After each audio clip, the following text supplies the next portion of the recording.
termudah di dunia games. Pilih game, masukkan game ID.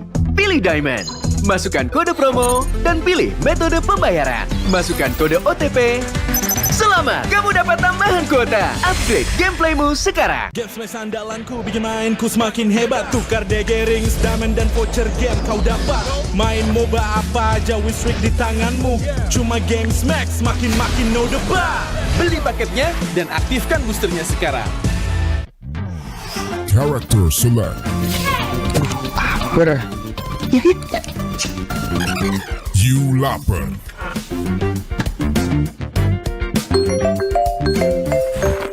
Stop! Pakai klik Indomaret, belanja 1 jam santai dan gratis ongkir loh. Wah, belanja online kayak belanja di toko Indomaret. You kenyang, siap main lagi. Let's go! Belanja online seperti di toko.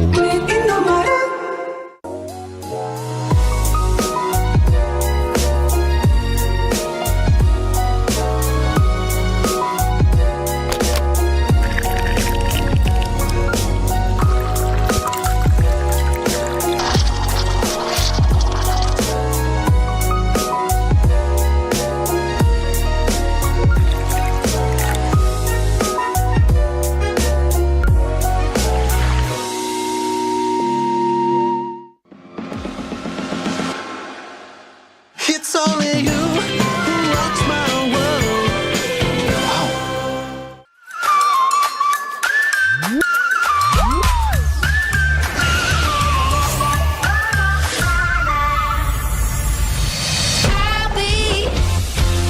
I'll be wherever I wanna be. Wherever I wanna be.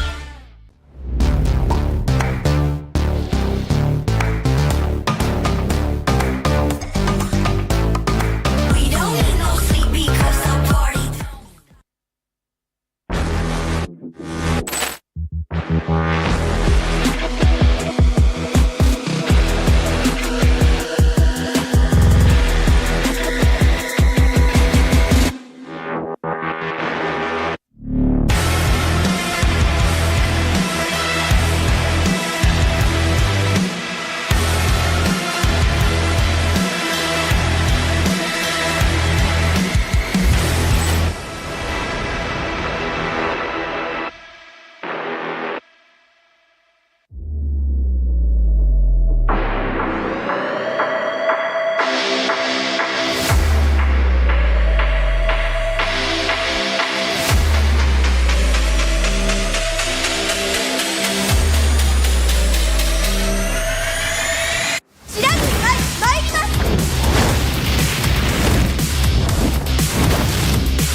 맥시가 지가운다요. Hey, come on.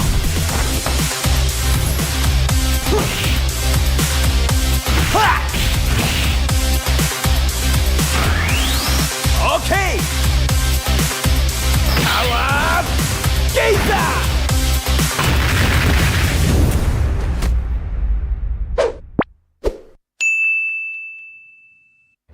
Sí, ¿vos de qué parte sos? Yo de aquí, Ah, mira, tú de qué parte eres de ti. del norte.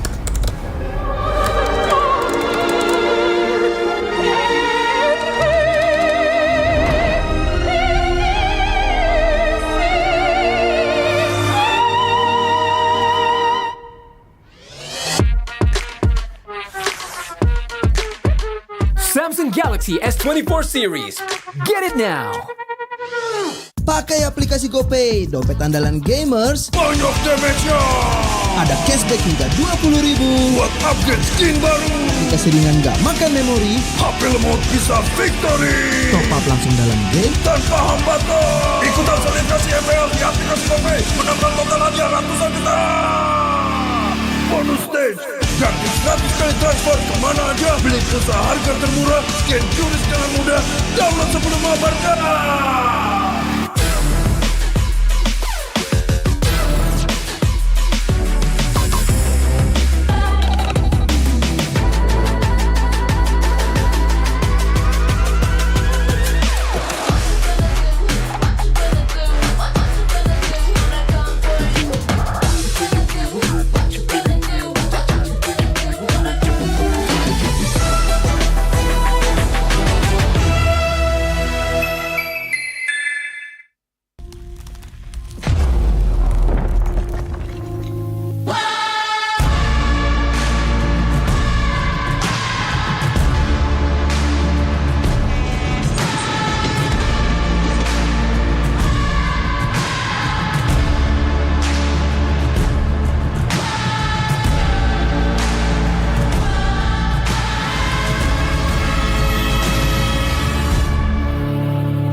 up muda di dunia games. Pilih game, masukkan game ID. Pilih Diamond, masukkan kode promo, dan pilih metode pembayaran. Masukkan kode OTP. Selamat, kamu dapat tambahan kuota. Upgrade gameplaymu sekarang. Game smash andalanku bikin mainku semakin hebat. Tukar DG rings, diamond dan voucher game kau dapat. Main MOBA apa aja win streak di tanganmu. Cuma game smash makin no debat. Beli paketnya dan aktifkan boosternya sekarang. Character select. Bener. You lapar.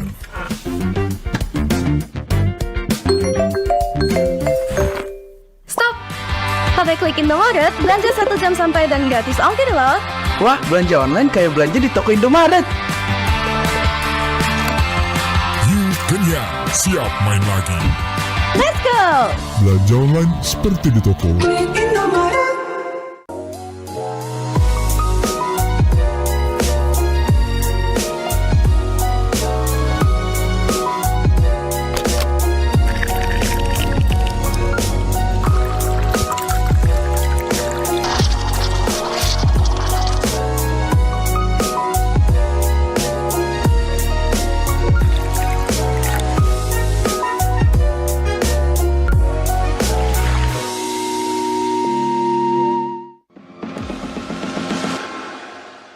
It's only you who rocks my world.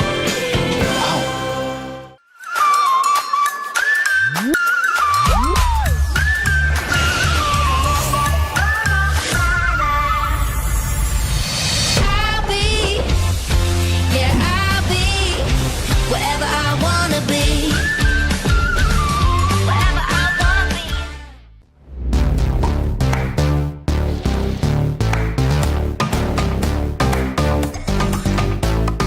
We don't need no sleep because the party don't.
Aku kan berdiri dan terus berlari, terus ke arah puncak tertinggi. Ku takkan berhenti, hanya sampai di sini. Kemenangan abadi menanti. You know we won't miss if we unite our focus. And if you haven't noticed, we all live. Nyalakan apimu, hadapi semua tantangan, hadap semua serangan. Jatuh bukan halangan.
terus berlari, terus ke arah puncak tertinggi.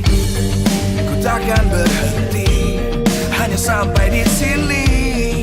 Kemenangan abadi menanti. You know we won't miss if we unite our focus. And if you haven't noticed, we all live. Nyalakan apimu, hadapi semua tantangan, hadang semua serangan, jatuh bukan halangan.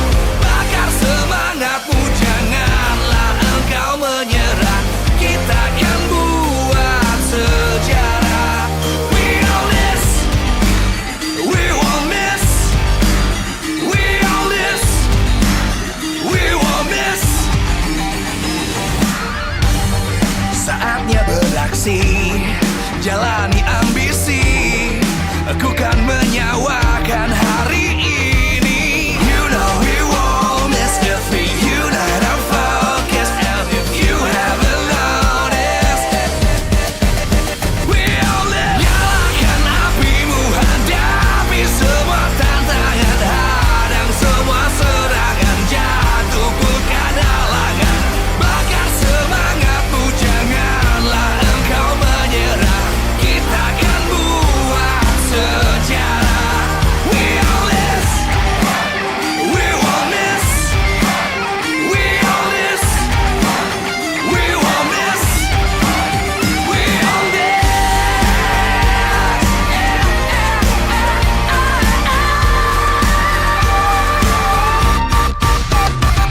Nyalakan apimu, hadapi semua tantangan, hadang semua serangan, jatuh bukan halangan. Bakar semangatmu, janganlah engkau menyerah. Untuk menunggu bagaimana persiapan diri dari semua tim yang akan bertanding hari ini. Inilah dia 3 match untuk penutupan di minggu yang ke-6. Selamat datang untuk kalian semua yang ada di MPL Arena dan juga yang ada di rumah, tentu saja di MPL Indonesia Season 13. Hari penutupan di mana benar-benar kompetitif dari segi klasemen dan juga dari segi pertandingan. Semuanya ingin memenangkan matchnya, bahkan gamenya. Karena satu kemenangan saja sangat berarti untuk penempatan klasemen. Bisa dibilang dari match pembukaan ini saja, ini bisa sangat mengubah jalannya pertarungan dan jalannya klasemen. Karena kita melihat dari 4 kali pertemuannya, ini yang kali keempat, 3 kali sebelumnya ada tim Dewa dan juga Onic. Mereka bertemu namun belum bisa mendapatkan kemenangan, tapi di yang ketiga pada akhirnya bisa untuk ngedapetin kemenangannya. Ini adalah kisah dari tim Dewa United dan juga tim Onic. Keduanya ingin ngedapetin kemenangan tapi keduanya punya hubungan yang erat dengan adanya 2 sosok yang benar-benar bisa kita panggil sekarang. Sepertinya mereka adalah sahabat dari zaman dulu dan sekarang akan bertemu di MPL Arena bukan sebagai sahabat namun sebagai lawan. Mari kita panggil inilah juga Drian dan juga Cewek.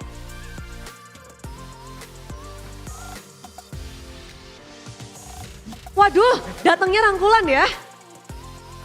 Perlu dikasih persahabatan bagai kepompong. Halo. Halo We. Halo Dri. Wah langsung ya. Halo Bude. Kalian berdua bertemu akhirnya di sini. Gimana? Bajunya sebenarnya warnanya mirip ya? Tipis-tipis sih. Tipis-tipis ya. Ada perasaan yang berbeda nggak? Dari mungkin yang sebelum-sebelumnya? Dulu temen, sekarang tak temen tapi lawan. Di sini lawan ya? Ya aku masih nganggap dia teman. Iya gue juga nganggap lu teman. Iya temen. Gitu ya cewek ya. Emang nanti kamu dikasih tebak-tebakan loh. Tapi ya semua kita akan melihat seperti apa kedekatan mereka dari video yang satu ini kita cek bersama-sama. Let's go. Untuk melawan Dewa, tim yang mengalahkan kalian di leg 1. Masih bisa selancar ini nggak? Kangen sih aku sama Drian. Soalnya kan kemarin aku nggak main kan. Jadi aku kangen sama Drian. Kata deh, cewek nih bakal turun besok. Ntar lihat aja. Ntar lihat aja ya. Oke, kalau itu Dari cewek bakal main nggak? Kamu ngarepin cewek main nggak, Drian? Iya, Iya. Kamu main nggak? Kasih tahu nggak? main pick. Main back. Drian yang udah jawab loh. Dia kos. Gitu ya. Oke, tapi kita juga lihat itu kalau dari sisi cewek yang kangen juga. Namun ada juga nih, kita akan melihat bersama-sama ada apa nih? Wow, kali ini dari sisinya Drian.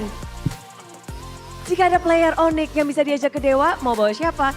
Saya ingin bawa cewek, karena waktu itu di Onic saya dekat dengan cewek. Dan karena saya dekat, saya tahu sekali apa yang bisa cewek lakukan. Nah ini dari GGWP ID, wawancara pada saat itu. Kalau dari Drian sendiri bilang dekat zaman dulu, apa karena kalian dua player yang paling senior pada saat itu? Atau kenapa tuh? Enggak juga ya, aku deket sama semua anak Onic, cuman sama cewek mungkin kita sama kali ya, we. Ngerti kan lu, we? Apa nih? Apa nih? Kamu suka main tebak-tebakan juga? Hah? Suka main tebak-tebakan juga? Enggak, cuman aku sama cewek doang yang ngerti. Apa tuh? Mungkin sama. Oh, sama suka makan. Favoritnya sama kah? Benar. Kalau cewek merasa kehilangan gak sih sebenarnya? Kamu juga merasa dekat dong pastinya. Nah kalau kehilangan iya, cuman aku seneng sih karena dia udah main di Dewa kan. Kemarin kan ya mungkin ada something. Suka bisik-bisik gitu ya. Dan akhirnya bisa bersinar di Dewa. Iya. Tapi gimana sih kamu ngelihat mungkin sekarang dia mungkin menjadi salah satu kuncian bisa ngedapetin kemenangan atas Onic kah? Karena di season sebelumnya Dewa belum bisa ngedapetin kemenangan satu pun dari Onic. Tapi setelah datangnya Drian, boom, leg 1 menang Dewa. Soalnya kan emang Drian tuh sepuh kan. Dia punya 2 MSC, cuman dia yang punya katanya. Siap. Itu. MSC. Roster MSC. Bagus tapi Drian kamu sendiri sekarang kan udah di Dewa. Leg 1 kamu berhasil menangin. Di leg kedua kalau cewek main menjadi lebih sulit kah atau bagaimana kamu melihat match di leg kedua?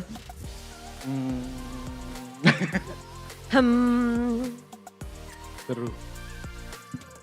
Seru kan? Iya. Seru kan? Iya. Iya, akan jadi seru. Dan kalau dari Drian sendiri ngelihat setelah ditinggal kamu Onic, cewek gimana? Penampilannya mungkin sekarang? Lebih kayak opa rambutnya. Dia bisa usap-usap di sini ya. Oke, lebih kayak opa. Permainannya? Mantap. Mantap. Tapi kamu kayaknya kan katanya tahu apapun yang cewek bisa lakuin. Berarti kamu udah bisa ngebaca dong nanti permainan cewek. Itu bukan di in-game sih, cewek kayak jago trading gitu, jadi aku sering belajar sama dia. Oh, gitu ya. Out. Out game-nya malah kamu tahu cewek bisa apa gitu ya. Kalau dari cewek ngelihat Adrian sekarang setelah di Onic performannya mungkin yang bisa kamu lihat. Atau mungkin ada pribadi yang berubah kah? Paling kalau dari aku performa Drian di Dewa sih paten. Paten? Mantap. Mantap. Ya. Bisa balikin keadaan nggak kalian ini di leg kedua? Harusnya. Takut nggak Drian udah bisik-bisik? Aku di sini, gue lagi ngomongnya diliatin nih. Semua yang dibilangin. Oke, semuanya pasti udah gak sabar untuk pertemuan kali kedua. Di leg kedua antara Onic dan juga tim Dewa. Cewek, say something to Drian atau to Dewa.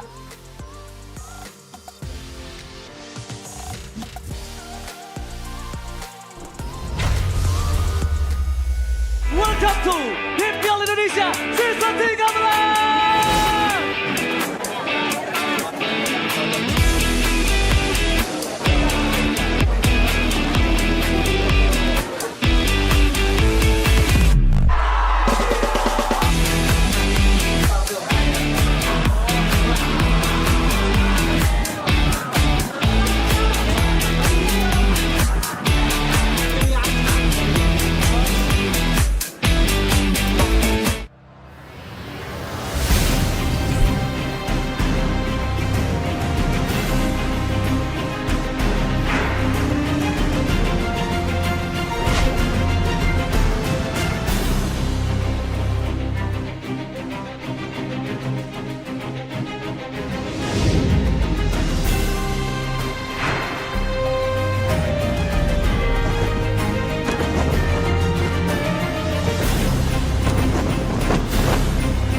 live from MPL Arena, Jakarta. MPL Season 13 is powered by Moonton. Presented by official tournament smartphone, Samsung Galaxy. Official e-wallet, GoPay. Official gold partner, UBS Gold. We own this.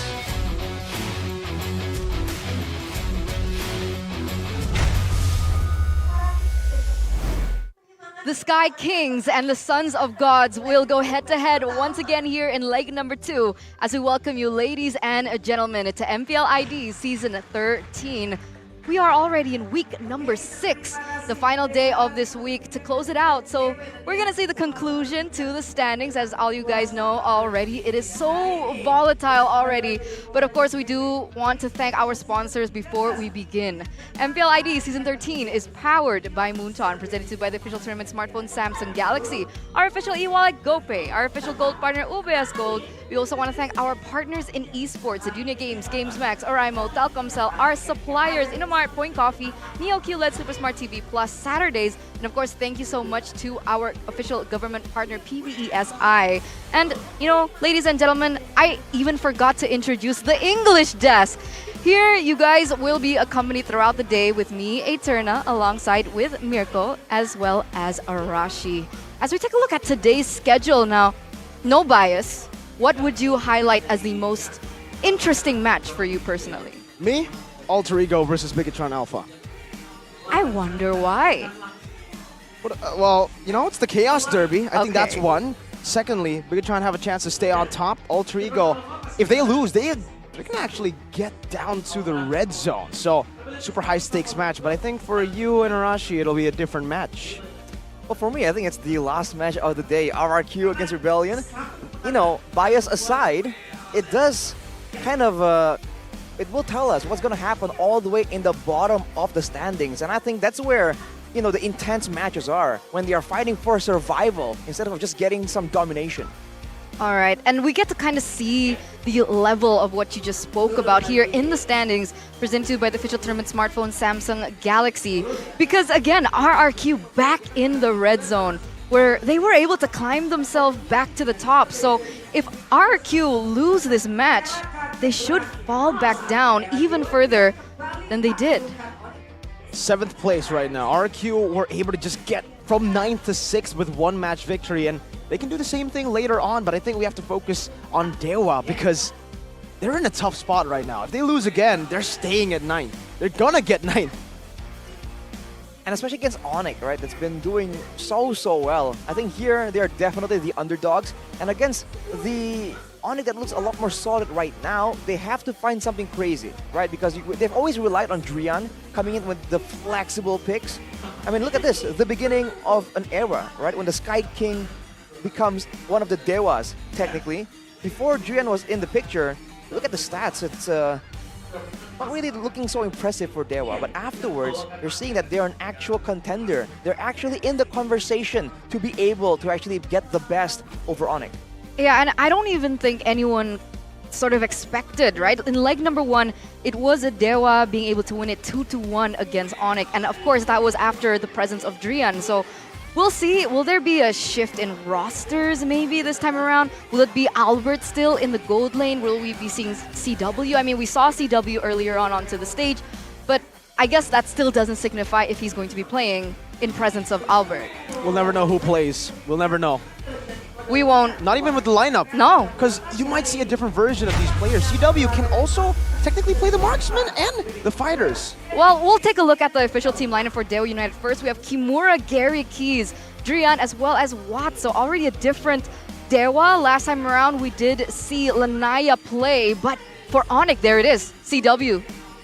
CW along with Keyboy Sans, Kyrie, and Lutpi. Still, this seems to be the main go-to roster for Onic. And especially this late in the season, when they need to get some assurance, they want to bring out the best in the business. The best is what they are looking out for right now. With the Assassins back, it seems the Sky Kings have found their old form, their prime form. And the Sky Kings will try to utilize it to prolong this win streak up against Dewa. Ladies and gentlemen, it's the Sky Kings, Onic! currently standing in number 3 on the standings. In the interview yesterday, they did announce that they do want to get that upper bracket. So believe and they can achieve. That's what we're going to be expecting from their performance today. They have to conceive, believe, then they have to achieve. Shout out to Luke Lockhold. Luke Lockhold. You know, good-looking man, good-looking players from Onic as well. They have to bring more than just the good looks though. They have to bring, like we said, the best that they can muster up right now, because against them today, the dark horse. No one expected Dewa United to be the threat that they are now in Season 13. Kimura and Gary will be the choice over Lanaya and Dixon when they won in the first leg against the Sky Kings.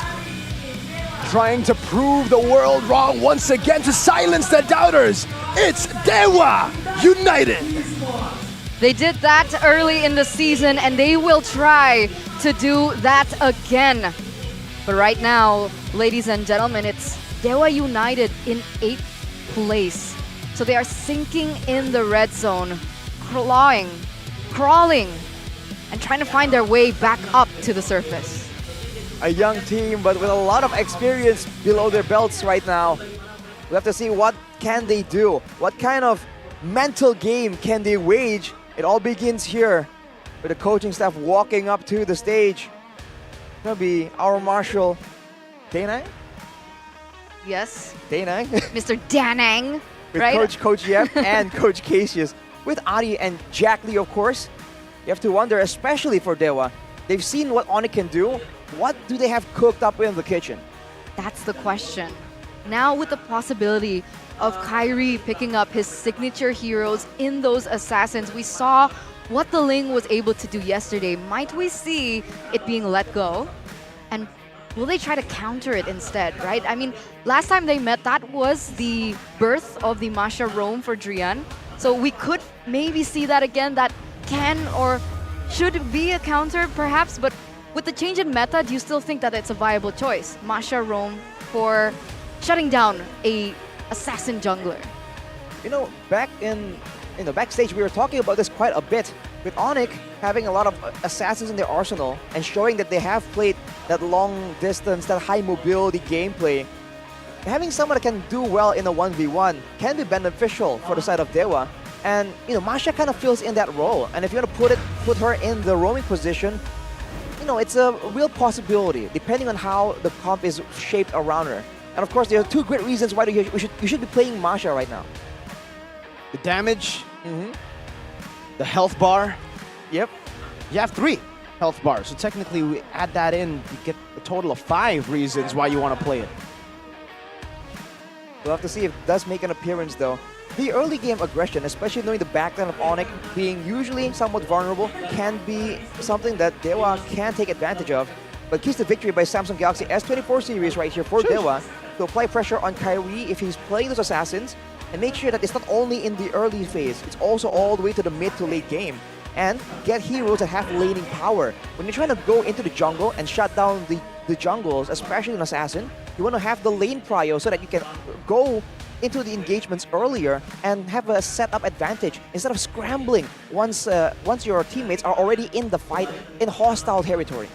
Yeah, you want to be able to exert that pressure, right? Because if you're lacking in the clear and then you're behind, it's very difficult to go for the harassment onto Kyrie in the jungle. But for Onic, what are the keys to victory? Their keys to victory is to force Gary into an assassin matchup with denying the Akai. He's been known to play a really good Akai right here, good decision making. But if he's forced into unfamiliar heroes, that's a tough situation for any jungler right now.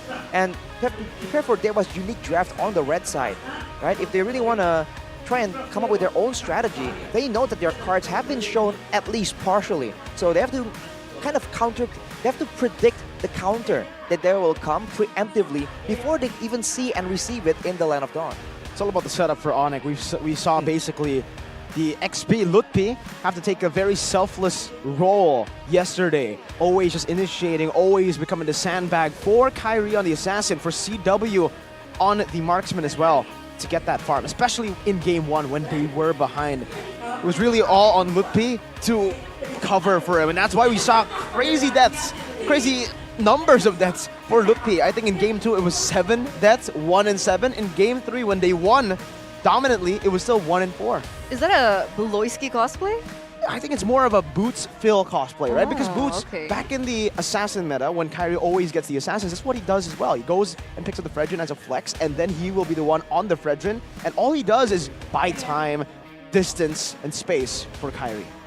So with that being said, ladies and gentlemen, we are in for a treat as we enter the drafting phase for both of the teams, because if we're talking about creativity, we naturally think about Dewa, especially Drian, already picking up 14 unique heroes in that roaming position that are quite unorthodox, but the same can be said about Onic lately, right? Picking up Lunox in the gold lane.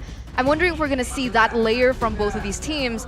We do see that Onic have first pick, Dewa with the second, so those surprise picks actually might come through for Drian.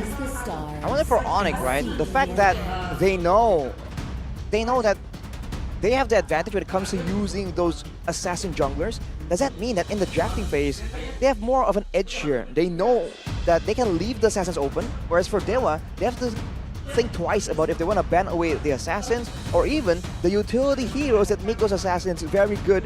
This augments that game plan. So you're seeing the Angela ban away, the Loyi as well.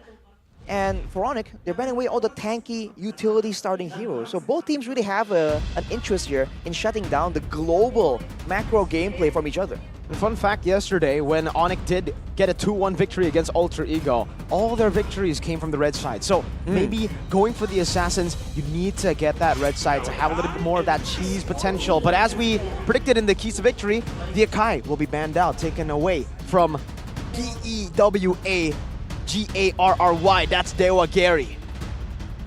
What? Did you say double A? DEWA. Oh, I was like Gary. double Dewa A? I, was, Gary. I don't recall a double A in his name. Dewa? But I thought it was like, yeah, that. Dewa Agri. Okay. That would have been more than double. It's triple. It's fine. True. But hey, no Akai for Gary. So for Dewa, I think it's still going to be the roamers, right? Banning the assassins is a bit more straightforward. But at the same time, it's less valuable than banning something that can just increase the odds of those assassins doing well in the Land of Dawn, those utility heroes. So I expect maybe something like, oh, I was thinking another roaming hero. It's gonna be the Harith. So they have some plans for the gold lane as well.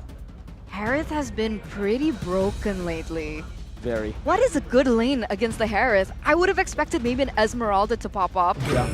But it hasn't so far. They just opt to ban it. But there you go. Assassin. Nolan's going to be picked up. Masha's still available. And you know, back in the day when we always saw an assassin in the jungle and one of those heroes that maybe Kyrie wanted to just take out all the time? Hilda. Yeah. Yesterday we did see in game 1, Onic banned the Hilda, but in game 2, 3 onwards, they left it open. I don't know what it is. Maybe the Hilda isn't as prio anymore to go and shut down the assassins, but the Nolan, very independent, right? Very different to the Ling. So maybe when you do pick up a Ling, you want to ban out Masha, you want to ban out Hilda, but with the Nolan, you're pretty good. I guess the clear speed really lends itself to a safer time in the jungle. It's harder to predict where the Nolan's gonna be when you can have a lot of gap closing potential and you can clear almost as fast as some of these fighting jungles, depending of course on the condition of the game, the emblem setups as well. So with a Nolan already in the picture, Dewa, they go for a more durable, potentially, could be jungle, could be gold lane in the Roger, and they go for the Faramis very, very early on. So they're hinting at a big teamfight composition where that Netherrealm can really make a huge difference. But it's so early on right here, they might have exposed it a bit too fast. Yeah, I think so too. Valentina could be an option to go for, and the Mathilda. Dude, Yeah. Onic, it's with the Barats and Akai and Chipman, they've kind of like baited out the Mathilda pick, but Dewa didn't bite. So now, Keyboy on Mathilda, even though it's nerfed, it's Keyboy on Mathilda. Could be. And it's still a very solid hero, man. The Mathilda, I believe the cooldown of the Circling Eagle was increased, but if you use it aggressively and land it on a hero, on an opposing team's hero, the cooldown gets shortened. So it's still pretty valid. But Claude and the Terizla immediately for Onic, are they attempting to just beat Dewa at their own game right here? It's looking like a proper AoE teamfight setup. That's why it's interesting. You would have thought that maybe they wanted to go for something different, maybe go for something more pick-off centric, but no, they went in committed with the Terizla, who, as we all know, ladies and gentlemen, really good AoE, but very teamfight centric. This is scary. What is Onic brewing here? I don't know, because even the Claude, technically you pick it up into a bad matchup if the Roger does go gold. Technically it's still flex, right? So it could still go to the jungle, but Claude versus Roger in lane, we've seen it multiple times, especially with the Claude being nerfed. It now will have a tougher time in lane against the Roger. Arlet, another flex. Arlet picked up already. Again, more card control, more damage in the middle of these big team fights. Is Onic gonna let them do that though? That is the main question right here. Technically with the Terizla, they can use it as the main front line and use it as just a tanky durable hero that can take a lot of damage. It doesn't necessarily mean they're locked into a proper all-out team fight situation, but we'll have to see. I think the next few bans will really expose what they want to do. Well, we already do see Valentina being banned out, right? That was something that you were concerned that Onic could pick up in response to the Faramis pick. So now we know that Dewa have a little bit more of an advantage because of the Netherrealm. So what is the option that Onic will go for? They ban out the Minotaur, so Dewa can't possibly pick it up. And another deny pick that Dewa can go for. Matilda still. Matilda can work. I do wonder if they want to try and... The gold laner situation right here, knowing the Claude is there, they're always hiding that expose for the Roger until the end. But I feel like if they want to really go for a proper team fight, right, they need a bit more damage output. Yes, the Roger is safer and can just go in aggressively along with the team, but I feel like against Onyx's composition right now, in the mid game, they're going to be lacking a bit of damage here. So they ban away the Lilia to avoid getting punished for clumping up together, but there are still options available for Onic. Yeah, I mean for Dewa, it might be they are letting the Matilda go because they want to pick it themselves, or maybe the Matilda has just fallen out of the meta, but Lilia, Valentina, both great against the Faramis. I think for Dewa now, in the keys to victory as well, we were talking about how they need someone with the side lane pressure for that to kind of stop the side lane pressure that Onic will have with their assassin. So I have a feeling this Arlet might be flexed, or they make... Okay, the Matilda's banned by Onic, so yeah, they will want to try to pick it up earlier here as first pick on red side. We did have a comment from CW though. As a professional team, we have many strats to show, and right, yeah. I mean, that's a great quote for this exact match, right?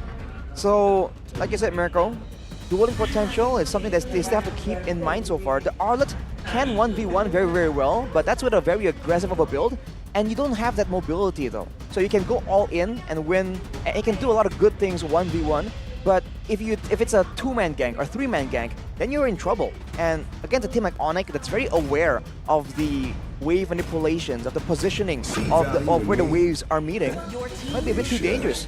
They go for the Fredrin, so really locking in that Roger into the gold lane as well. Now the response from Onic. I feel like they want some kind of AoE mage for sure.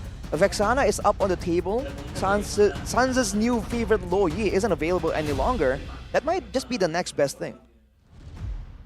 Technically 4 bans to Sans, right? With the Angela, the Lo Yi, the Valentina, and the Lilia, and the Faramis pickup. So really forcing him to pick up the Vexana, technically, like you mentioned. What are the mages? He's picked up Kadita, Lunox, Oh! Lord. Okay, so the Lord does come through, as well as the Grok. The GG combo. The GG combo. Now 2 great front lines, one tanky, one potentially immune to crowd control, and true damage, and more importantly AoE true damage, and long distance pickup potential. So now, if both teams are just dancing around, the Gord's Mystic Projectile will be the main thing that can be used excessively, right? Spammed out, and if it lands, Onic can follow up, do some damage, or they can just trade a bit of damage and back away. They can feint out these engages and force out the Netherrealm. That is what's important when you're going up against a team with such decisive ultimates.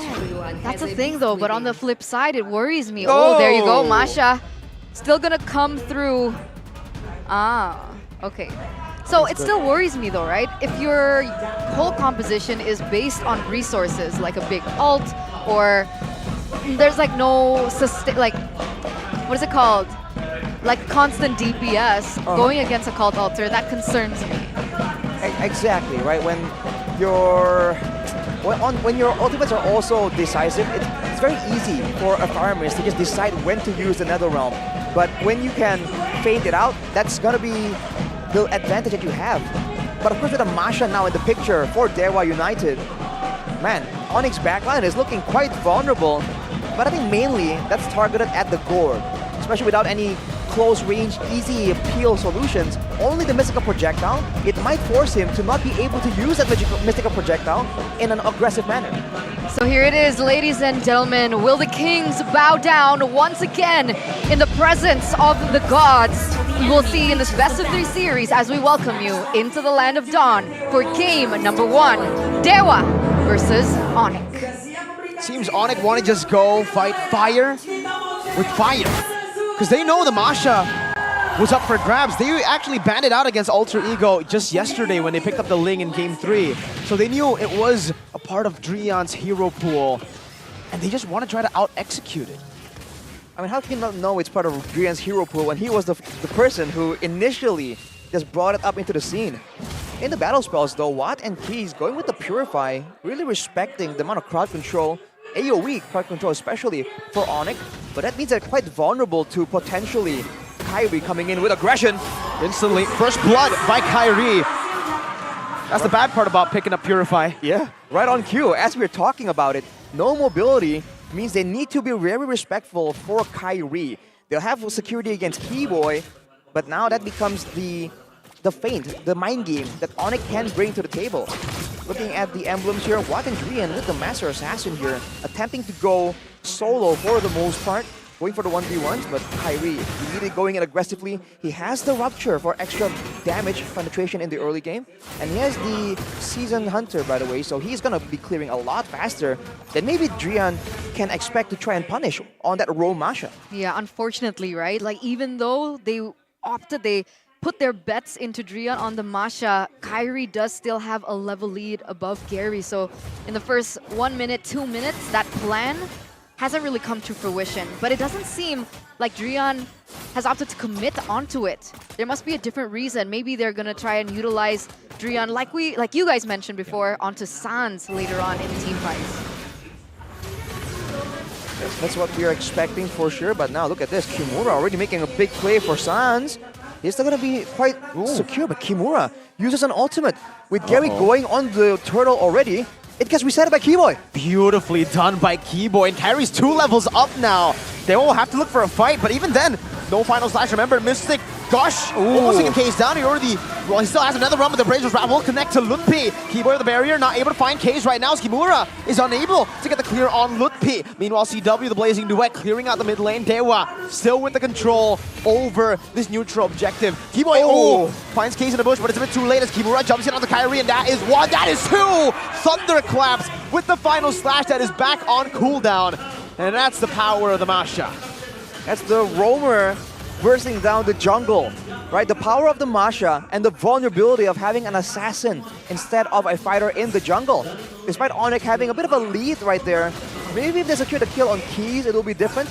But right there, with them just being a bit too aware, a bit too careful, they open up the space for Dewa to pull the trigger and engage first towards Kyrie. That is not how Onic wants these fights to really play out. So that was the purpose of the Masha, right? Even though Kyrie was 2 levels ahead of Gary, it's no problem if he's taken out altogether, and it's a very curious sight to see, as back in the day it would have been Drian to try and defend Kyrie, and maybe because he has that information, he might know the weaknesses to Kyrie as well.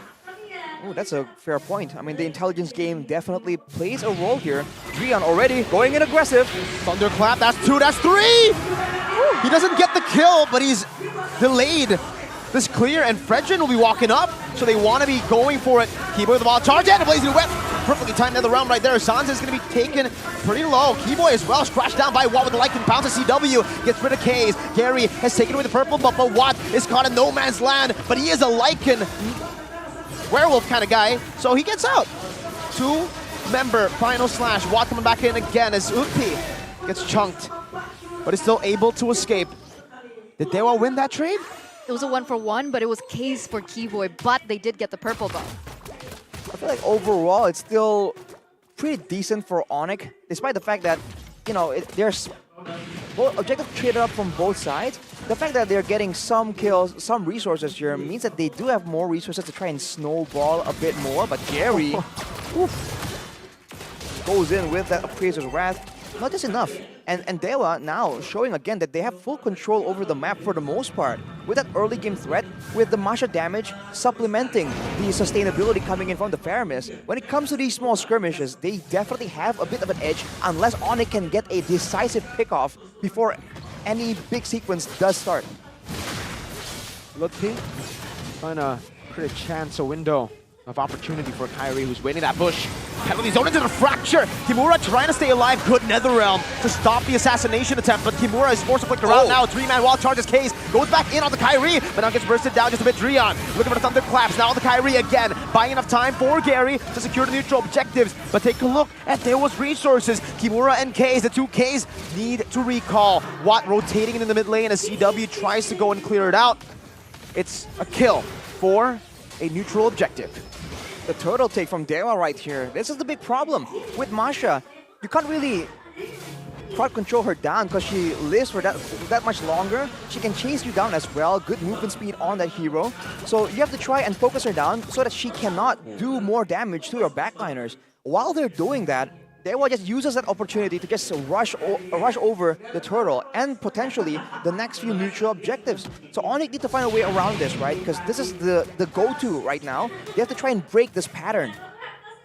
They need to break this pattern, yes, but Sans, okay, still able to flicker out, won't be denied that, but the problem was, even if you mentioned, right, they needed to look for a really good pick-off before the fight begun, but with the presence of the Netherrealm, it gets a little bit tricky, unless, of course, there is a way to bait that out before they go in for something like a pick-off.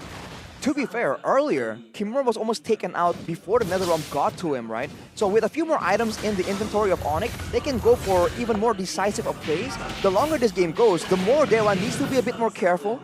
But Drian, as always, man, so annoying on this Masha, just relentlessly pursuing Kairi whenever he gets a glimpse of that jungle. And that's why it's interesting that even though they opted for an assassin jungle, they let the Masha open. These two heroes, right? Masha and Hilda are the two heroes that are very notorious and are able to harass Kairi. And we've seen Kairi fall and shatter to pieces every time he gets pressured, and we're getting glimpses of that again.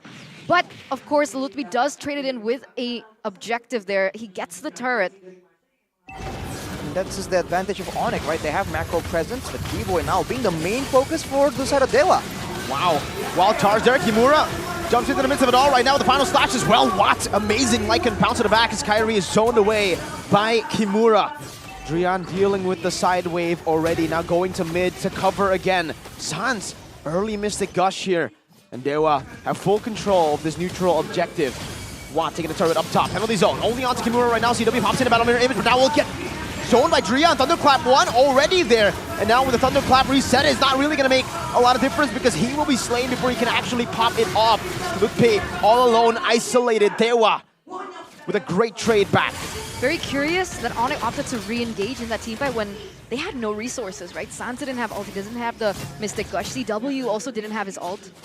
I think they felt that they have enough damage to really burst one member down, which they did. But again, it's just Drian, and all things considered, he's still doing a great job, having more impact, having more EXP even, because he's the one being used as a split push threat. That's what Dewa is using to try and curb this assassin threat. Kairi though, getting low. The Shadow Stampede brings him back. Kairi knocked up and taunted again. Gary stabs him one last time, and Keyboy, Power of Nature is going to go away. Kimura's waiting for that final slash window, but he decides not to use it. Not just yet. Now! The final slash onto Sans and Keyboy. And now locked down. That's a 4-man penalty zone into the Mystic Gush, and the damage will be enough as CW goes in for the cleanup of the Legend Duet to the back, finding more. Lutpi is still alive. He picks up a double, but look at Drian. That's 2 Thunderclaps. That's 1 more last hit, and now on CW. Triple kill for Lutpi as he goes down. That was beautiful. That was beautifully played by Onic. We were worried about resource usage, but they were able to combo it very well. The fact that they were waiting for the the Netherrealm to pop off, and then Sans uses the Mystic Gush to take the Cult Altar down, and then they use the Blazing Duet from CW to finish it off. For Lutpi to take in that triple kill, the order of things, the way it was systemized, it was unfortunate that Dewa took that team fight under the turret as well, and in a very small space where Onic are able to capitalize over. Exactly. It seems like they're already used to the tempo, the momentum of going for these fights again and again, pushing the pace onto Onic. But right there, grouping together when you're up against a Terizla that is tanky, against a Grok that can counter-engage, and the Gourd. I think the idea is to go and burst down the Gourd and then finish off both tanks afterwards. But the fact that he got stunned right there and Sans was able to get a full duration Mystic Field and Mystic Gush towards everyone, that was just disastrous for the side of Dewa. But Onic, once again, going back at it, trying to recover, even though Onic are able to get a couple of objectives from that sequence of events. So that means it's a great lead for them. Fracture into the Mystic Gush and then ticks away. Blazing duet to the back, Watt. Force user Lycan form. Keyboy with the wild charge. Oh! CW pops in Battle Mirror Image as Watt pops the Lycan pounce and he gets baited. He jumped all the way to Kyrie's hands, and even Gary with the Appraiser's Wrath cannot find anything. Now with Trion all alone, looking for a shutdown, but CW is so clean with it with the Battle Mirror Image. That's it. All 5 members are taken out in the 10th minute of the game, nearing to 11. And the Sky Kings wreak havoc onto the gods, claiming every objective possible. That's an uncontested Lord for Onic now. Insane plays from Onic right here. The engage, the fact that they just jump on keys, takes him out before he can even pop the Nether Realm, and afterwards, the jukes, the kiting to ensure that Drian can't even recover with any single kill on the situation.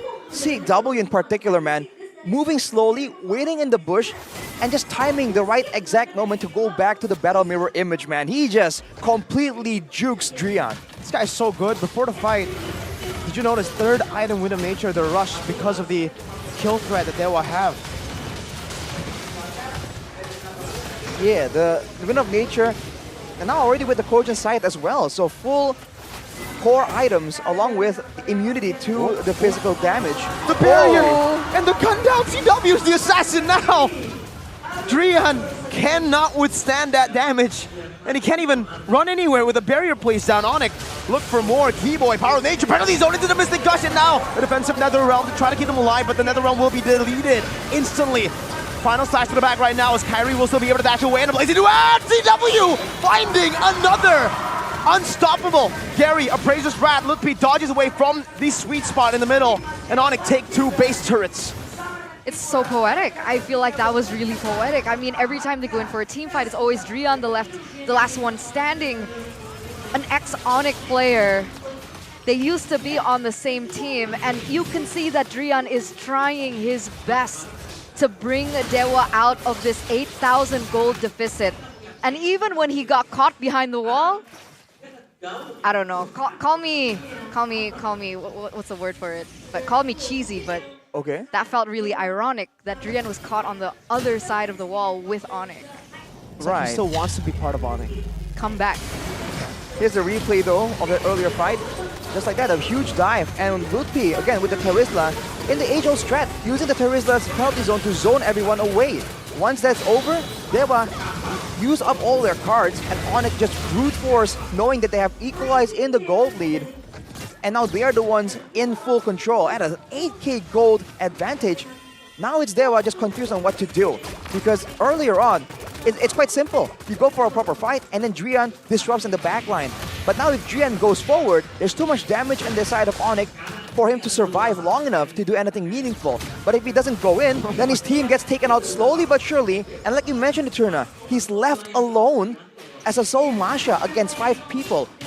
He doesn't have a good option at all in this situation. Yeah, it's a bit too much to ask at this point. I mean, look at these stats. The 2 core members from Onic, CW 506, Sans 2011. What's the gold difference? Oh, there you go. That's the gold difference, ladies and gentlemen. That's a 2,000 gold lead by Sans alone. 2,500 and already a Winter Truncheon as well as the core double wand with Enchanted Talisman. So spammable spells, as you've seen, he is just throwing those out and about. And even when you graze the Mystic Field for just a bit, if you're a fighter like Drian or Gary or Watt and Kimura technically, you just lose a lot of HP purely from the burn, from the glowing wand. So it's great itemization, and that means that Dewa can't really move efficiently around the map the way they want to, and they can't really use their regenerations well as well, because the glowing wand will stop them from popping it, delaying the course of action for them even more. It's tough. If you look at the items for Watt as well, no defensive items. It's full aggression, knowing that his team is lacking in the damage department. For Kimura and Gary, it's all about surviving against CW. The late game Claude, they're trying to deal with it with the blade armor, but Drian, 1v1 the Kage. Oh, Kyrie buys the immortality. He now dashes out. No way! Kai has outplayed Drian, but now Kimura comes into the fray. It's a good penalty zone to stop Kimura from doing more damage. Mr. Gush is placed down as well. Another round, but CW with the blazing duet takes them out. Now for another. Get rid of taunt. CW with nature. And Onic with a possible end angle. Swaps in with nature for the immortality. What? Can he do it with Gary? Gary walking forward. Watt jumping with Lycan Pounce as well. But CW also still has the immortality. Finds it now. Rose Gold Meteor as well to get the additional shield, and he survives. What the heck? The Sky Kings! They're back! The Sky Kings gonna lead this series against the Sons of God this time around with a convincing performance. Waiting for that power spike, waiting for the item spike.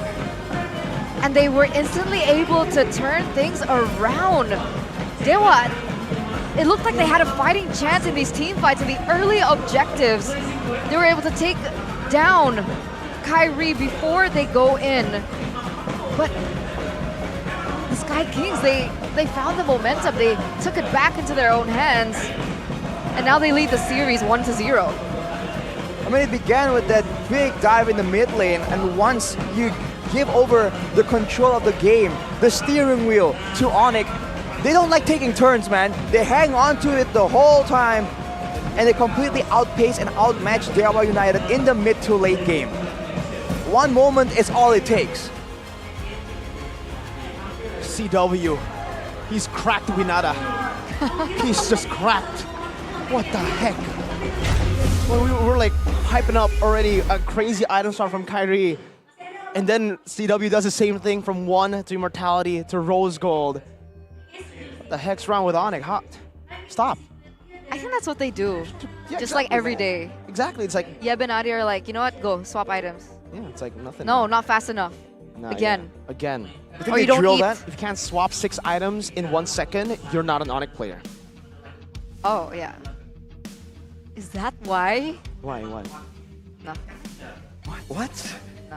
What was that? I don't want to create gossip. Oh, interesting. Some tea potentially. But kidding, Onic guys, there's Discipline nothing. team fight successfully won them game number 1. And of course, CW played amazing. There's the jukes, the damage output. That last Nether Realm was so insignificant. It was crazy. Yeah. It popped, and within 1 second, it got deleted by CW. So, of course, we'll have to see who is the player of the game. Boots, what was that? He's like, oh, I'm so sleepy. Okay, I just won't explain it. Anyway, player of the game for game number 1 between Onic and Dewa has to go to CW. I just think like that final exchange, well, I guess they wanted to do a Hail Mary play onto Kyrie, but all CW needs to do is flank, and they were all gone. Keys, Kimura, goodbye. I mean, see you next time. Even towards the end, he wasn't really required to flank as well. The fact that Onic has so many angles of approach in those team fights is what makes it so difficult for Dewa to really find any kind of counter play. With the agility and the tenacity, he just knows that he's gonna be the main target, especially in a lot of these fights. So he just knows how to get around it, and he's planned for it for sure.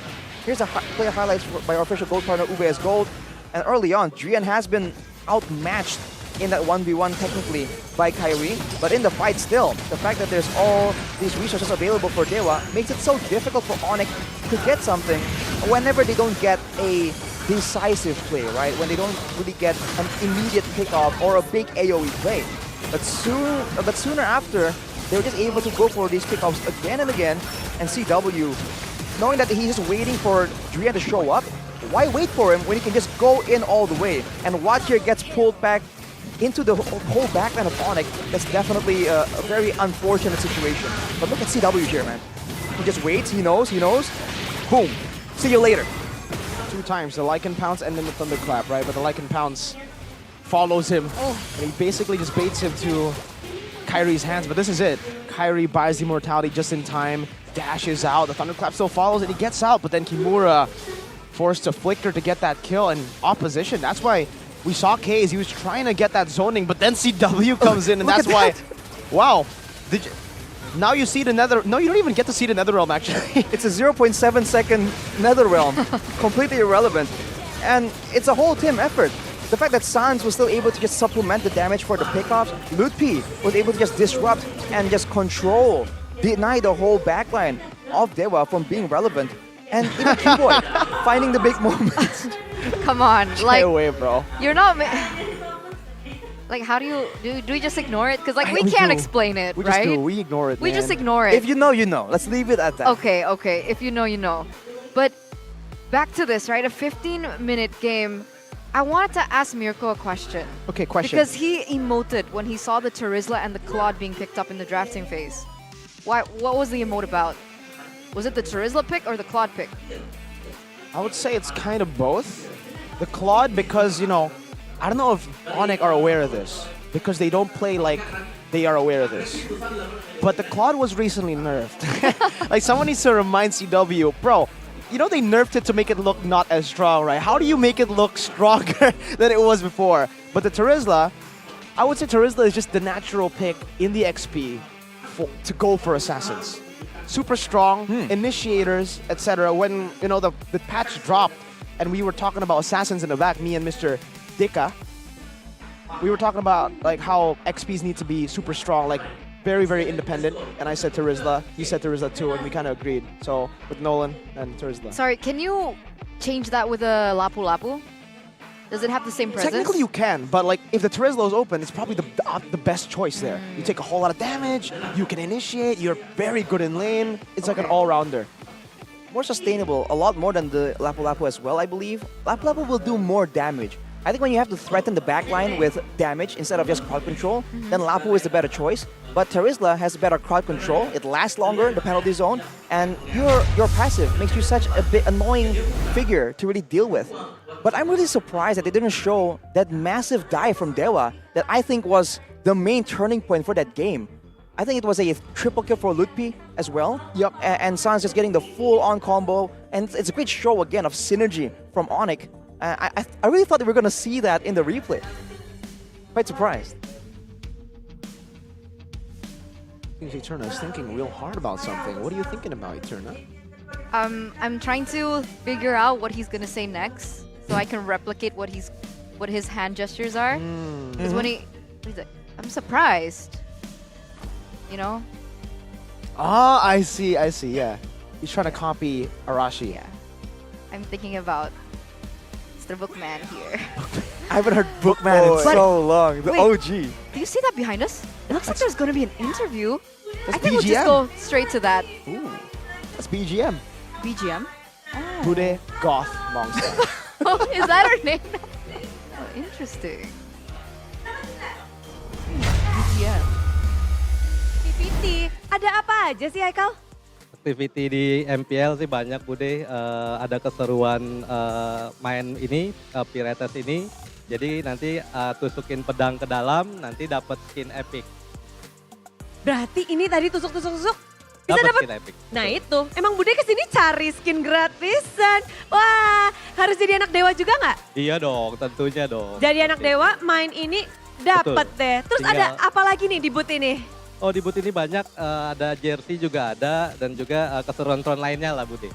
Pokoknya datang aja ya, ketika Dewa ada di MPL Arena berarti boothnya juga buka. Betul sekali. Bude. Betul, tapi ngomong-ngomong keseruannya nggak cuma di sini kan? Betul. Karena Bude denger, Dewa United lagi jalan-jalan, roadshow. Ya. Betul? Betul. Lagi di mana nih atau mau nextnya kemana kah? Kita dan nextnya di kota Makassar Bude. Makassar, Betul. kapan itu? Nanti kita akan infokan di grup di Instagram official Anak Dewa. Nanti tungguin aja dan pantengin terus. Ada apa aja sih di roadshow-nya? Kasih tahu kita nih yang pada mungkin arek-arek Makassar? Ya, makanya terutama untuk orang-orang Makassar, anak Dewa di Makassar, nanti datang hadir di booth-nya yang ada di Makassar, nanti ada tanggalnya yang akan diinfokan melalui grup dan di sana keseruannya ada nobar, terus juga ada event-event turnamen kecil dan juga door prize.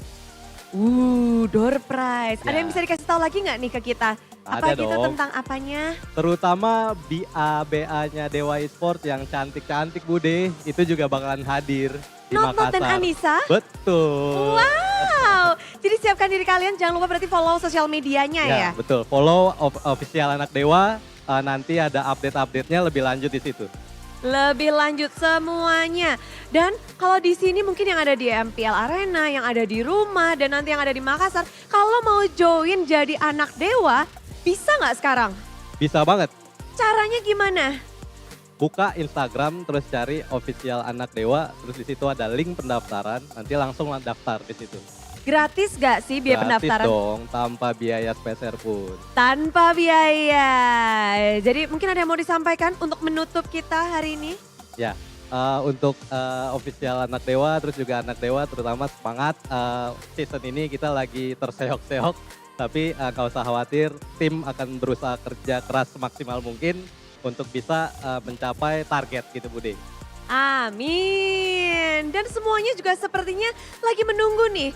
Game 1, Dewa United terseok-seok. Bagaimana halnya dengan game 2? Semuanya hanya bisa dijawab di Land Outdown di game kedua dari Best of 3 Series. Inilah dia Dewa United dan juga Onic.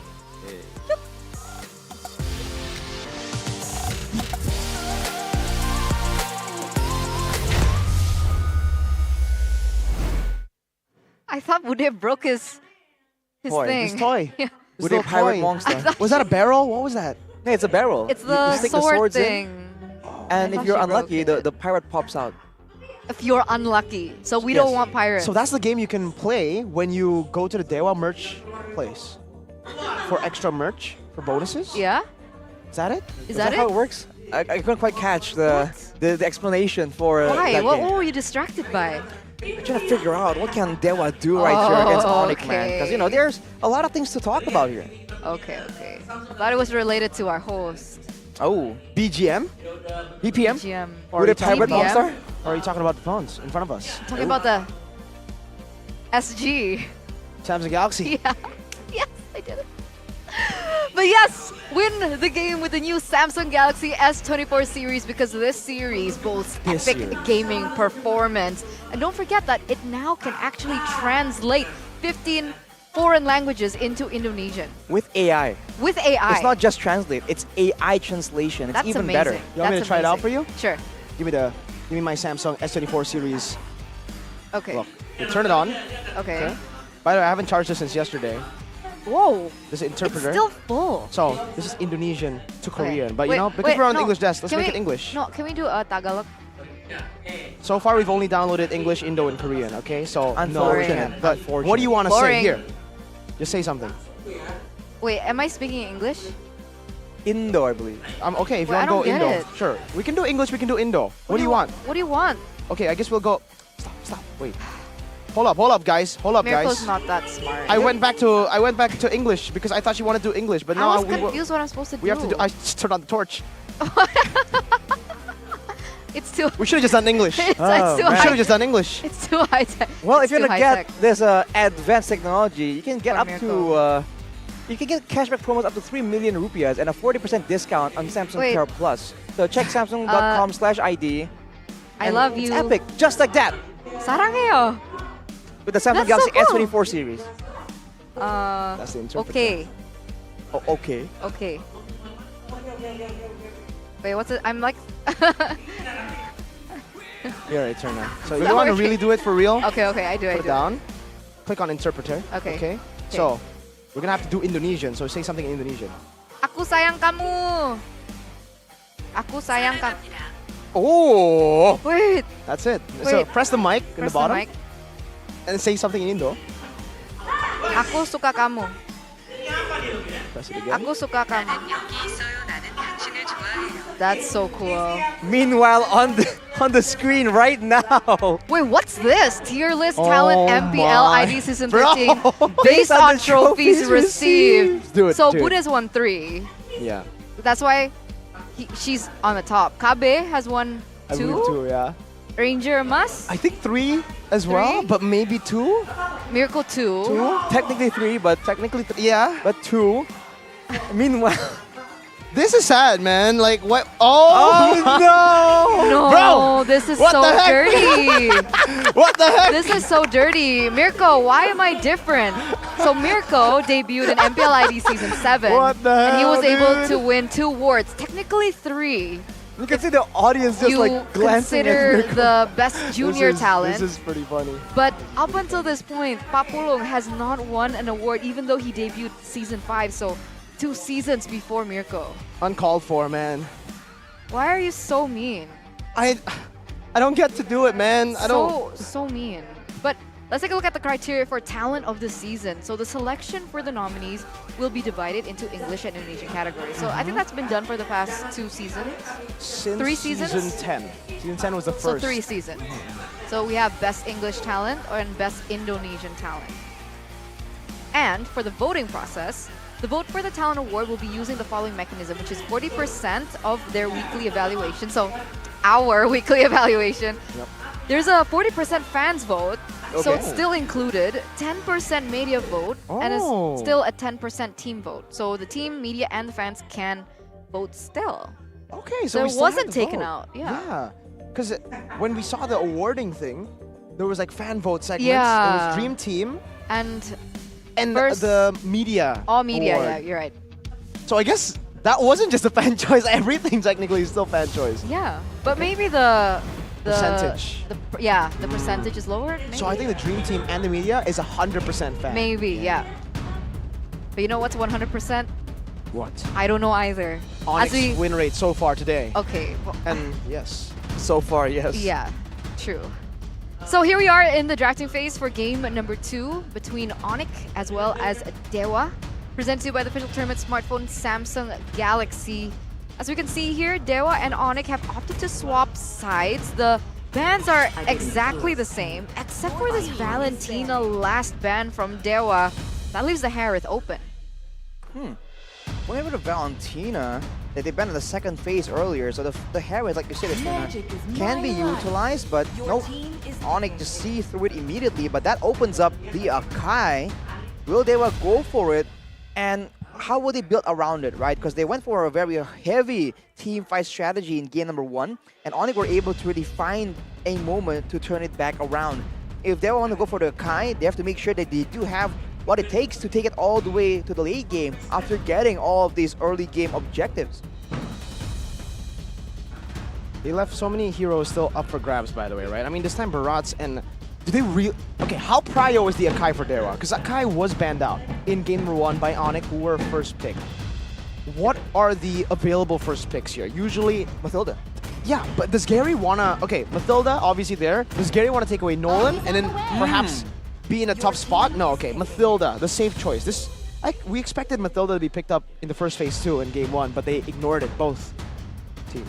And just like that, with the Mathilda picked up, Onyx still have access to that Nolan if they want. Against a support that can really save these vulnerable members. Does he want to go for it though? Arlet will be the first one to be exposed. Are they going to take the Akai away? I mean, it's a valid pick for Kyrie still, but no, they take away the Faramis, knowing that the Valentina is not in the picture. Is to trick. Does Onic want to show Dewa how it's done or something, right? Because this was the picks that Dewa went for in game number 1. Faramis and the Arlet. So a different game plan already. I don't know if they want us to pull up the Assassins, but yeah, still 3 bans to Sans now. The Angela, the Loyi, and the Valentina. But it kind of hurt themselves. Right. Because not Faramis picked up.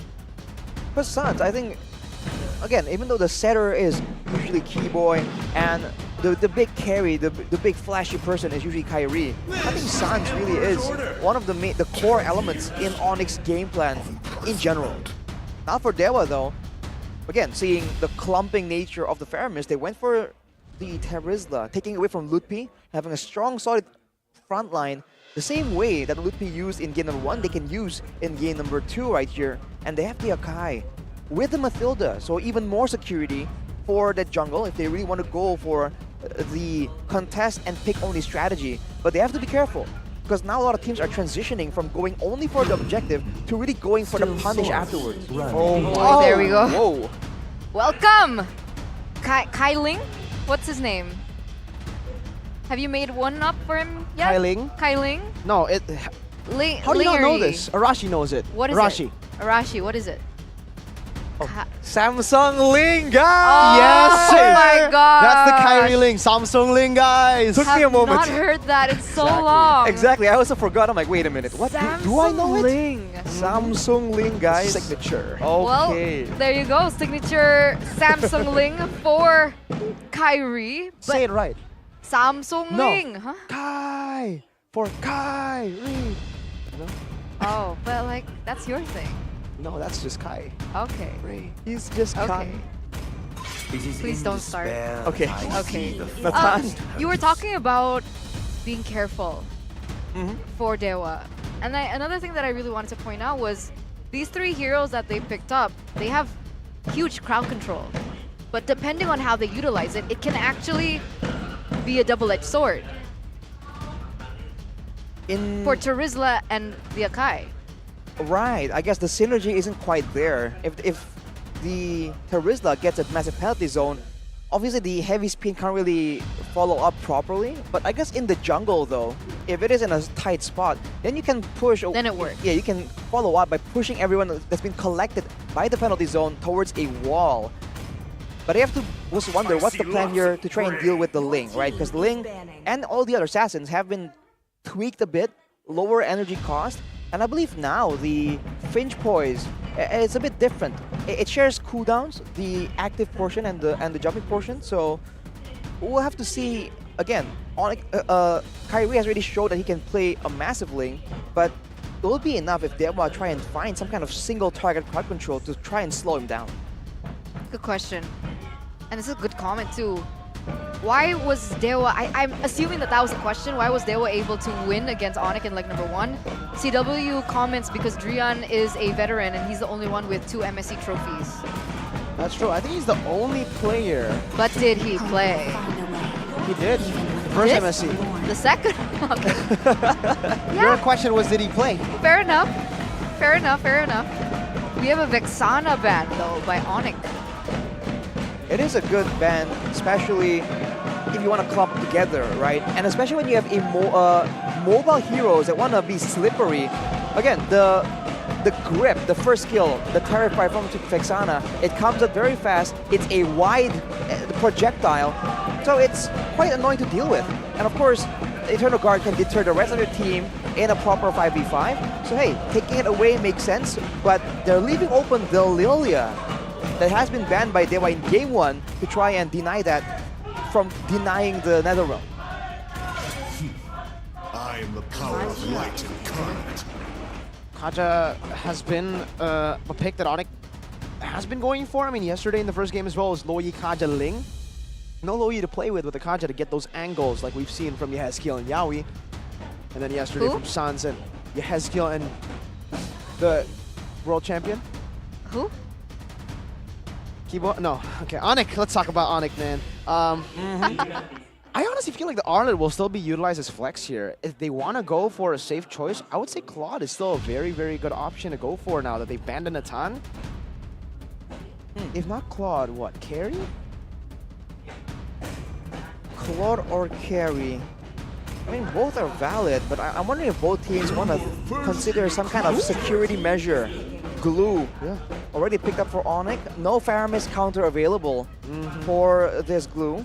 But again, for the gold lane, do they want to get more damage or do they want to get survivability? Sorry. Because for both teams, they can just keep diving at the gold lane. Does this glue still work even after the nerf? It's actually been buffed. Quite a tweak, right? So you can't regen. Now the glue that you pick up from the ground, it heals you more when you actually hit heroes with it, but only heroes. So you can't really heal from minions. You can't really heal from other sources, but in the middle of a big team fight or a 1v1, you have more weight to swing around. So that's the big difference. So are you saying, Arashi, that it's only a nerf to the low skill players? Oh! Because if you were good enough, you'll land it on heroes and you'll get that benefit. I think you can say it's a nerf towards the more passive players, right? Aggressive So players skill who issue. always want So to skill go. issue. Yes, skill Immediately. issue, technically. But for Dewa, Novaria has been a known way to deal with dive compositions, slowing them all down, putting the Astral Meteor that everyone have to walk through. But it's going to be the old Bruno we haven't seen in a long, long time. Nova pick. Nova and a lane. Interesting. Yeah, that's a risky pick. They don't have anyone to really... I mean, they do have cover. They have Matilda, so maybe they're relying on the cover. But you know, if it wasn't for that Claude pick, if they would pick something like Carry or if they went for Bruno, I honestly feel like that would have been a good angle to pick up a CW signature that we haven't seen in a long time. My signature too. The Melissa. Oh. But Melissa got nerfed, right? She's still aight. Okay. She didn't get nerfed in this patch. She got buffed in the last patch, like before this patch. But the model's placement is different this Skill time, issue. right? Okay, okay.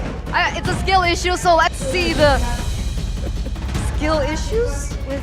No, I can't bridge it like that. I can't bridge it like that. But ladies and gentlemen, welcome to the land of Dawn. Can the Sky Kings go 2-0 and put the gods to their knees? We'll see in this game. Dewa versus Onic. Welcome to Mobile Off the Legends. bat, no purifies. Both teams just out for blood. But look at Onyx emblems, man. Quantum charge on 4 players. They're trying to go for speed. And they're going to go for a bit of, I guess, regeneration. Seems like it's going to be a scrappy kind of game plan for the side of Onyx. For the side of Dewa United, it's a bit more generic. Watt, though, has a quantum charge, and so does Drian. So we can look at the Matilda for that early game, pesky 1v1 play. Look at Kimura, though. Hang on. Yeah, this is what I was actually talking about. Wait, Kimura, you might be forced to flicker here, and he does flicker. He gets the guiding wind too. But yeah, I was talking about this too, by the way, like after the patch, when I was reading it on stream. Now that Glue has that, Terizla won't actually bully the Glue if they go all in. It's like beneficial to the Glue. Stronger all-in is definitely in the picture for that tweak for Glue. Here's the emblem by GameSmax though. Like we mentioned, everyone with a quantum charge for the side of Onic except for Lutfi with the base mine. But the Wilderness Blessing here for Sans and Keyboy hitting again. It's going to be a lot of roaming, a lot of fights. CW going for the tenacity, not the weapon mastery, playing it safe, not being greedy with the damage output, knowing that he still will be trying to withstand a lot of damage coming in from Watt and also Drian potentially, depending on how these fights start playing out. Okay. For the moment, we do see that Drian is trying to be everywhere at once.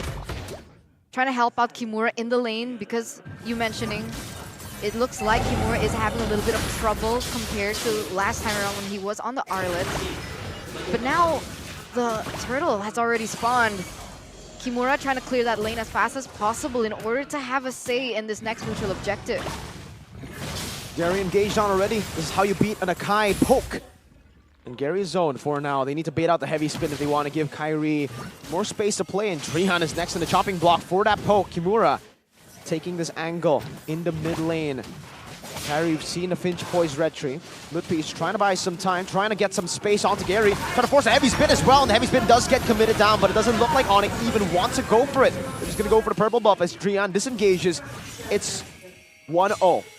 Interesting. Kyrie actually had a level lead. But oh, okay, very fancy feat there. Wait a second. Is Keyboy okay?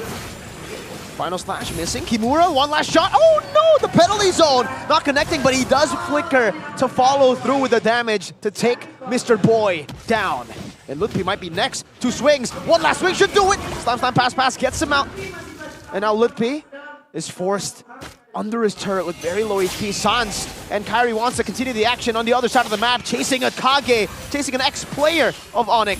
But Drian gets out with a cheeky flicker.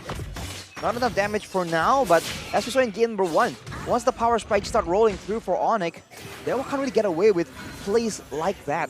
So it's only in the early game where they can really abuse the situation. But Kyrie, smooth criminal here, just sneakily going at Gary, trying to punish the fact that Dewa are just focusing on the EXP lane and Ling. Right, the Ling isn't exactly pressured at all right here, even though Drian has been trying his best to really meddle with that farming pattern for the Ling. Nope, nope. Kyrie's still a level ahead. And it was interesting why they didn't even go for the contest. What are they planning here? Are they looking for more pickoffs instead? Do they not want to play the objectives? How does the Akai do against the Ling with the steals? But wait a minute. Drian, two-man circling Ego into the guiding wind. That's why it's so annoying here. Oh! CW almost solo killing Watt up top. Now as Dewa look for an initiation. Gary mounted on by the glue. Gary with a heavy spin, not able to find the purple buff, but actually gets slain instead. Now Lutfi is chasing them down, and Drian is forced to use the guiding wind defensively. They don't even get the purple buff away from Onic. Oh, Keyboy. Classic Keyboy being over-aggressive. Drian tries to go for something more here. Probably won't be enough, but the HP burst low for Keyboy. It means that Onic will have a chance to be aggressive here, but Drian says otherwise. But without Watt in the picture, are Dewa, are they still going to try and risk this? Oh. So personal. It's been so personal for Drian. Constantly trying to harass Kyrie, even from game number 1. And for Watt, he hasn't been having a great time either against CW. But Keyboy, does he want to go for this? Final Flash ready for members. Revealed by the Astro Echo. Now Kyrie is on the wall. That's heavy spin, but Kyrie is still on the wall right now. Gary, beautiful retreat to get it done now as Drian is all alone. Now, split onto Kimura, mounting him up. The penalty zone canceled some way, but he now is able to find it in the end. Kyrie jumping to the back as well. Keyboy goes for the aggro tank, but no, it's still Kyrie who's tanking it up. He still tanks it up and gets the additional healing from that kill to Finch Poise out to safety. Beautiful, beautiful, beautiful there. 2-0 despite Dewa being able to get the neutral objective with the kill trades plus a turret. Is it still really worth it for Dewa? Ooh, I think for Dewa, it's just how they have to go and play this game, right? With the Akai, you have to go for this neutral objective. That's the main value that the Akai does provide. So in a way, they are locked into this playstyle, and it's only the only thing they can influence is what they do afterwards or before. And Gary goes for the purple. Pulled down with the Shadow Stampede though. Kyrie looking for a No, it's Gary. Beautifully done with a heavy spin. Just gets the red tree. Cancelled out the Defiant Blades from Kyrie to get closer. Well, now with the energy cost kind of reduced for Kyrie on the Ling, no, it's not really as devastating technically to lose your purple buff. It's definitely a big factor. But if you look at the gold, he's still ahead here, farming more efficiently, still smoothly stealing a lot of camps from Gary as much as possible. He's actually building a bunch of components and not finishing a single item right here. 4 keys though in the mid lane, going for the Necklace of Durance means that in these big fights that Netherrealm might not be nearly as good as Onic can predict. They're going for the bottom side turret. Are they gonna get it? It's a 3v2 situation. I don't think they're going to go for the commit. It looks like Drian might be looking for a flank here. But I don't necessarily want to commit onto Keyboy with that heavy spin. Oh, the cancel of the guiding wind with the Stampede. Okay, both teams disengage again. And those components, it wasn't just a bunch of components. It was on the way to an endless battle. He didn't finish the boots, but he's on the way to endless. Still not completed just yet, but Drian with the Blast of the Oasis now. That's a big power spike for the team fight prowess for Dewa United. But now with the middle turret taken away for Onic, they're actually not having a lot of control right here. Dewa still has the quote-unquote edge, but Kyrie is 1 level ahead, so we'll see if Lutfi can just zone him away. Oh, like we mentioned, it's getting personal here. The Stampede brings him back. One more ball, and Sans with the Ghost Bursters takes Drian down. Onic continue on towards Gary. Endless battle built up already. Now Gary full all in, but the penalty zone hits on the 3. CW with the dash forward, but Gary already using the heavy spin will not have a say for the 3rd turtle. Meanwhile, Kimura all alone. CW with another slide tackle forward. Wants to go for it, but it's caught under that turret. Kyrie, not the case. Jumping over the Divine Blade, onto Kimura as well. Has the Tempest of Blades. One more shot is all he needs, and he gets it with the Tempest of Blades. Gets out of the Divine Blade as well. Squad now pops in a Blazing Duet, but Lutpi is able to flicker out. Gary has the headbutt, can go in. A Circling Eagle. Lutpi pressing in. The split. Keyboy running away, but gets shot down by Kaze. They're turning it around. Dewa United, slowly but surely, right? Because even though it seemed like Onic were dominating, I mean, which they kind of were, Watt was not standing idly by. He was able to get the turret in the top side. He had a lot to say in terms of fear in the mid as well. And so he's still farming up a Storm. And despite what it seems like it's looking, they still need to respect that possible damage output coming in from Watt, exactly the way that they needed to respect CW in game number 1. But we do have a game fun fact here by GoPay. Sans tops the charts as the most frequent user of Faramis in MPL ID Season 13 with 7 times picked and a win rate of 57.14%. The question is, will that win rate falter in this particular game? From the looks of it, Onic still has a bit more of an advantage when they want to on how they really want to have these fights play out, but they have to be careful not to overstay. The fact that they were going so deep right there, and Kyrie was forced to use so much to secure a kill on, again, tankier members here, not the backline members. It's just not what the Ling was built for, and because of that, Dewa can really counter back and kind of trade back the loss through objectives by chasing them back afterwards. Especially when they're up against a Novaria with all the slows and long distance utility, they want to be careful with how they exit the fight, right? Not just how they enter it. What? How is he doing now in farm? He just picked up a 1, right? Yep. He already has his golden staff. Are we waiting on something else? Or is he ready for these team fights? Because we saw in that particular team fight he was ready, but now they're going to be clumping up again. Is he going to be really ready against Onic this time? Ideally, he wants to have a Corrosion Scythe on top of those 2 items, but with the Wind of Nature prioritized earlier, going up against a Bruno, an Arlott, and a Ling, it's probably the better situation. Even though you don't get as much quote-unquote damage, you still get more damage in because you have more utility that allows you to move forward more aggressively. I think that's the mindset behind the itemization. And if he comes in for a fight right here, I think that Dewa aren't that far behind to go for an all-out fight. 2 levels ahead, by the way, Kyrie. Damage dealt still number 9, but this is kind of 1v1? give and take, 1v1 up top. But this is also a problem. Maybe that's why Claude was also picked up by Dewa, or sorry, by Onic in game 1 to deny that side lane pressure, because he can actually match the Ling. And it looks like you're right. Kyrie doesn't go for it. Yeah. Watt instantly back with full health. He's going to be able to rotate now to the neutral objective fight. How does Kyrie want to play this? Seems like he was rotating to the top side to try and save the turret, but it will go down.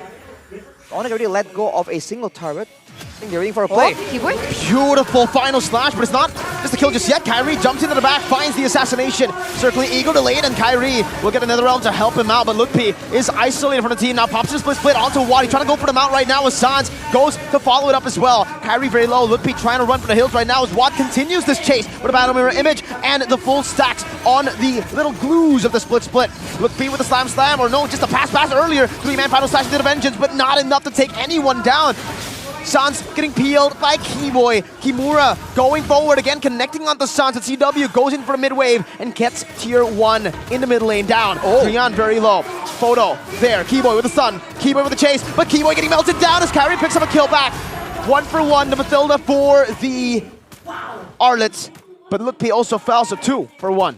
But they got a lot of towers as well. Kyrie was able to push the 2nd tier turret, and Bruno was able to get that mid-side turret, so all in all, who do you think that was worth it for? I think it's worth it for Onic, but now, if because of that fight, they lose out in this Lord and they get taken away from them, might be bad. Gary's low, top of the blades coming down, and Gary still gets it! Despite being 2 levels down. What a save from Gary. Last minute retribution with his last breath.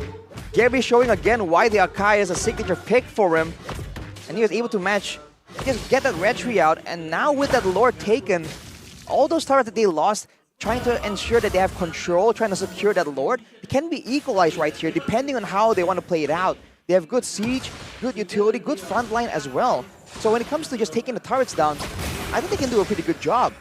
It's only on Kyrie here to really go for a split and try and put pressure on the other side of the map and force Dewa to split apart so that they can't just group up around the Lord and use it as a sixth member.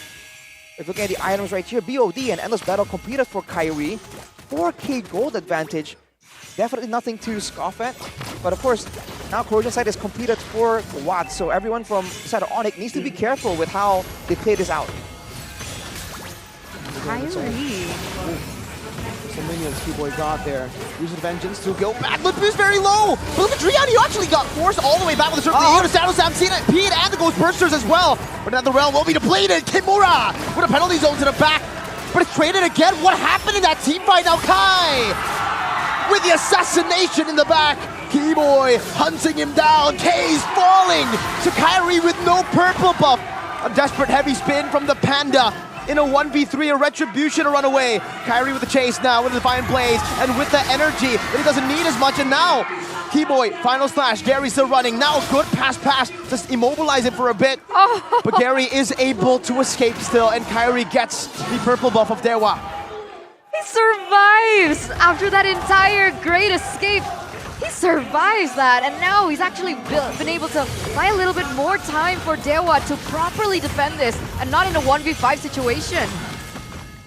Good threaten from the side of Dewa to really push back Onic, especially with Drian with the Circling Eagle. That's the value there. You don't know if he's going in or just threatening it. But everyone up from the side of Dewa, Onic will back away, but that was definitely a massive sequence of events for them, especially with Dewa just rushing in to try and go for more value there, despite the fact that they were holding control.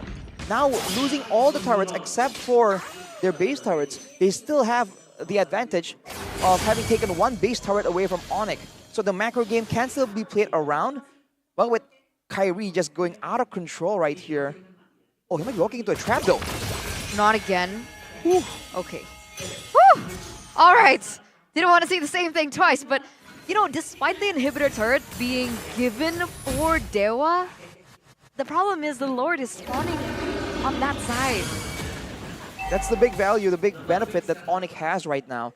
They can still have good control over the wave, and all the other lanes are still pretty secure. I mean, Kyrie is waiting to see if Dewa is laying a trap for him yet again. And it's one of the ways you can deal with it. And with a Mathilda and Claude, there's definitely enough utility and damage to really catch him off guard if he doesn't really prepare his escape routes, his skills in the right situation. But now look at Gary, so low. The Kimura wants to continue to poke. Those, I think it was 3 total shots, 2-man penalty zone, but there's no follow-up. Kimura is isolated from the team, and Drian only now is he bringing Watt to the team. CW pops him over nature now, tries to go for a side tackle, but Watt takes him out. The Netherrealm was a bit late. Now Kyrie in the back also, look at McKay's, who still is able to pop in the winter truncheon, and now it's going to be Watt who picks up a double kill. Now on the Kyrie who picks up a Defiant Blade and gets out just in time with the Finch poise. Watt tells us, oh, he finds a shutdown. What happened? How did Kai die? Anyways, it's Watt with a triple kill. Watt's going for more, the veteran from MPL Season 1, demolishing Onic in Game 2. This is huge! This is a big turn of events for Dewa on the back of Dewa, and now they're going for more. Circling Eagle on the Sans, Watt coming down again, now Sans dead! That's an unofficial savage already for Watt! Oh! And Case picks up the final kill to wipe the Sky Kings out, and to bring us to game number 3. One team fight! Won a team fight where Watt was able to weave in and weave out, dodge all of the shots being thrown at him to force us to a game number 3. That was so well played by Watt. It looked like they were just out for the count, unable to deal with the macro presence, the mechanics coming out from Onic. But Dewa United show again that they are no pushovers, that withstand the aggression and they hit back. With one team fight, not too late into the game either, they're able to get everything, man. This is how close the matchup is between both these teams. I'm looking back at the replay to see exactly what killed Kyrie, because he didn't die from a fadeaway basic attack. Oh Minions? My god, he hit the green camp. He died to the green camp. Oh my god. Rare mistake from Kyrie. Miscalculation. the green camp. Yeah, so he Of finch all pushed to the things. orange buff. Right. The green camp on top of the orange buff. He jumped to that. And he got smacked by the golem. Oh my god. And he was that low. That's unfortunate. I mean, if he had a bit more HP, things would be different, but that's just how well they were able to just push him away and match the presence and shut down the Samsung Ling we were hyping up. Item swaps, no problem. Golem, bonk. Unfortunate, man. That was purely miscalculation for Jungle sure. OP. He thought he would get like a bit more sustain from going for it. But yeah, technically, with that build, you have to use your skill. Right. Yeah. It's not the basic attacks anymore. A moment of silence for our Samsung Ling. But a moment of brilliance coming out from this player. What? He's a POTG for game number 2, and we're getting a little bit of a pattern between both of these teams. Game Who's gonna number tell 1, him? it was CW. Game number 2, it was what? Who's gonna tell him? Are you gonna talk about the Claude is the nerf? Claude got nerfed. What's up with these two? I have no idea. They just don't care. I guess at the end of the How day, do they the make it look numbers. prio? At the end of the day, bro, the numbers are just numbers, man. The execution in the Land of Dawn is what matters. And I guess the kits from Claude is just so diverse, so flexible, that especially when you're veteran players like CW, like Watt, you can just make this hero shine, even though you're technically at a disadvantage due to the patches. He has an Athena shield, by the way, so he's still very much respecting the fact that there is magical damage being thrown around by Onic. But here's the player of the game highlights by our official gold partner, UBS Gold. Early on, it was just looking so difficult, and Dewa did exactly what their game plan looked like it's supposed to be executed, right? Use the Panda to really threaten the neutral objectives and the jungle camps, and try and shut down Kyrie on the Ling. But this dive right here is what nearly costed them the game, man. The fact they were all so low, the turret was still up, and they were all the way in the back. And then afterwards, the ult is being used in a disjointed fashion, and nothing left to really deter Kyrie from going in right here. He has full reign to just do whatever he wants. And this drawn-out fight, if it's separated just like this, that really benefits Onic when no one can cover each other from the side of Dewa United. So here it is. Just pay attention to the map after Kyrie goes in here, right? Let's see exactly if it was maybe a possible fadeaway shot from Watt 2, but I don't think that happens to Claude, huh? Usually it's like Brody carry. So yeah, he doesn't get the basic of that. Look, he jumps to the golem, bonk. It might be a Mathilda. One of the wisps from Mathilda, I believe, trailed behind him. I look at it again to confirm. Right, it might be that, right? It seems like there was an additional bit of damage that threw off Kyrie's calculation when he was going for that green camp. But afterwards, with him taken out, only Ludwig on the glue and only Sans on the Paramis, not enough to really clear the waves. Which begs the question again, the glue really doesn't seem to be as oppressive as it used to be. So we'll have to see if that is something that will be still utilized in the Land of Dawn. But looking at the post-game stats here, 17-minute game, very even. But 2 Lords taken by Dewa United, showing again how we were questioning earlier, the Akai, is it really all that? Is it really that good? Well, in the hands of someone who knows how to play around it, with a team that knows how to back him up in those Lord contests. I mean, look at it. To be fair, one of those Lords was secured with a very small sliver of HP left for Akai for Gary on the Akai. But in the end, he still got the job done. But the thing is, if it wasn't a Kai at level 15 and a Kyrie, okay, not a Kyrie, and a Ling at level 15, is it a 50-50 when it comes to red trees? Or does Akai have a advantage? I think Akai has an advantage. One, due to the possibility of him zoning away the Ling himself with the heavy spin, but also because he himself can't be really crowd controlled. If he goes in for the heavy spin and then Ling comes in with the Tempest of Blades, does the heavy spin connect onto the Ling when he uses his ult? When he's flying on top, no, and can you red tree at that point? With the mid Tempest of Blades channel, I'm not sure actually. I'm curious to see us. I don't think you can, but you know, I'm not an assassin player by all means. Exactly. Let's try it out later in the break, because if they can, then that makes Gary even more impressive. right? Because he was 2 levels below, and still Kyrie wasn't able to secure the objective. True. Right? Showing again that maybe his retribution is just that good when he has a comfort hero. Maybe it's not just the crowd control aspect, but also the damage numbers that he's used to playing around. So it wasn't a fadeaway bullet. It was also not Mathilda because Watt got the triple, so he got the kill. If it was Mathilda, then Kyrie would have died too. Mathilda, so it was a creep. After replaying 9 times, it looks like it was. Detective Mirko has solved the case. Ladies and gentlemen, it was just a miscalculation. But you played Ling as well, Mirko. Can you retribution in the midst of a Tempest of Blade? Yes. I believe so. So wait a minute. I think that yes. He says yes so because he confidently. used to be a Ling player, And then right? he goes, I believe so. Unless something has been changed, because these things do happen. Like That's now true. you can retry with ult on Hayabusa. Right. The last time I tried, yes. I'll try it again. Detective Mirko on the case. Okay. While we're talking about And that, can you get caught in a heavy spin No. when you do Tempest of Blades? No. You're untargetable. So it's technically 50-50, but you don't get to say on the damage. So usually you combo like a skill with the retry to get it. Yeah. That's Tempest of Blades. You Tempest of Blade and you just try to retry it.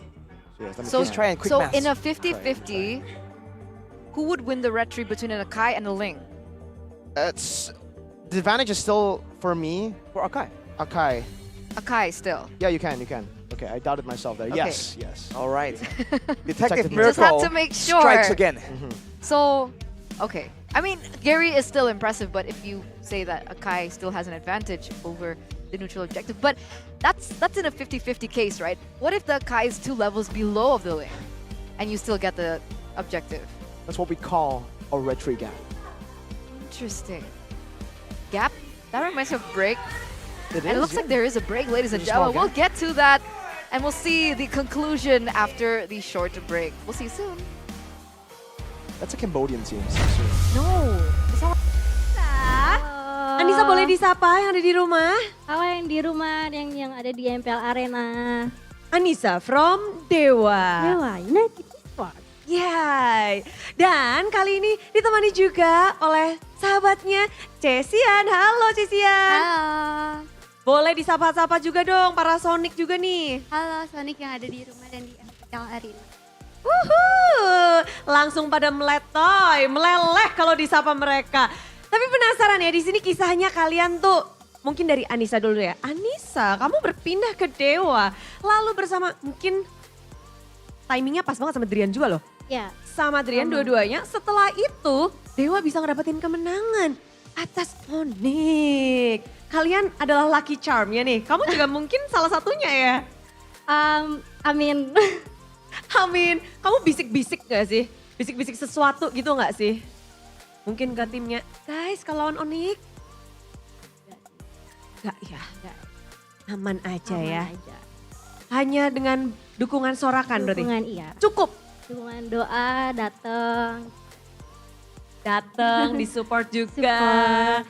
Namun sekarang kan ada Cesian juga. Cesian ngelihat Anissa, bajunya bukan baju Onic, bukan what time is it kayak merchandise-mu ini nih. Ngerasa aneh gak disebelahin sama Anissa? Aneh sih, karena biasa kan kita satu seragam gitu, tapi sekarang beda. Beda ya? Dan ketika melihat sekarang juga kalian di MPL Arena beda kubu. Kalau ketemu buang muka gak? Enggak, kalau dari tadi kita masih bareng. Masih bareng, masih tetap solid ya? Masih dong. Masih, dan ini Bude juga ngelihat ini kan kemenangan Dewa di leg 1 menang. Terus leg 2 ini lagi unda-uni banget. Cesian gimana sih ngelihat apakah ini efek dari Anissa dan juga Trian untuk tim Dewa? Mungkin karena semua tim sama-sama kuat kan sekarang. Cuman semoga kayak dukungan Kak Ica masih ada dikit buat Onic biar makin kuat. Anissa, kamu masih bersorak-sorai ketika Onic menang? Aduh, mantan. Kenangan terindah. Kebiasaan ya? Sorak-sorai juga ya? Jadi ingin mendukung ya? Tentu saja ada refleks itu, tadi ada refleks gak? Ketika game 1 menang? Kayak, Enggak sih. Langsung tersadar ya, Iya. langsung tersadar. Tapi kalau dari Ceci sendiri ya ngelihat sekarang nih satu sama. Gimana sih kamu? Jantung masih aman Ceci? Enggak sih, mulai deg-degan. Soalnya takut kayak pas leg pertama kemarin. Takut serem ya? Jadi Dewa yang season kali ini kayaknya bukan Dewa yang season lalu ya Ceci ya? Iya makin kuat. Makin kuat. Kalau dari Anissa sendiri, melihat Onic kayaknya mau balas dendam nih ke Dewa. Gimana kamu? Jantung, hati? Jantungan iya, deg-degan juga. Cuman harapannya semoga Dewa bisa memberikan yang terbaik. Bisa memberikan yang terbaik. Karena terbaik aja kayaknya gak cukup karena sama-sama udah ngedapetin satu sama nih dua-duanya. Kalau dari Dewa sendiri, kamu denger gak? Anak-anak Dewa tuh paling sering tuh ngapain sih kalau misalnya untuk melawan tim? Ada rutinitas atau ritual sesuatu gak dari Dewa yang kamu tahu? Kalau aku sering ke base campnya sih seringnya makan sih. Oh yang penting makan bareng? Terus kalau datang pasti ada yang makan aja gitu. Oh emang doyan makan semua ya kalau Dewa ya. Kalau dari Onic nih, mereka ada nyiapin sesuatu kah atau biasa ada ritual baru kah di season 13 Ceci? Harusnya bonding aja sih yang penting. Bangun chemistry biar makin bagus main. Bangun chemistry dengan hal-hal yang banyak sekali tentunya ya. Kayaknya kalau Onic tuh random banget. Dan sekarang saatnya kayaknya dua tim ini untuk beradu menentukan siapakah yang akan mendapat kemenangan di game ketiga. Anissa kasih semangatnya dong buat Dewa. Semangat Dewa dan anak-anak Dewa, jangan lupa dukung Dewa United Esports, Dewa United Champion. Woohoo, Ceci saatnya nih untuk Onic. Semangat Onic, semoga bisa balas dendam di leg kedua ini. Wow, balas dendam. Semuanya tentu bersemangat untuk mencari tahu siapakah yang akan mendapatkan kemenangan. Jadi caster, bidadari ini mau duduk, mau nonton game ketiga. Let's go!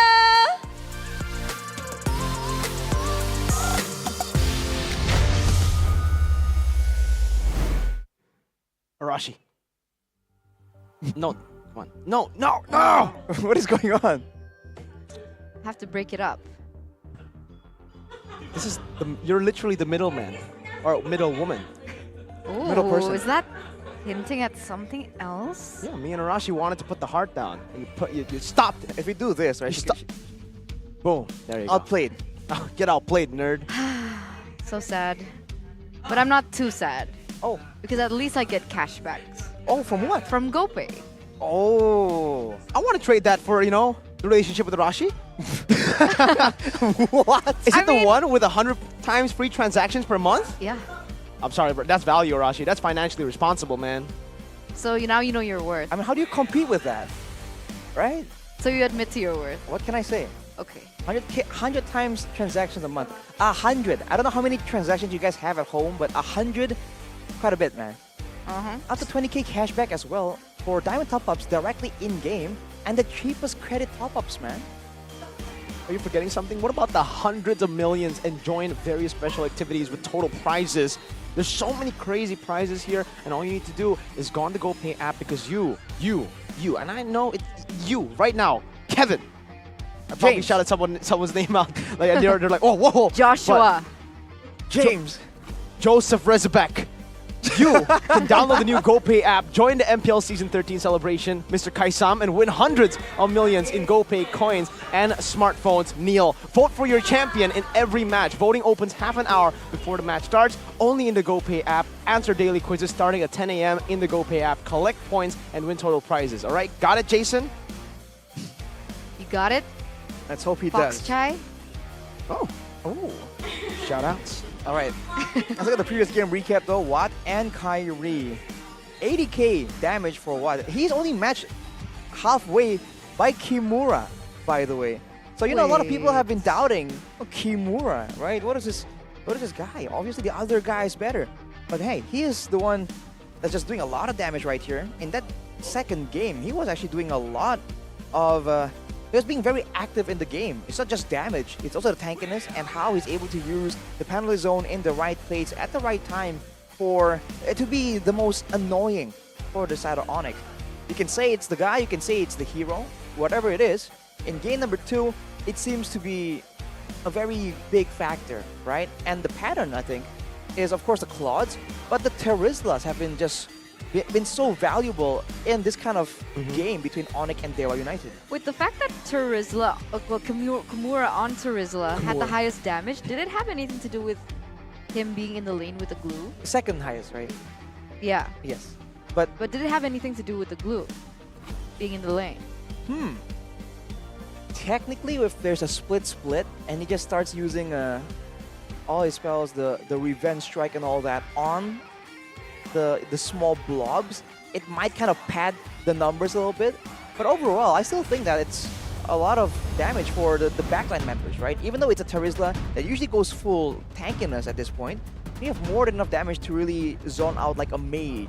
And in this kind of matchup where Keys and Suns have been trying so hard to be active, to be decisive in these team fights, I think that Terizla is just that pesky of a pick. Okay. So that's an argument as to why, right? But if we look at the drafting phase now, as we enter it, presented by the official tournament smartphone Samsung Galaxy, Dewa still first pick. Onic have opted to go for the second this time around, despite them winning on first pick last time. Are they brewing something yet again with the picks? I think it does hint at the potential for them to come out with another chase strategy, right? They can hide more picks up till the end. But I think even in game number 2, it's already a quote-unquote surprise situation, and they were able to get pretty far. It's just some small miscalculations in the Land of Dawn that really spelled their demise. So if they are willing to try that strategy again, I wouldn't be too surprised. So Dewa, if it ain't broke, don't fix it. Same exact bans. They want to target Sans. They're basically forcing Onic to go for Faramis, right? I mean, unless they pick the Faramis up for themselves. But the Mathilda as well, it just feels way too expensive to let go. But so are the other picks technically for Onic, or the other bans for Onic here with the Chip, the Harith, and the Barats. We might see the exact same draft in the first phase here, ladies and gentlemen. Mathilda should still be the first pick for Dewa. I wonder if Onic will change things up a little bit with the Claude in the first phase. Maybe like Faramis Claude instead of the Arlet Claude. Arlet Faramis, sorry. They can do that because the Arlets in both these games, number 1 and 2, yes, they have impact, but they haven't really been critical, right? You can replace that Arlet with another hero, because for the most part, it's not the damage that he's using to really win out the 1v1s, especially against a Mathilda. You don't really win that out anyways. 1v1 with Mathilda is usually such a difficult situation in the early game. If you go for something with a big engage, they can serve the same kind of purpose that the Arlet has been serving the past 2 games. But with the Mathilda open here, Onic can snipe it away. But this time, if they do pick up the Claude, Dewa can change things up a bit and pick up the Natan before it gets banned in the second phase. Yeah, that's the disadvantage of being on red side, right? You kind of have to react to the picks, but you can't start off with these big picks. And Dewa have shifted their priority from the Mathilda to the Akai. They know that Onic have a Kairi. They have Kairi who can also utilize the Akai. Even though he's been playing Assassins, that doesn't close the window to play the Akai. So they go for Fred. But this might be a flex. This is something that we know Onic for. They like doing this kind of strat, you know, where they pick up the Fredrin and it'll be flex to the XP. They'll pick up an Assassin late. So Fred and Arlet, 2 flex picks right now. With the Mathilda open though, especially when you're trying to abuse the damage and tankiness of a fighter in the early game, the Mathilda is kind of like an equalizer because you give shields to everyone and you can still strike back with a lot of damage as well. And you provide mobility that makes it difficult for fighters to really stick on their target. So picking 2 fighters when the Mathilda is open here, I feel like it's quite interesting. I believe there must be a plan somewhat from Onic, but for Dewa, I don't see why they can't just pick it up now. Your team is picking. Claude and Mathilda. Now here's a very weird thought, but if Onic were struggling to get retry wins because the Tempest of Blades, you just fly around, and then you retry, right? You don't actually have the damage to kind of combo it together with your retry. You know what does have the damage to combo with retry now, and you can actually retry while you ult? Haya? Exactly. We were just talking about this. If they really want it, is it time to maybe go for it now? Maybe not in the first phase, because I don't think Dewa will be really too scared of a Haya right now. So they'll probably still pick up a Marksman first. It looks like they are hovering over Marksman. waiting for it, but New Mirko, your calls have been on point in recent times.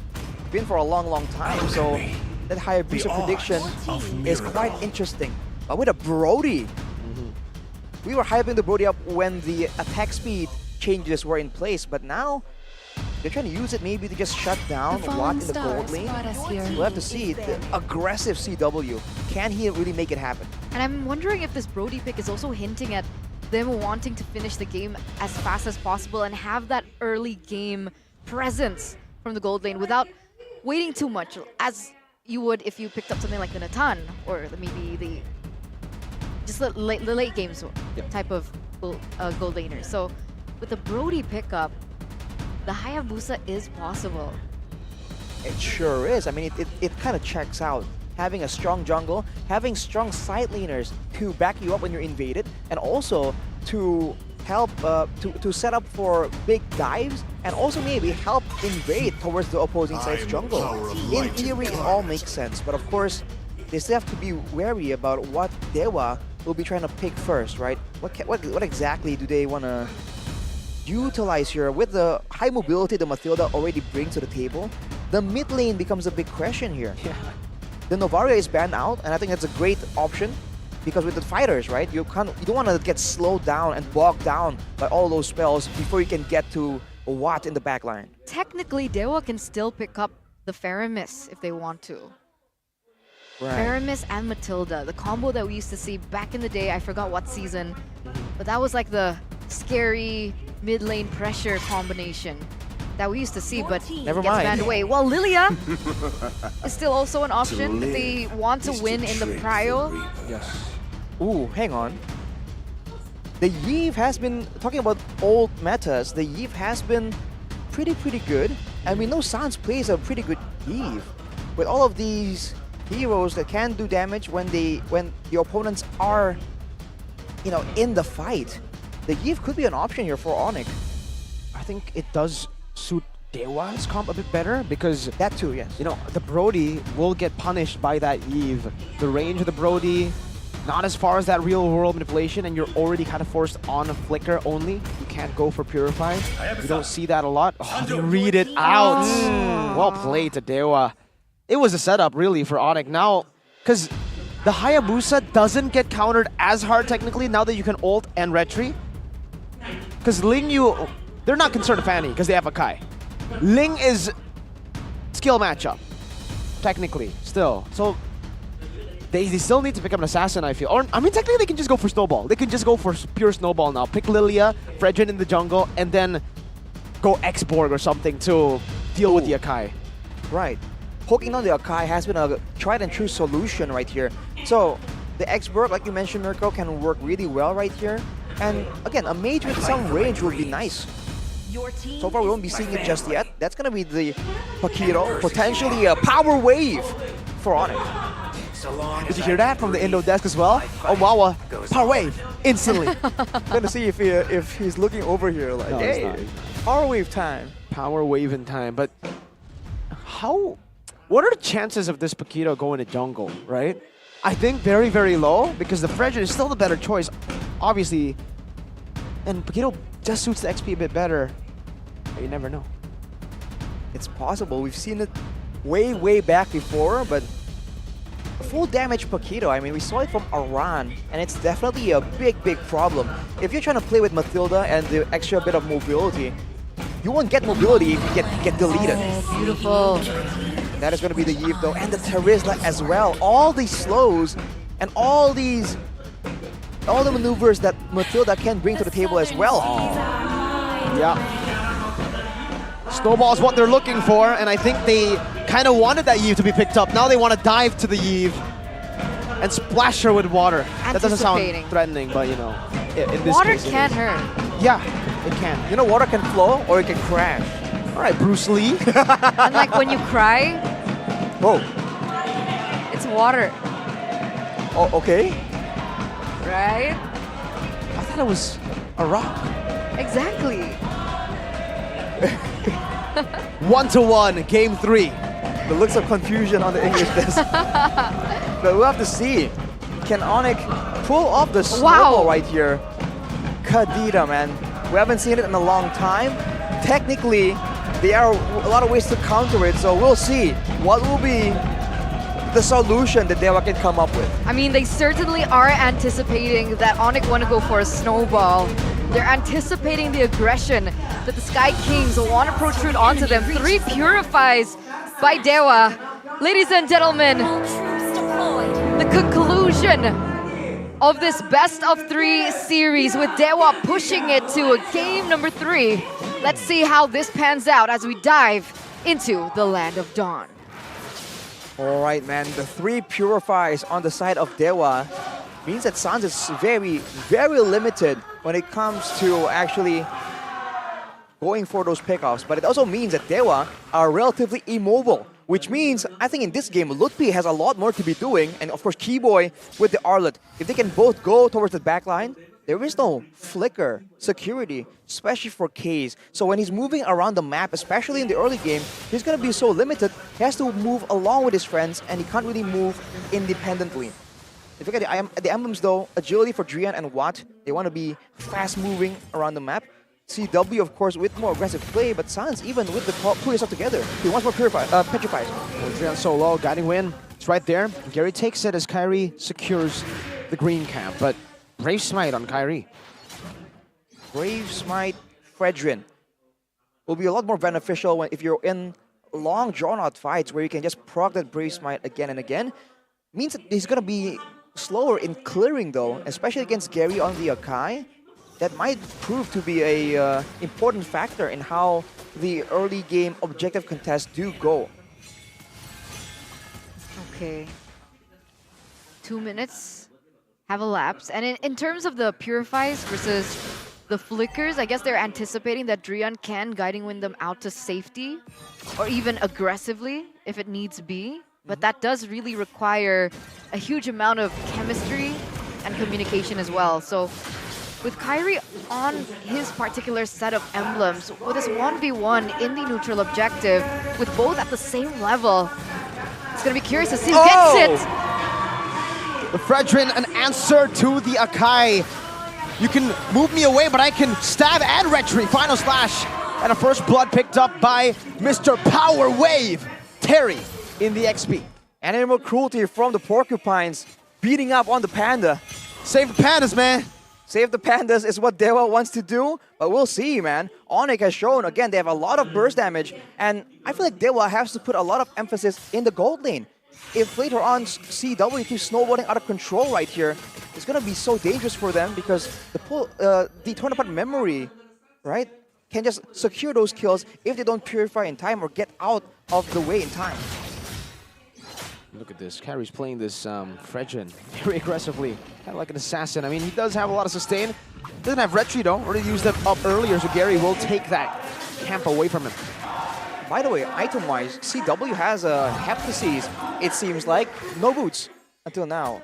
Is what the item, the inventory shows us earlier. If that's the case, that's really early. They do have a 1k gold lead at the moment. It still can ping pong either way. But if we're talking about Snowball, Onic also needs to be aware of Watt at the moment. And it's not going to be as simple to take him down as well because he's on the Purify. And if they're hitching their bets on Sans on the Kadita, that's a big problem if they want to play pickoff. I think the Kadita will have to be a lot more hidden. You can't really bank on just crowd control anymore. You just have to use the surprise factor. Because even though you can purify or get out of the initial lock, the Breath of the Ocean as well, the rough waves will still do a lot of damage. Circling Eagle up top to deny Lutfi of that proxy, of that cut.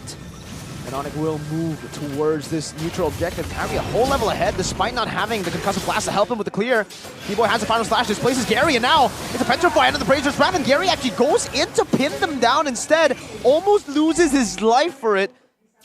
But now they will concede the turtle. There is no way for Gary to contest this. And look at Keyboy just trying to zone as much as possible to give Kyrie this free turtle.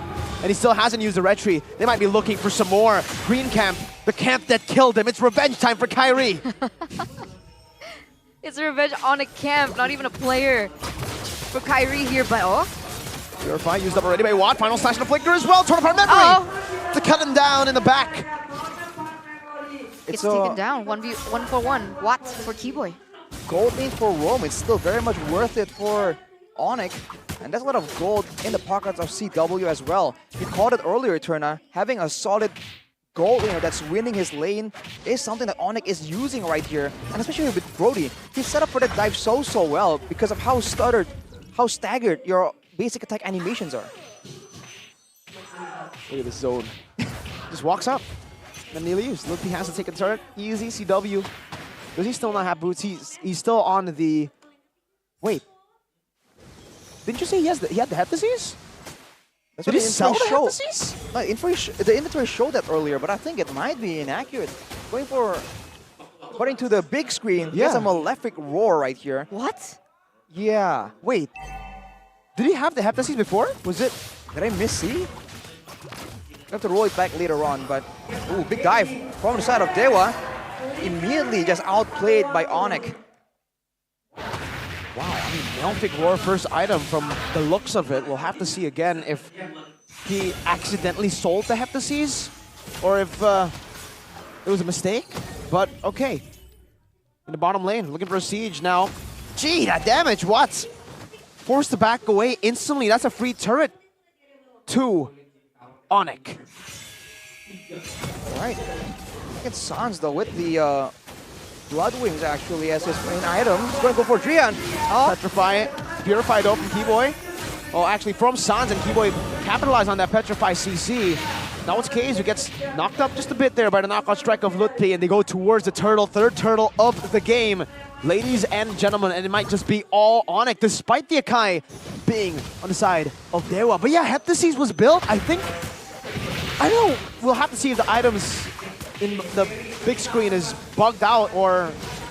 Okay, but it was shown. It was shown, it was shown. You did not miss-see, Arashi.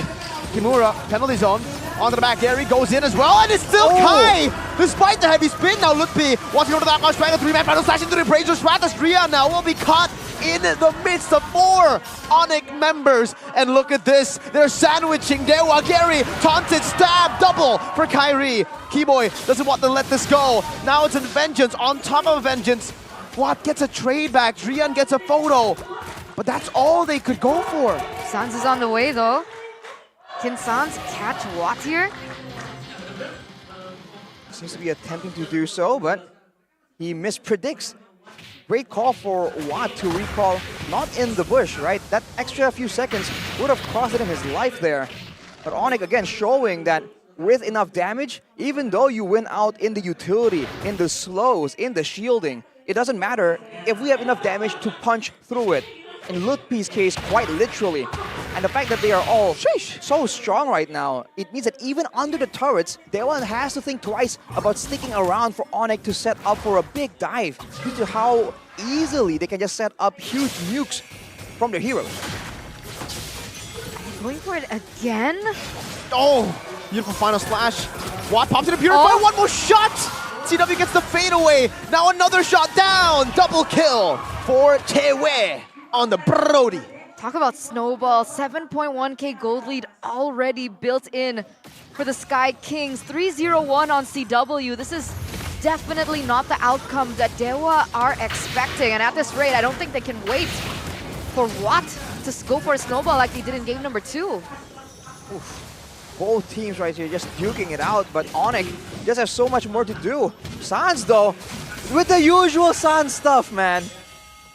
With his item build, he went for the Blood Wings for extra bit of survivability, more damage, and he can get out of sticky situations considering how aggressively he's been playing. I mean, look at him! That's the Blood Wings doing work for you. Another CC immune oddity as he gets out. Bro, this is what he did against Alter Ego 2, and it ended up with Sellyboy dying in game 3. Sans now landing Truncheon and CW DHS. Wow, that's a lot of more damage, but look at that preemptive flicker from Kimura right there. That's the kind of threat that Onic brings to the table. What now with the golden staff? He will be doing a lot more damage, but can he even survive? He's all the way in the bottom, and Onic will be able to go for a full-on lord here. Yeah, and look, he wants to kind of force him. Oh, 2 jabs and a knockout strike, and it's a solo kill! Lupi gets it done! What no wind of nature! And that's a power wave from the Paquito. Sans trying to run away, Kimura trying to go for it. Oh, Gary steals it away from under the rug from Onic. And they have saved the game, but not for now. Lupi, knockout strike. Oh, CC immune and still the double jab into the back. Now flicker out, penalty zone by Kimura. Not landing here. Wait, how did Gary get the Lord? He's 3 levels below Kyrie at the moment. It's the Kai. It just gives him superpowers. And that's a great Lord for the side of Dewa, but the power of Onic is still very much in play. They are the ones taking out turrets, and they're trying to clear this Lord out and deny any kind of value from the side of Dewa. CW right now is just an absolute menace, man. He's just chunking down members left and right. But left going to DHS for a good balance of damage. Gary though, he retreated and headbutted to his death, to his own demise. Miscalculation or mishap, you decide. Win of nature though for CW. That win of nature, it means that against Watt, he's gonna have a comfortable time going in for the big duel, the 1v1s. And technically against Kimura as well, it can be an option. But for now, he's relatively safe. Even in these big fights, no one is actually having the leeway to even deal with him. We talked about the Yve potentially zoning him out. If the Yve sits there and tries to do that, you know Sans has his eyes on keys. Could Dewa be potentially tilting here? With the way that they're playing at the moment? I mean, the stakes are definitely much higher for them. They are currently in the red zone, number 8. So this game definitely means a lot more to them than it does to Onic, who is still comfortable at level 3. Just like that though, Sans once again abuses the Kadita passive. We've talked about it a lot. And the Blood Wings. It's just so underrated. The Blood Wings lets him escape even faster. So it is a bug. The Heptasis is there.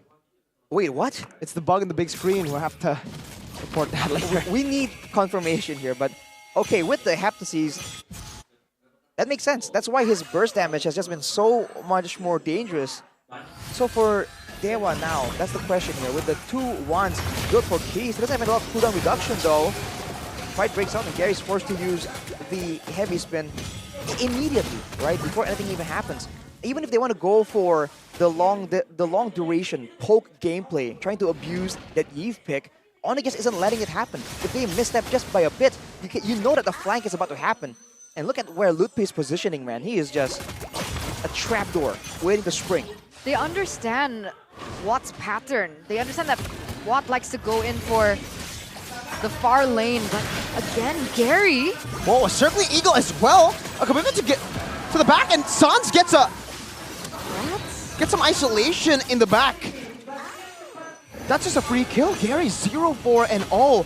He got the Lord once, but now it seems like he won't even have a say on the next Lord. That is going to be enhanced in the 13th minute of the game. That's such unfortunate timing for Gary in particular. The fact that he was able to get that retry over Kyrie earlier on. Why did he go in and commit for that engage in the top side? I think he felt like he had information, and because the Lord was about to spawn, he wants some control, some space to operate, to try, potentially go for another steal. But Onic just immediately punishes it, and they know they have a lot more crowd control. And funny enough, what was done by Terizla in game 1 and 2, right now Sans is doing with the Kadita. He's not going for a big one-shot, big full lockdown combo. He's just using the rough waves to immediately zone away any kind of backline follow-up from the front lines of Dewa. And that's a flicker burnt out already there for Kimura. The sudden penalty zone flicker, not available anymore. Watts getting out of that battle mirror, or getting out of the Breath of the Ocean with the battle mirror image. 2 base turrets taken down, and Onic will continue this chokehold that they have on Dewa to the bottom wave. They have a Brody, in the famous words of Wolf at the M5 Grand Finals final game. CW can't siege this base turret so easily, and Gary again gets chunked down. Real world manipulation popped in, but look at Sans stopping the real world manipulation, giving CW time to hit that turret. It took him 4 hits, and now Kimura as well. Torn apart memory, taking him down, but the penalty zone actually saves him for a bit. One last shot, beautiful save by Drian. That's just so much damage, so much pressure. Everything that Dewa are trying to use to really counter Onic are being shut down completely. The utility just kited away from. The damage outmatched the zoning just denied again and again. With no base turrets now, it seems like it's only a matter of time unless Dewa can get a pickoff. They have to try and go for something crazy right here before Onic just slowly but surely cruises to an easy victory. It looks like Onic are fulfilling a particular expectation before the season. It's not enough for pro players to just anticipate their movements and anticipate what they're going to play, but their habits. And you can see that Onic understand that. That's why it looks like they're always a step ahead before Dewa even decide to do it, because they understand the players and their habits. It's insane to see.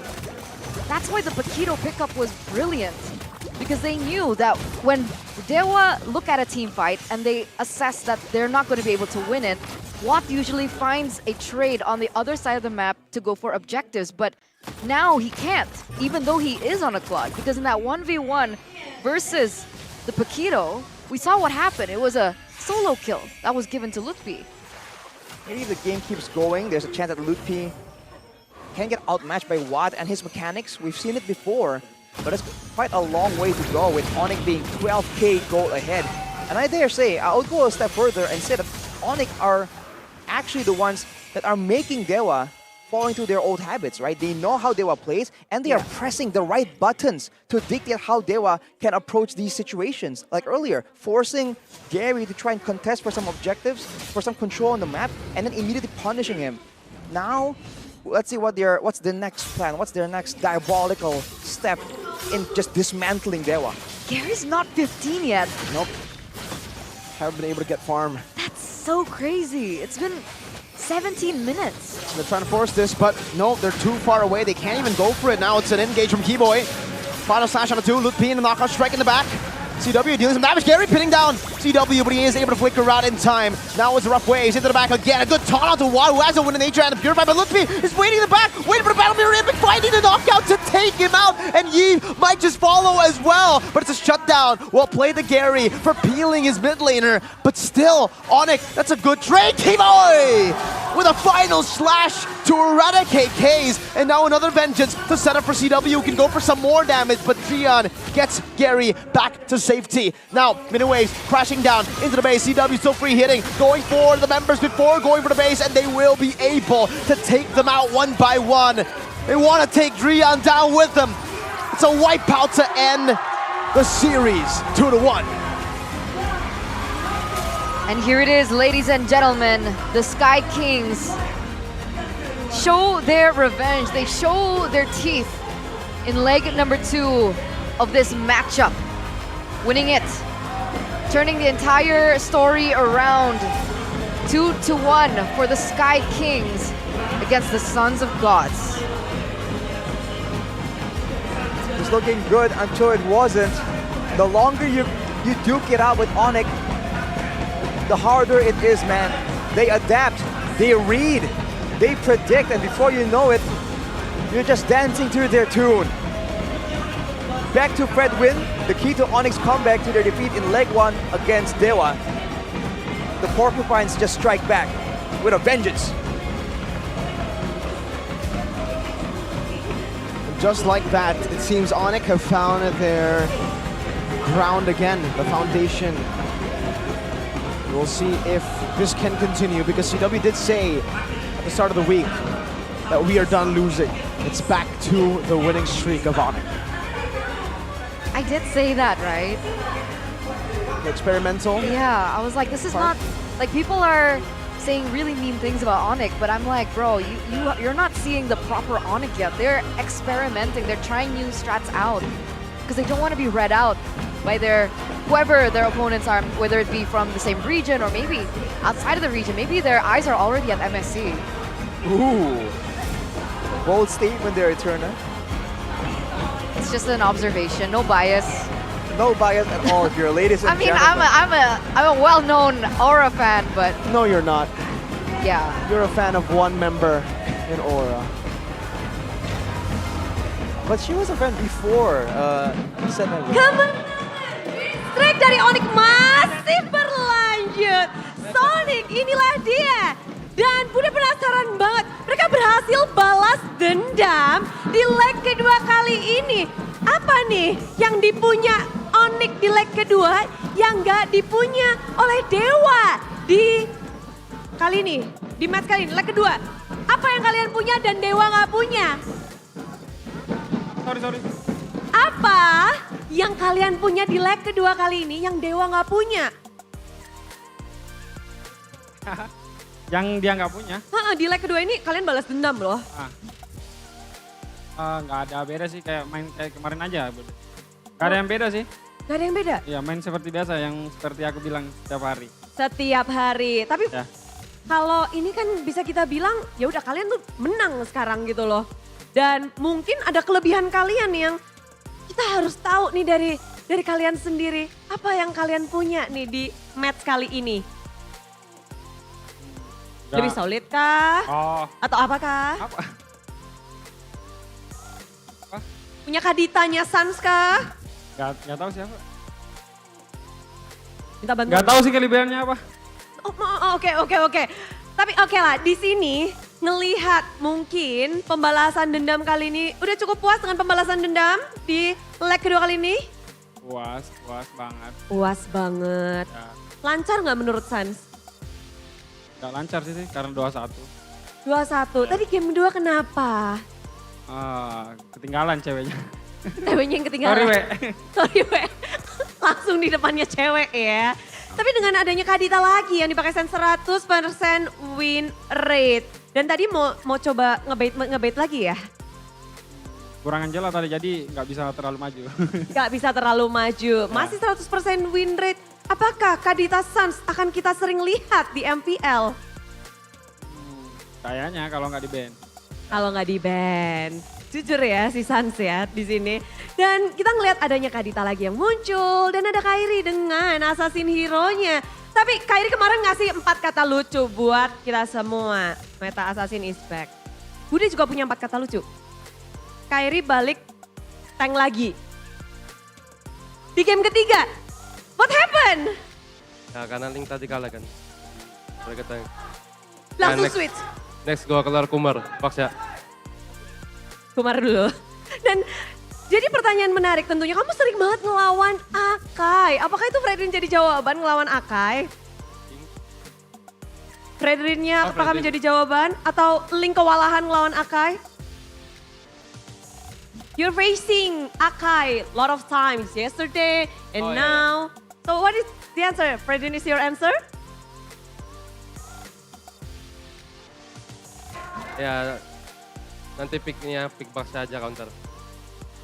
Oh counternya Baksi aja. Oke. Dan kalau dilihat di sini, you play 2 of type of jungler. So can you tell us the experience using assassin and using tank in the jungle?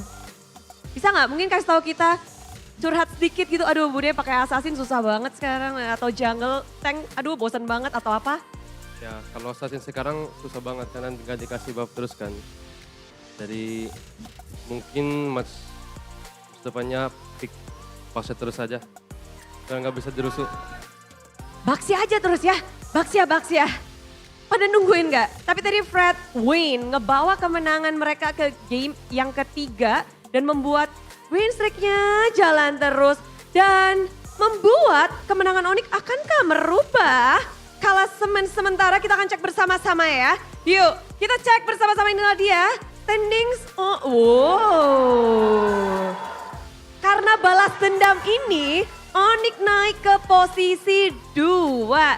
Bentar, ada yang bilang ini bukan eranya Onic lagi. Kalian mau kasih tahu sesuatu nggak sih buat orang-orang yang ngomong this is not Onyx era? Mungkin Keyboy? Ada yang bilang ini bukan eranya Onyx lagi, tapi kalian naik ke sini kayaknya membantah kata-kata itu ya? Sebenarnya kalau di Onyx tuh nggak ada kalah sih udah. Kayak kalau kita tuh lebih ke arah kayak kalau menang ya menang, kalau kalah kita belajar. Kalau kalah kita belajar.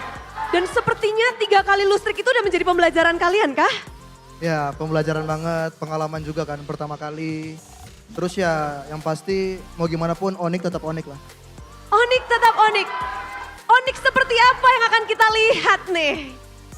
Onic seperti apa yang mau dikasih lihat? Ya bakalan balikin lah versi terbaik dari Onic nanti. Versi terbaik dari Onic. Dan ini kayak masih win streak terus. Lutfi, kamu yang diberi tugas kayaknya ya untuk balas dendam kepada Dewa kali ini. Ada sesuatu kah yang perlu kita tahu dari Lutfi? Balas dendam lancar. Alhamdulillah lancar.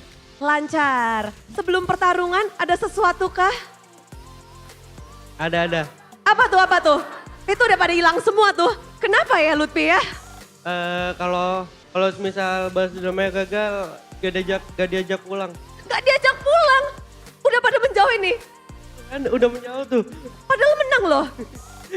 Tapi mental health aman? Aman? Di Onic, nih mumpung mereka pergi ke sana ya. Oke, di situ aja. Lutfi, kasih tahu gimana kamu beberapa minggu ini menghabiskan waktu bersama mereka.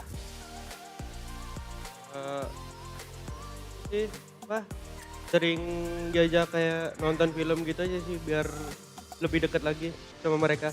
Nonton film? Ya. Kamu kok takut-takut ngomongnya gitu? Coba kedip satu mata kalau ada apa-apa ya. Nanti ya. Kedip gini. Terus kalau sekarang kan kamu yang diajak nobar. Boots dikemanain?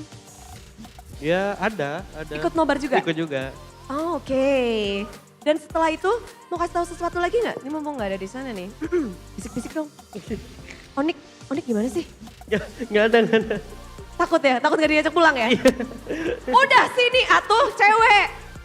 Kita tungguin nih si cewek.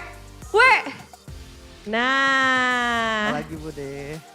Ini kita tuh nungguin cewek. Tapi Lutfi masuk. Sekarang kayaknya udah ngeblend banget sama Onic ya? Lumayan sih, sama Gilang sih tepatnya. Oh sama Gilang berdua? Iya. Kenapa berdua ini? Paling dekat dia sama Gilang. Oh, ada alasannya kah? Gilang paling mengayomi kah? Sama sih. Sama, oke. Mereka sama, tapi ini Drian, kamu berhasil kalahkan. Kamu berhasil membalaskan dendam. Cewek adalah kunci? Enggak. Ada yang mau kamu sampaikan gak sih ke Drian? Atau mungkin ngebisikin sesuatu atau ada nggak? Paling buat semangat aja sih buat Drian. Tadi meskipun dia anggap gua musuh, gua teman dia kok. Aduh. Minggu ke-6 sudah berakhir dengan sangat manis. Walaupun kita lihat masih 21-21 tapi Onic sudah bisa untuk win streak terus-terusan. Dan cewek, Bude nagih. Bude kepengen diajak tebak-tebakan sama cewek. Gak ada sih tebak-tebakan Bude, paling ada pantun doang. Oke. Bantu cakep ya Sonic ya. Ayo buat closingan nih Mau gak ingat ya? Bandung, kota kenangan. Cakep. Surabaya, kota pejuang. Cakep. Jangan bimbang, jangan ragu. Cakep. Karena hanya kau yang kusayang.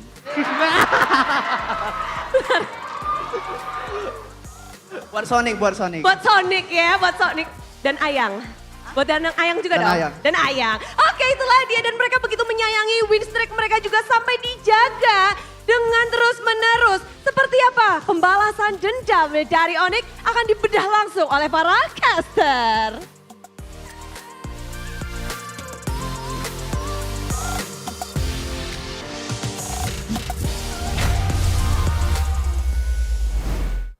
Another treat from the Sky Kings. But talking about treats, Arashi has a treat for you guys. Because apparently he can, what's it called? Breakbot? What? Breakbot, but that thing. Beatbox. Beatbox. Breakbot. He can beatbox. Go ahead. Breakbot. Yeah, whatever. You can do that while you Beatbox. Beatbox. Bigetron's playing Max Return, not now. It's okay. You can do it now. The floor is yours. Oh, beatbox? Yeah. Doesn't Goni do a better job? Go ahead. The floor is yours. That was Nice. phenomenal, man. That was almost as good as the interview. I loved it. I don't know, man. I don't Why do are you beatboxing. clapping? You have to support your friends, man. I support him through laughter, man. You know, like if you give laughter, that means that's positive vibes. That's PV. PV. That's also CW. As a Cracked POTM. Winata. because he's cracked. Well, he is the player of the match as well. Presented to our official tournament smartphone, Samsung Galaxy S24 series. Zero Deaths, showing again that when you think that CW is this passive player, this weak side player, Onic has that ace up their sleeve. Put him in a dominant position, dominant gold laner, and he just initiates those dives, gets the kills done, sieges the towers as well. This is just another layer that we haven't seen from Onic so far this season that they're slowly exposing. Right? They did say, you know, we're gonna bring back the best Onic. We're gonna we're gonna show everyone the good old Onic that everyone wants to see for the longest time. Here's the player of the match highlights though by our official gold partner, Ube as gold. And all the way from the early game, man, it is just brutal. The fact that they have so many ways to really start a fight and so many ways to catch up to members of Dewa trying to escape or trying to just stay safe under the turret. Even here, man, the basic attacks from CW, if you look at it, he's hitting from so far away due to how stuttered it looks, and he's able to juggle the turret aggro. So the backline members are just never safe. And Onic are able to just ration their damage, knowing who they want to go for. Of course, Watt is always targeted. Gary is always beat down. He's like 1v1 by Ludpi, showing again the power wave. But even if you look at Keys, pay attention to where he is in the game, he's generally just not allowed to have any kind of impact in those big team fights. We didn't see a single massive, like, real-world manipulation. You would see like a defensive RWM there, but this is just brilliant by Ludpi, by the way, waiting for that battle mirror image and then just executing it. He's just all planned. He just read out the movements. Unfortunately, Keys was able to take him down, but at that point, he did enough damage. And Keyboy just sealed the deal, man. As always, give him whatever hero, he just finds ways to make it look even more flashy. Such a well-oiled machine at the moment. Ooh. And it makes me wonder, Are we never gonna see Boots again? What the He got some dancing to... What was that? Oh, that was him. I wasn't ready for that. He's dancing, but he's also respectable. The emoji just come out of nowhere. Yeah. The two He pressed hands. the wrong emote. When you try to taunt with an emote and you press the wrong one. He canceled the dance for the. Especially if like you send it to your mom or something. Yeah. It's like, oh no. Oh, you pressed the wrong emote, chat. Someone clip that, please. DJY, do something with that. It's so random. Like, he's vibing and then all of a sudden respect. That threw us off for sure. I wasn't ready. My All right, God, let's get back into the item build right here. So the Happy Siege was Lord. there for CW, explaining again why the chunks in the early game was so high. Along with that, though, again, he has the rose gold. He knows that there's a threat for the Yves, like you said, Mirko, to really zone him out away. But everyone else, it's all about going in. And Sans on the Kadira, this was one of the most, I guess, audacious plays I've seen from Sans in the Kadira. I guess because of the Blood Wings and because he knows that everyone else, Kyrie, Keyboy, and CW, and Ludpi technically, are taking away so much pressure, so much focus away from him. He just has free reign, whether or not he wants to go in aggressively, whether he wants to just wait there and just spam some recoils. He can do almost whatever he wants, and I think that's really where you see Sun shine, when he's not really forced to do anything and he Sunshine? can pick. Sunshine, yes. When he can really pick and choose what exactly he wants to do and be creative. I think so, man. I mean, the Kadira is just a pick that we kind of identify as a signature pick for him for such a long time, but this season we've only seen it in the last 2 days. We haven't seen a Kadira at all, so seems like he's back to his comfort. All right. And with that, ladies and gentlemen, let's take a look at the comms. How calm or how chaotic was it? But we'll see as we take a look at the golden moment by Ubes Gold.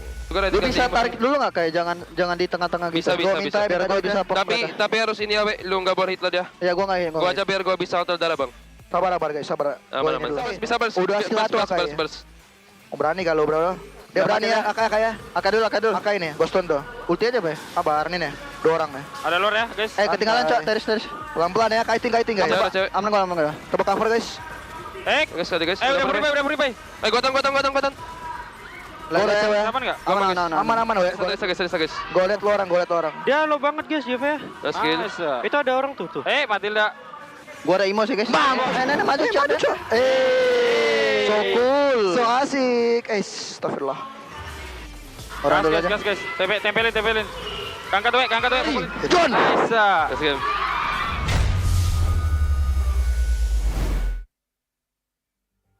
Typical Onic. Yeah, on Nice. character. That's the only part where there was a slight bit of hype. The tiniest pinch of hype. Nice. It was Keyboy. It's like an 80% increase. It makes sense why they're what's that? Their emote is just go on it. No, it's Ora. Yeah, but it That's used the old to be. one. Yeah, true. That's And now we're seeing the older Onic. we're not hearing the Ora. Yesterday we heard the Ora. But maybe they're just chill and they want the games to go the distance because of this. Yes, because Moonton cares. All right, Moonton cares, and Hope Cop will be organizing a fundraising event for the Garudaku Academy, and the funds to be given will be calculated based on the in-game gold achievement during all matches from week 4 to week 6. Also, today's the last day of the regular season of MPL ID Season 13, and the gold earned by the MPL professional teams will be accumulated and multiplied by 30 for the donation amount. So let's witness Moonton Cares and Hope Cup's contribution to the development of the Esports Academy in Indonesia. And this is how much has been fundraised, 179 mil. Wait, it says gold there though, so... No, this is already multiplied. It's already multiplied, right? Should be. The fact that they put gold there just makes it seem like Yeah. that's the gold amount. You're just like, wow, True. that's crazy. But yeah, this should be the amount that has already been multiplied by 30, and this will be going into the development of the Esports Academy in Indonesia. And we still have 2 more matches, and technically, we have a chance to get all 2-1 today as well. We saw that Because of yesterday. Omwawa. It's always when me and Omwawa are on the same... It happened yesterday too, so... Was Omwawa there yesterday? So it's just an MPL Season 13 thing, you know? Yeah. Which is cool, right? Because for the longest time, it's a debuff. It's the Omwawa debuff. Whenever he's around, matches just get so close, so competitive. I have to investigate. I mean, Detective Mirko can maybe look into that. Alright, I mean- I have that S24 to do it. The next match will be Alter Ego and Bigetron. And looking at their performance, it could be a 2-1 again Hope so. for Alter Ego. Oh! I'm just kidding. I hope so too. I don't have the... Oh no! No! We gotta stop this. We gotta stop because we gotta go to a break, ladies and gentlemen, before we get into match number 2 for the Chaos Derby. We will see you in just a few. Don't go anywhere. Stay tuned.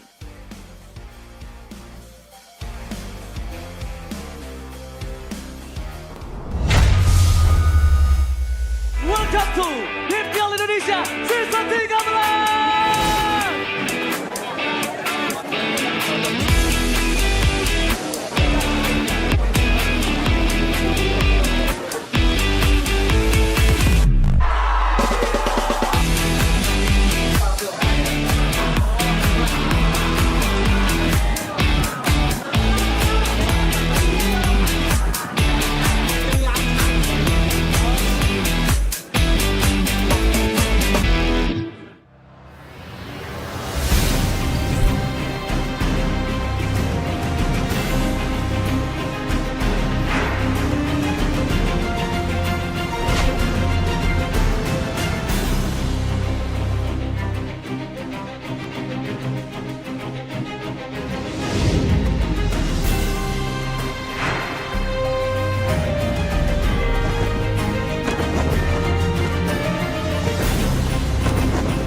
Sí, ¿vos de qué parte sos? Yo de aquí.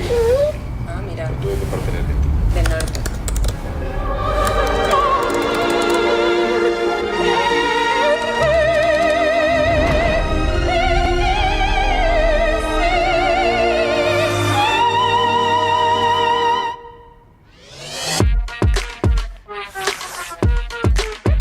Samsung Galaxy S24 series. Get it now! Pakai aplikasi GoPay, dompet andalan gamers. Banyak damage-nya.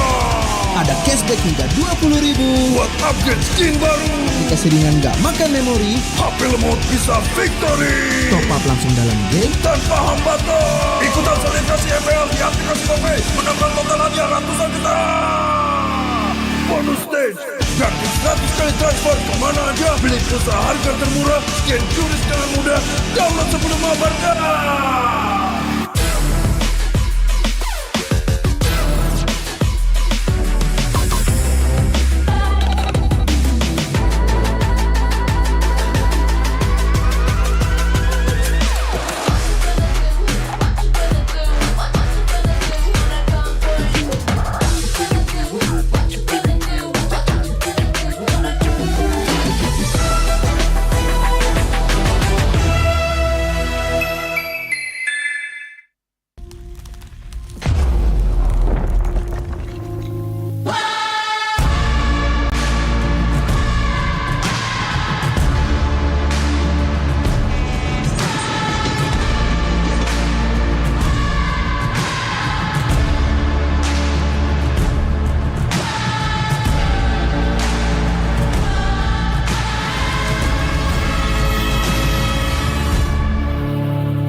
mudah di dunia games. Pilih game, masukkan game ID. Pilih Diamond, masukkan kode promo, dan pilih metode pembayaran. Masukkan kode OTP. Selamat, kamu dapat tambahan kuota. Upgrade gameplaymu sekarang. Game smash andalanku bikin mainku semakin hebat. Tukar DG rings, diamond dan voucher game kau dapat. Main MOBA apa aja win streak di tanganmu. Cuma game smash makin no debat. Beli paketnya dan aktifkan boosternya sekarang. Character select. Bener. You lapar.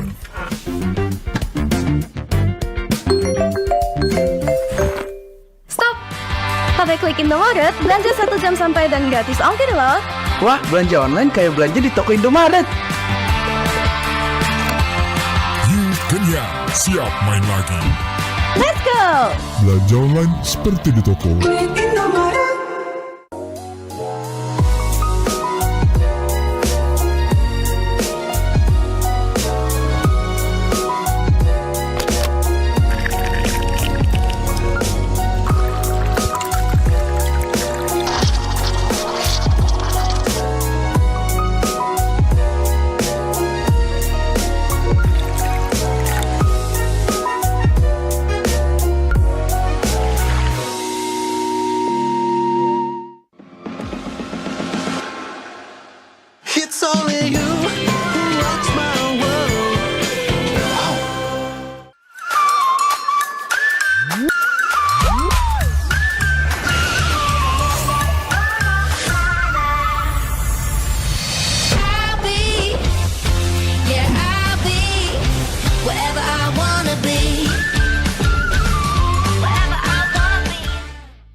같이 가면 돼요. Hey, come on, come on.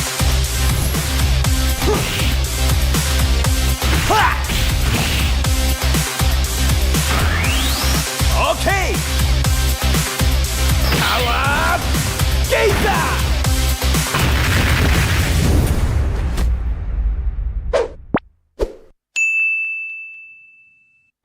Sí, ¿vos de qué parte sos? Yo de aquí. Ah, mira, Tú de qué parte eres de aquí. del norte.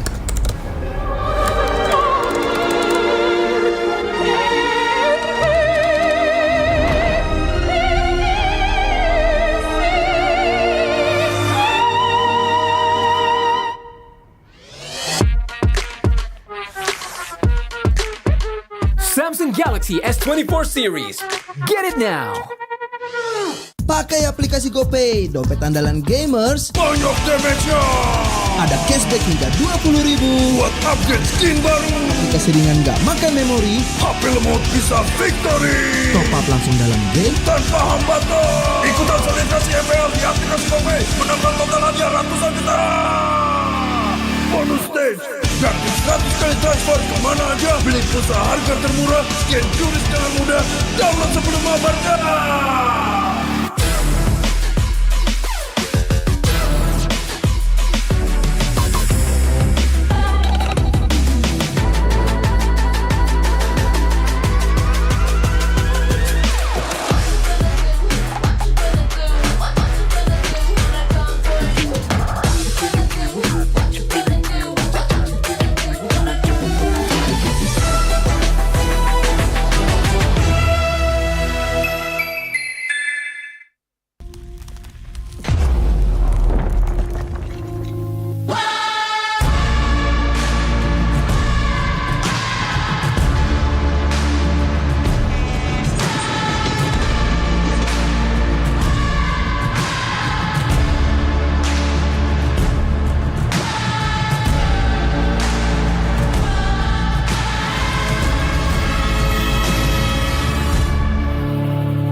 Mudah di dunia games. Pilih game, masukkan game ID.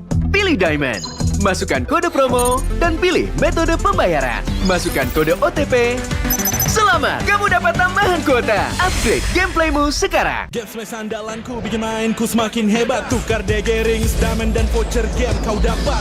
Main MOBA apa aja win streak di tanganmu. Cuma game smash makin no debat. Beli paketnya dan aktifkan boosternya sekarang. Character select. Bener. You lapar.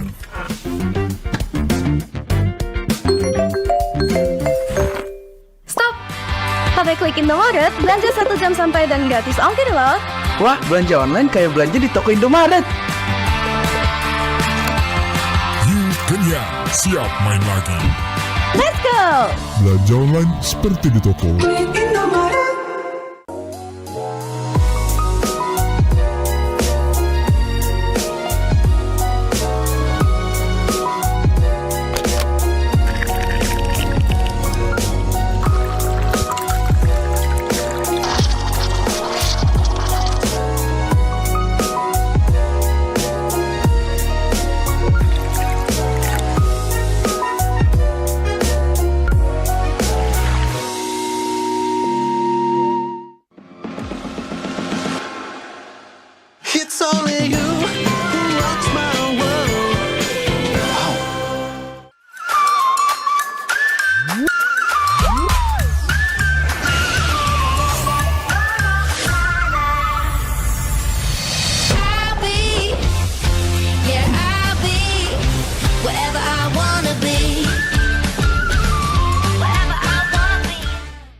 같지가 않은데요.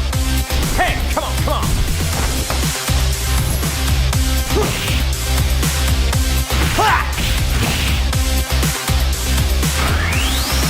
오케이. 나와 게이다.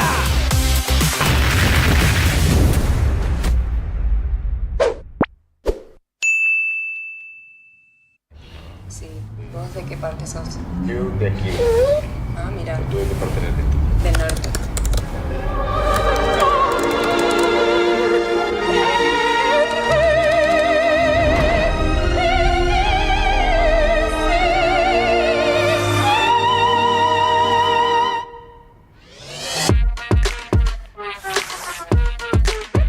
Samsung Galaxy S24 series. Get it now. Pakai aplikasi GoPay, dompet andalan gamers. Banyak damage-nya. Ada cashback hingga 20.000 buat upgrade skin baru. Dikasih ringan gak makan memori. HP lemot bisa victory. Top up langsung dalam game tanpa hambatan. Ikutan selebrasi MPL di aplikasi GoPay. Menambah total hadiah ratusan juta.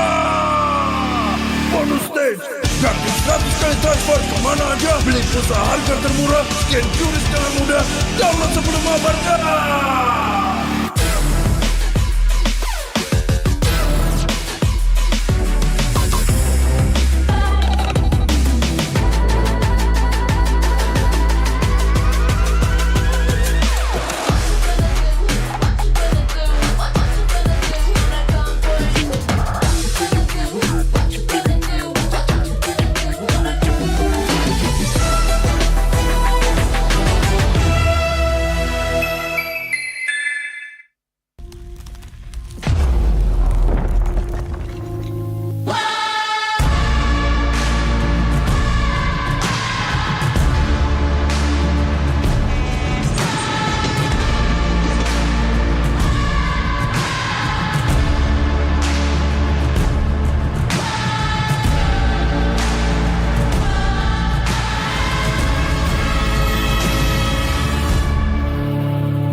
mudah di dunia games. Pilih game, masukkan game ID.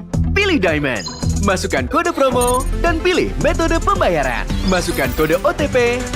Selamat, kamu dapat tambahan kuota. Upgrade gameplaymu sekarang. Game Smash andalanku bikin mainku semakin hebat. Tukar DG rings, diamond dan voucher game kau dapat. Main MOBA apa aja with streak di tanganmu.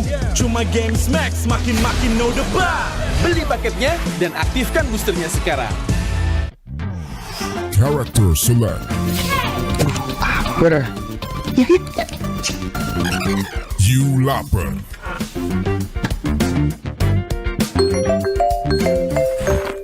Stop! Pakai klik Indomaret, belanja 1 jam sampai dan gratis ongkir loh. Wah, belanja online kayak belanja di toko Indomaret. You kenyang, siap main lagi. Let's go!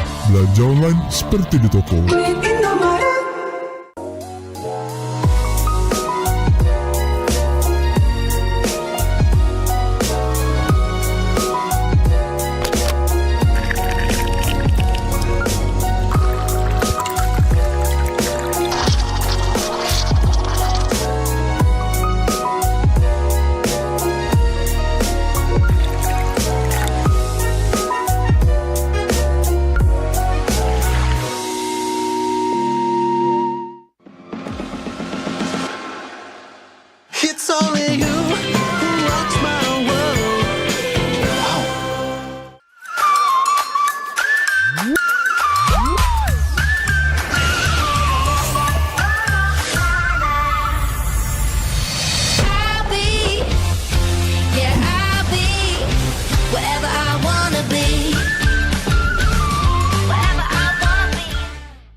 違うんだよ Hey, come on, come on.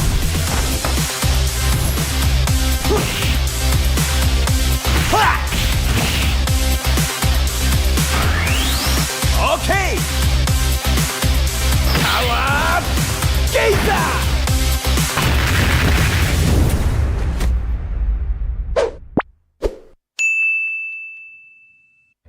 Sí. ¿Vos de qué parte sos? Yo de aquí. Ah, mira. ¿Tú de qué parte eres de ti? Del norte.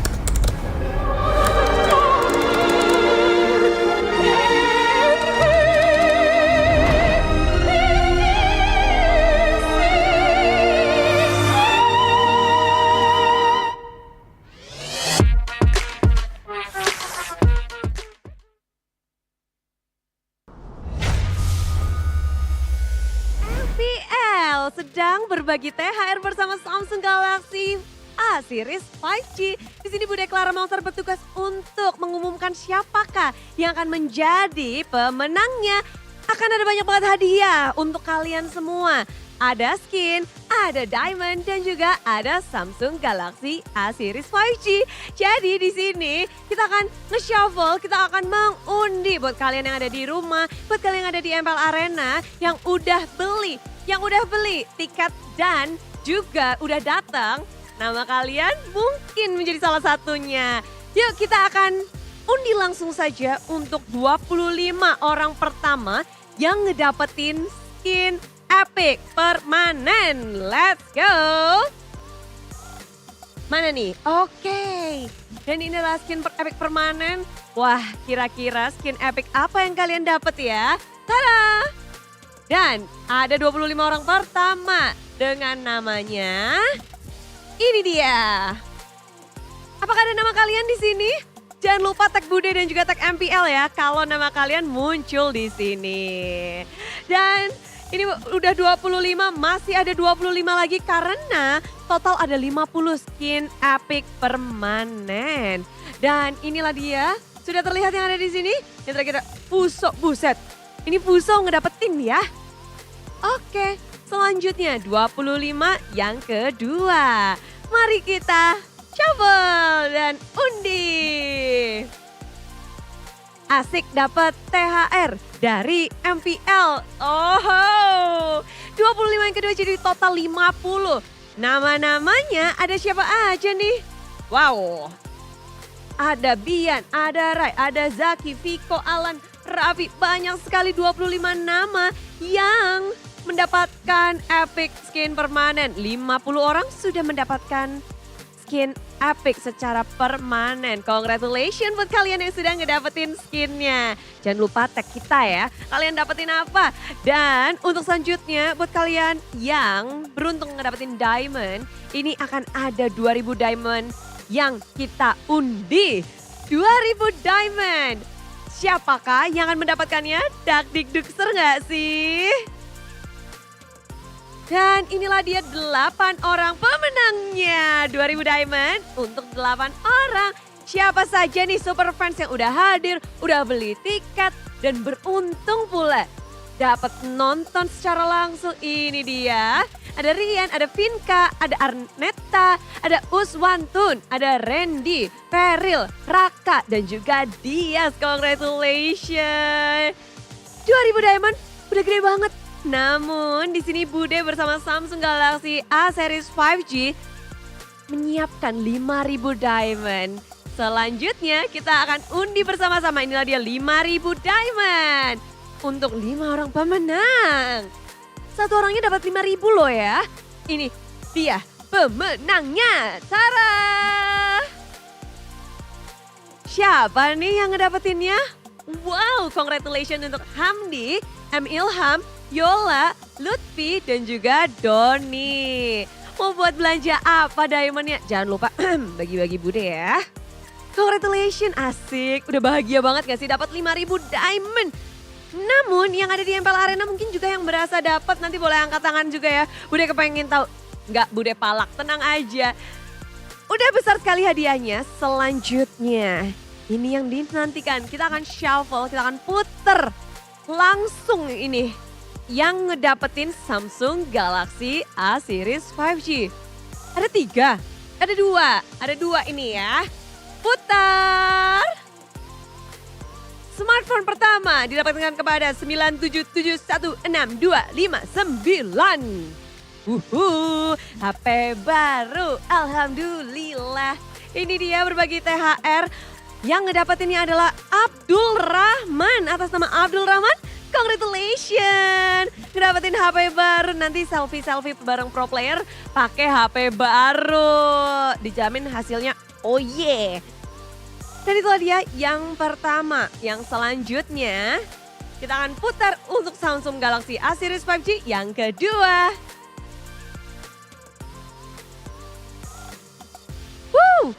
Ada di nomor 71679237. Ini saking sempit-sempitnya ya. Kita ngelihat hoki banget gak sih? Si Alif, congratulations. Kamu ngedapetin HP baru. Berkah Ramadan. Dan ini adalah THR dari MPL, selamat. Dan ini adalah yang kedua. Akan ada yang selanjutnya. Yuk. Kita cek bersama-sama siapa yang akan ngedapetin Samsung Galaxy A series 5G. Selanjutnya putar dan selamat kepada 889231111. Siapakah kamu? Wahai manusia yang beruntung ngedapetin THR dari Samsung Galaxy A series 5G. Atas nama Herdin. Congratulations Herdin. HP baru, yeay. Bunda turut bahagia buat kalian semua yang sudah ngedapetin THR dari MPL bersama Samsung Galaxy A series 5G. Kalian yang beruntung jangan lupa untuk tag kita juga di mpl.id.official. Jangan lupa juga untuk follow semua akun sosial media dari MPL dan juga Samsung Galaxy. Bunda Clara Mongsa mengucapkan sekali congratulations dan sampai jumpa mungkin di yang lainnya. Bye-bye. Match 2 nih.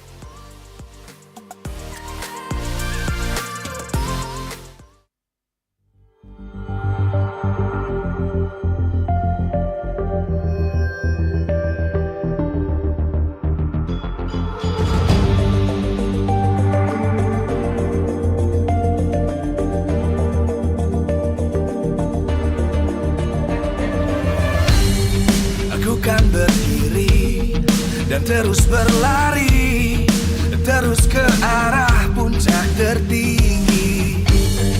Ku takkan berhenti, hanya sampai di sini. Kemenangan abadi menanti. You know we won't miss if we unite our focus. And if you haven't noticed, we all live. Nyalakan apimu, hadapi semua tantangan, hadang semua serangan jahat. Sí, ¿vos de qué parte sos? Yo de aquí. Ah, mira. ¿Tú de qué parte eres? Del norte.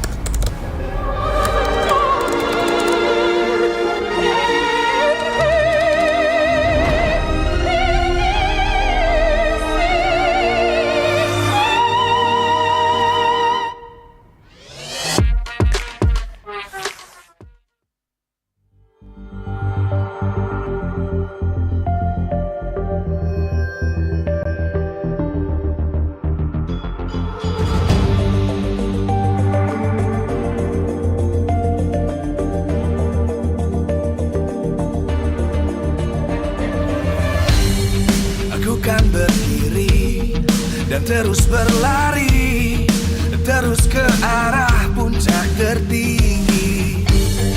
Ku takkan berhenti, hanya sampai di sini.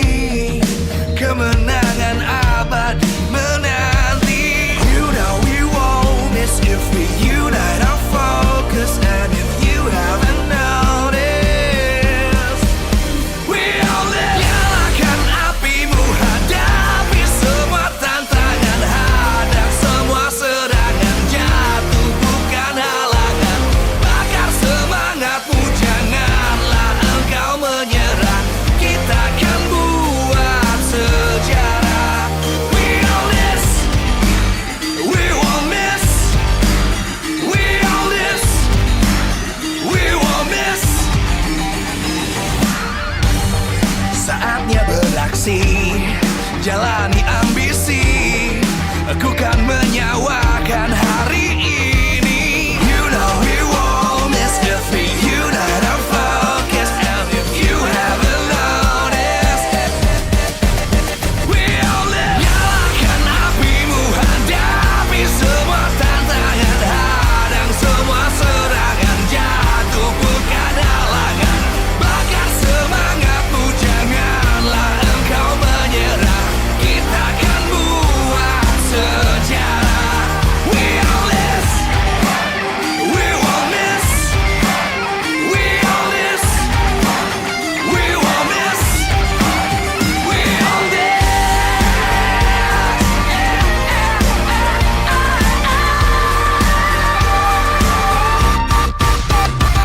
Nyalakan apimu, hadapi semua tantangan, hadang semua serangan, jatuh bukan halangan. Bakar semangatmu, janganlah engkau menyerah. Kita akan buat sejarah. We all this.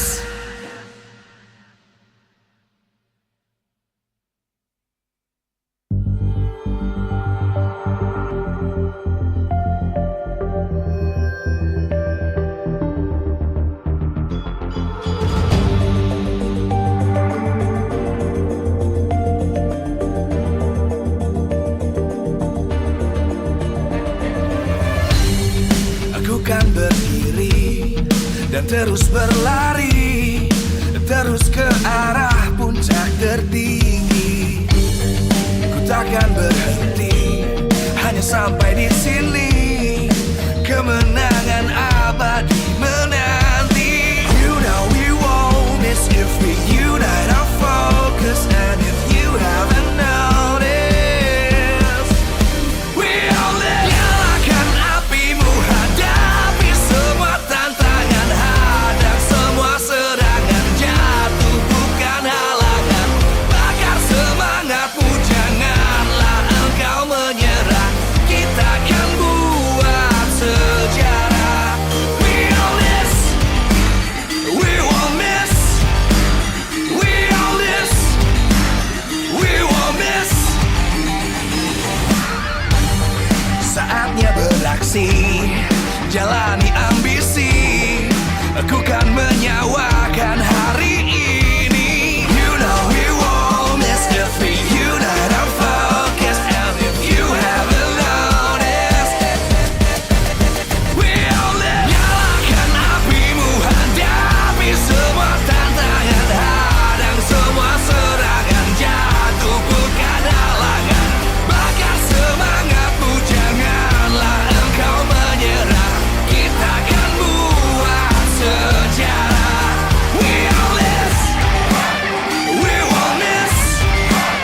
We all this, we won't miss. We all this.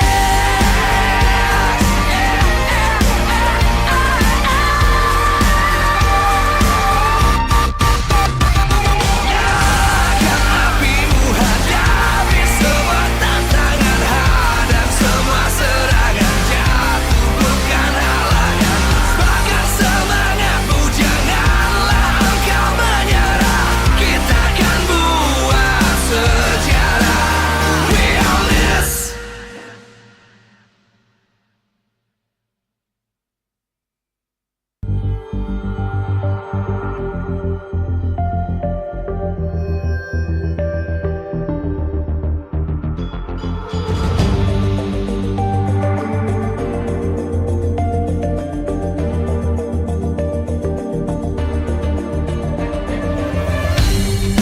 Aku kan berdiri dan terus berlari, terus ke arah puncak tertinggi. Ku takkan berhenti, hanya sampai di sini. Kemenangan abadi menanti. You know we won't miss if we unite our focus. And if you haven't noticed, we all live. Nyalakan apimu, hadapi semua tantangan, hadang semua serangan, jatuh bukan halangan. Bakar semangatmu, janganlah engkau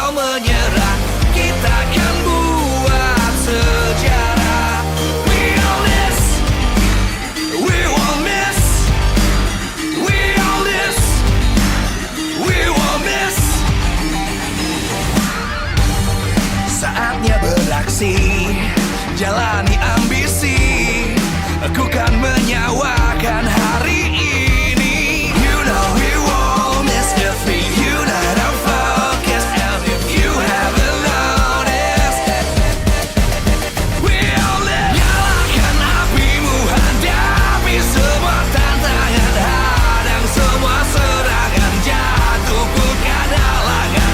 Bakar semangatmu, janganlah engkau menyerah. Kita akan buat sejarah. We all this, we won't miss, we all this, we won't miss, we all this.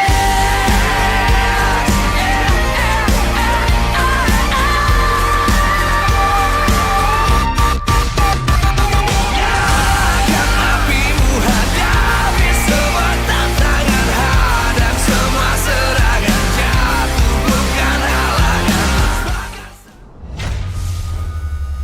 Kedua hari yang terakhir minggu yang ke-6. Di mana kita akan mempertemukan dua tim yang punya histori yang sangat panjang. Di mana tim Bigetron dan juga Alter Ego akan bertemu di leg yang kedua. Udah Clara Monster mengucapkan selamat datang untuk kalian semua yang ada di MPL Arena dan juga yang ada di rumah tentu saja di MPL Indonesia Season 13.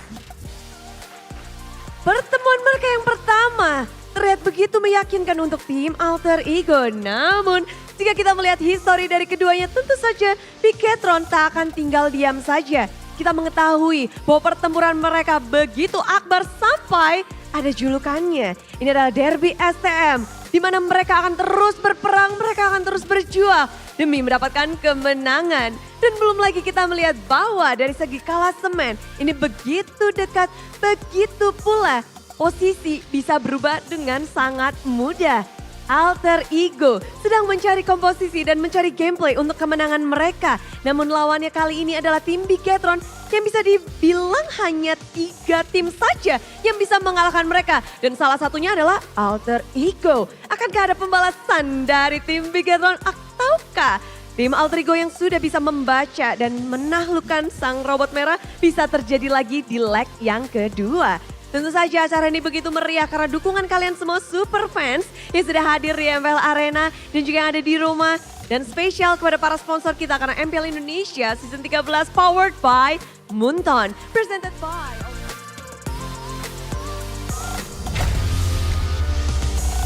Welcome to MPL Indonesia Season 13.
Live from MPL Arena, Jakarta. MPL Season 13 is powered by Moonton. Presented by official tournament smartphone, Samsung Galaxy. Official e-wallet, GoPay. Official gold partner, UBS Gold. We own this.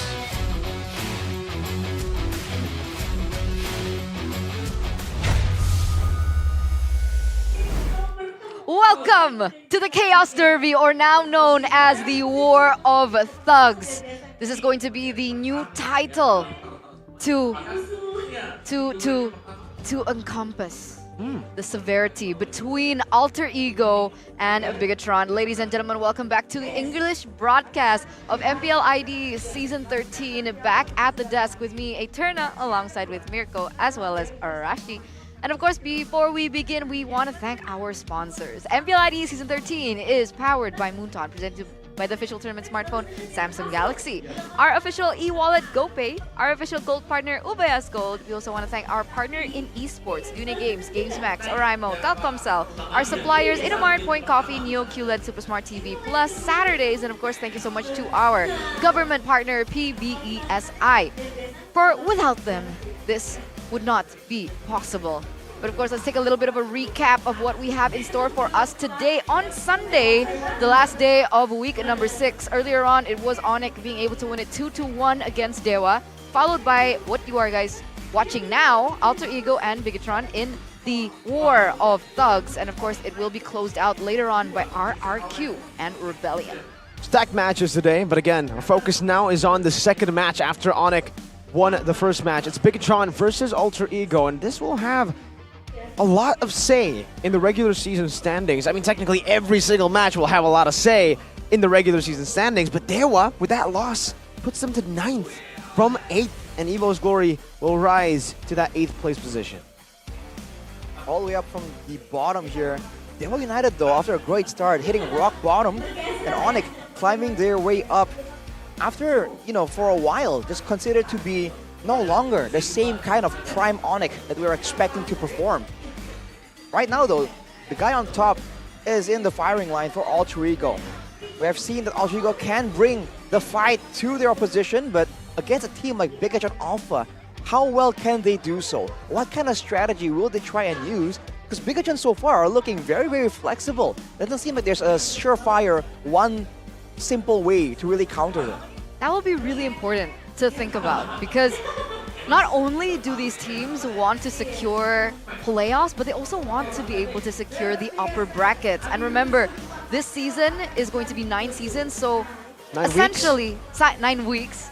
So essentially, we have 3 more weeks left after today. And now it's starting to become a race, because all these teams want the upper bracket. They want that extra chance in case they fall short.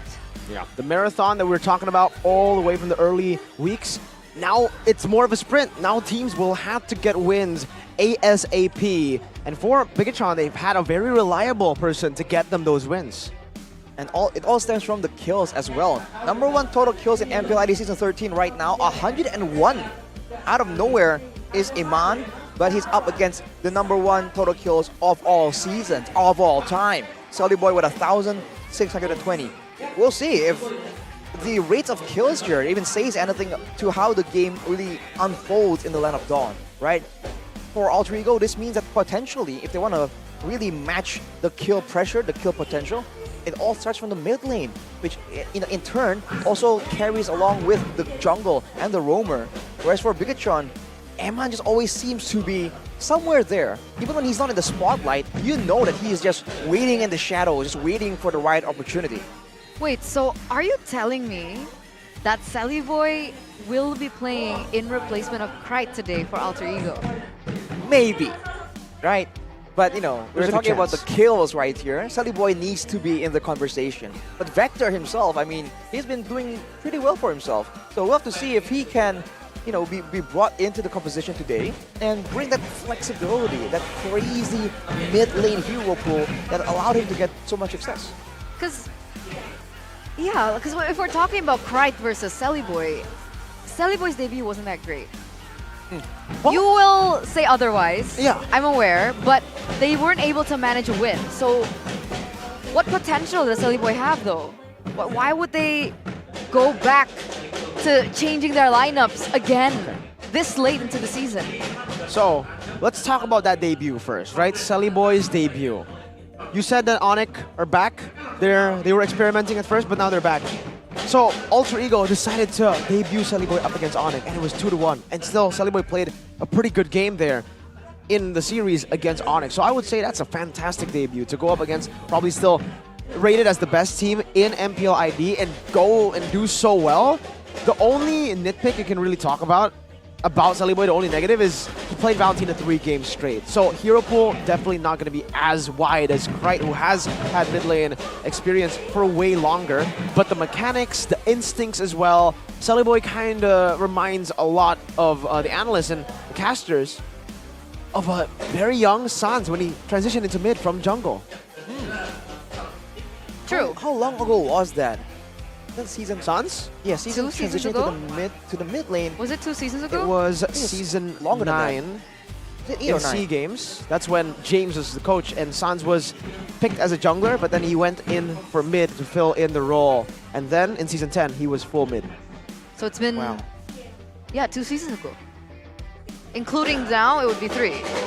Right. So it's been quite a while, and I guess, you know, especially with how the mid lanes have been performing, being more aggressive, more of a carry role as well, those jungle killer instincts do lend itself well to this role now. And of course, we're going to be roaming around. That is a role that's familiar for a lot of these mid laners. And what's familiar is also the fans, man. This is a very loud crowd. It was very difficult to hear you, honestly, with the drums banging right behind us. I think, okay, we're on Bigetron's side today. So the supporters, the Bigot Troopers, they're really showing up. And it really does remind us once again why this is called the Chaos Derby. It's not just about the players that are playing on the stage, but also the supporters who are very, very passionate, to say the least. Even on the desk.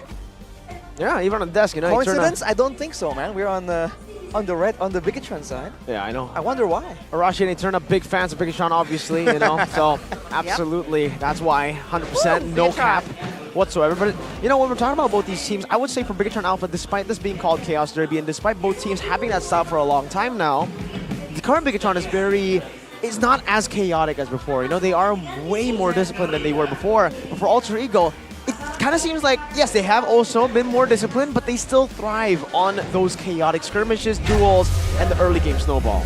So let's see which lineup we're going to see today in order to facilitate that chaotic strength. But you're right, Paita, Sally Boy, Rossi, and Nino. We don't see Krite again. Sally Boy for the second time. And it's also still Rossi, by the way, so we'll have to see, is this the end-all lineup? Because against them today is Sorizo, North Lord JM, Super Ken Moreno Key, and Aman. Interesting matchup right here. It truly is. But if Bigetron want to stay on the top, they really do need this win. Onic is creeping very close behind them. And welcome to the stage. The Red Robots with Sorizo this time around in the lineup. Still #1 in the standings, trying to solidify their spot in the playoffs and possibly an upper bracket slot. Ladies and gentlemen, it's Bigetron Alpha! We haven't seen this team in the upper brackets for so long, but this season it looks like it might just be possible. Will they be able to finally, once again, win this out in this Chaos Derby against Alter Ego, the 3 face masks? Now a lot more calculated, a lot more discipline as well. Is that a new drip I see, by the way? Looking fly right here, going up against their arch nemesis technically.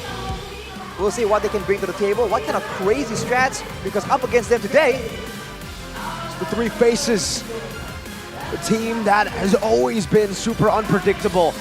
Now, even more so with Sally Boy, the Miracle Boy, back for a second match in MPL Indonesia Season 13. Not quite a victorious debut, but he will try to change that with this match up against #1. It's time for the 3 face mask.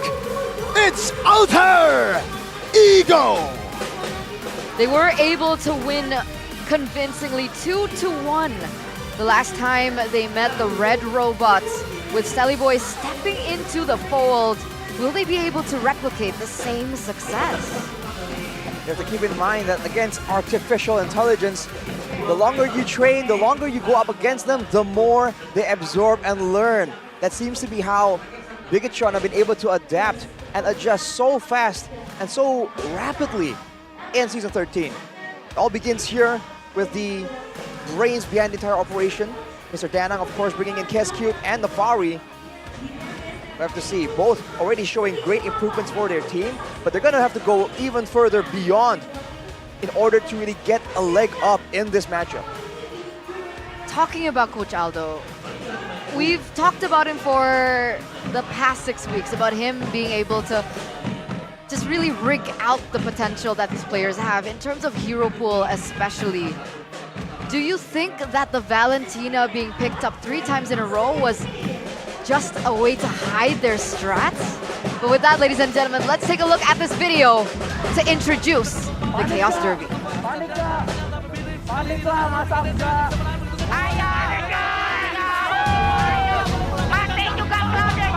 Kita lihat BTR kan emang rapi kan.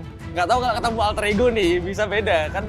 Red berantemnya kan ada kan pasti. Wih, ini alter ego nih berantem dah.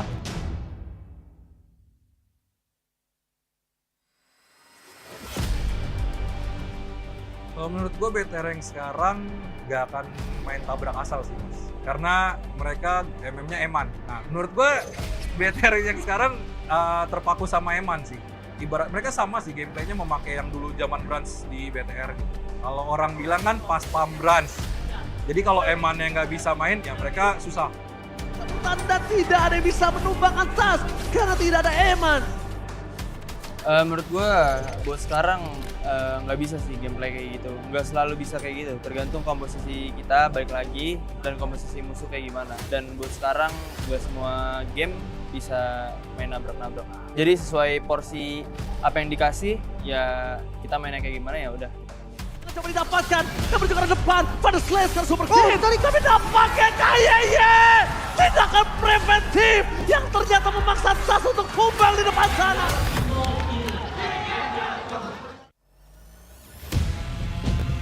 Gue lebih prefer ke AE ya kalau misalkan dikasih hero masing-masing. Soalnya kan Nino ini cenderung main bot laner yang flex banget gitu. Dia bisa main fighter dan benar-benar power gitu.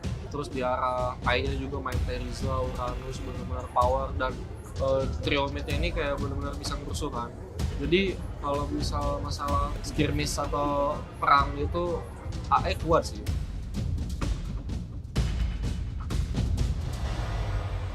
Nggak tahu soalnya yang ku rasain di leg 1 itu beneran beranteman sih, bener-bener kayak STM banget. Nggak tahu ya bisa jadi kan kita lihat BTR kan emang rapi kan. Nggak tahu kalau ketemu alter ego nih bisa beda kan. Red berantemnya kan ada kan pasti. Wih, ini alter ego nih berantem dah gitu loh. Kalian lihat aja Hengki kan main di tim lain lawan tim lain kayak rapi gitu. Lawan Opa ya tapi sendiri dimasukin tower-tower gitu loh guys. Beneran nih bocah makin berantem mulu ternyata. Kayak nggak mati gitu loh game ya. Ya nggak ngantuk lah jadi ya. Lumayan poking damage terjadi dapatkan MFN dan menuju ke arah Sorizo. Kalau nilai dikeluarkan Last Insanity for defensive menuju ke arah SAS. Masih belum terlalu berasa dapatkan Retribution. From Super Game berhasil akibat KYY. Wajahnya sangat baik para pasukan dari tim Bigetron. Mereka harus menuju ke arah belakang karena perihit dari Dino. Gak bisa mereka bendung kembali. Dan berikan musuh dikeluarkan oleh para pasukan Bigetron. Kali ini gak bisa menang dan bisa diberikan survive. Dan gak ada jalan untuk pulang untuk kaya. Dan MFN dan berhasil membuat Eman terperangkap dan patah. Yang pasti harusnya setelah menjalani match lawan Onic ini kita lebih siap dan harusnya lebih bisa menang sih. Karena secara nggak langsung menurut gua pribadi Onic lebih di atas BTR. Insya Allah yakin AE bakal menang sih selagi gua main.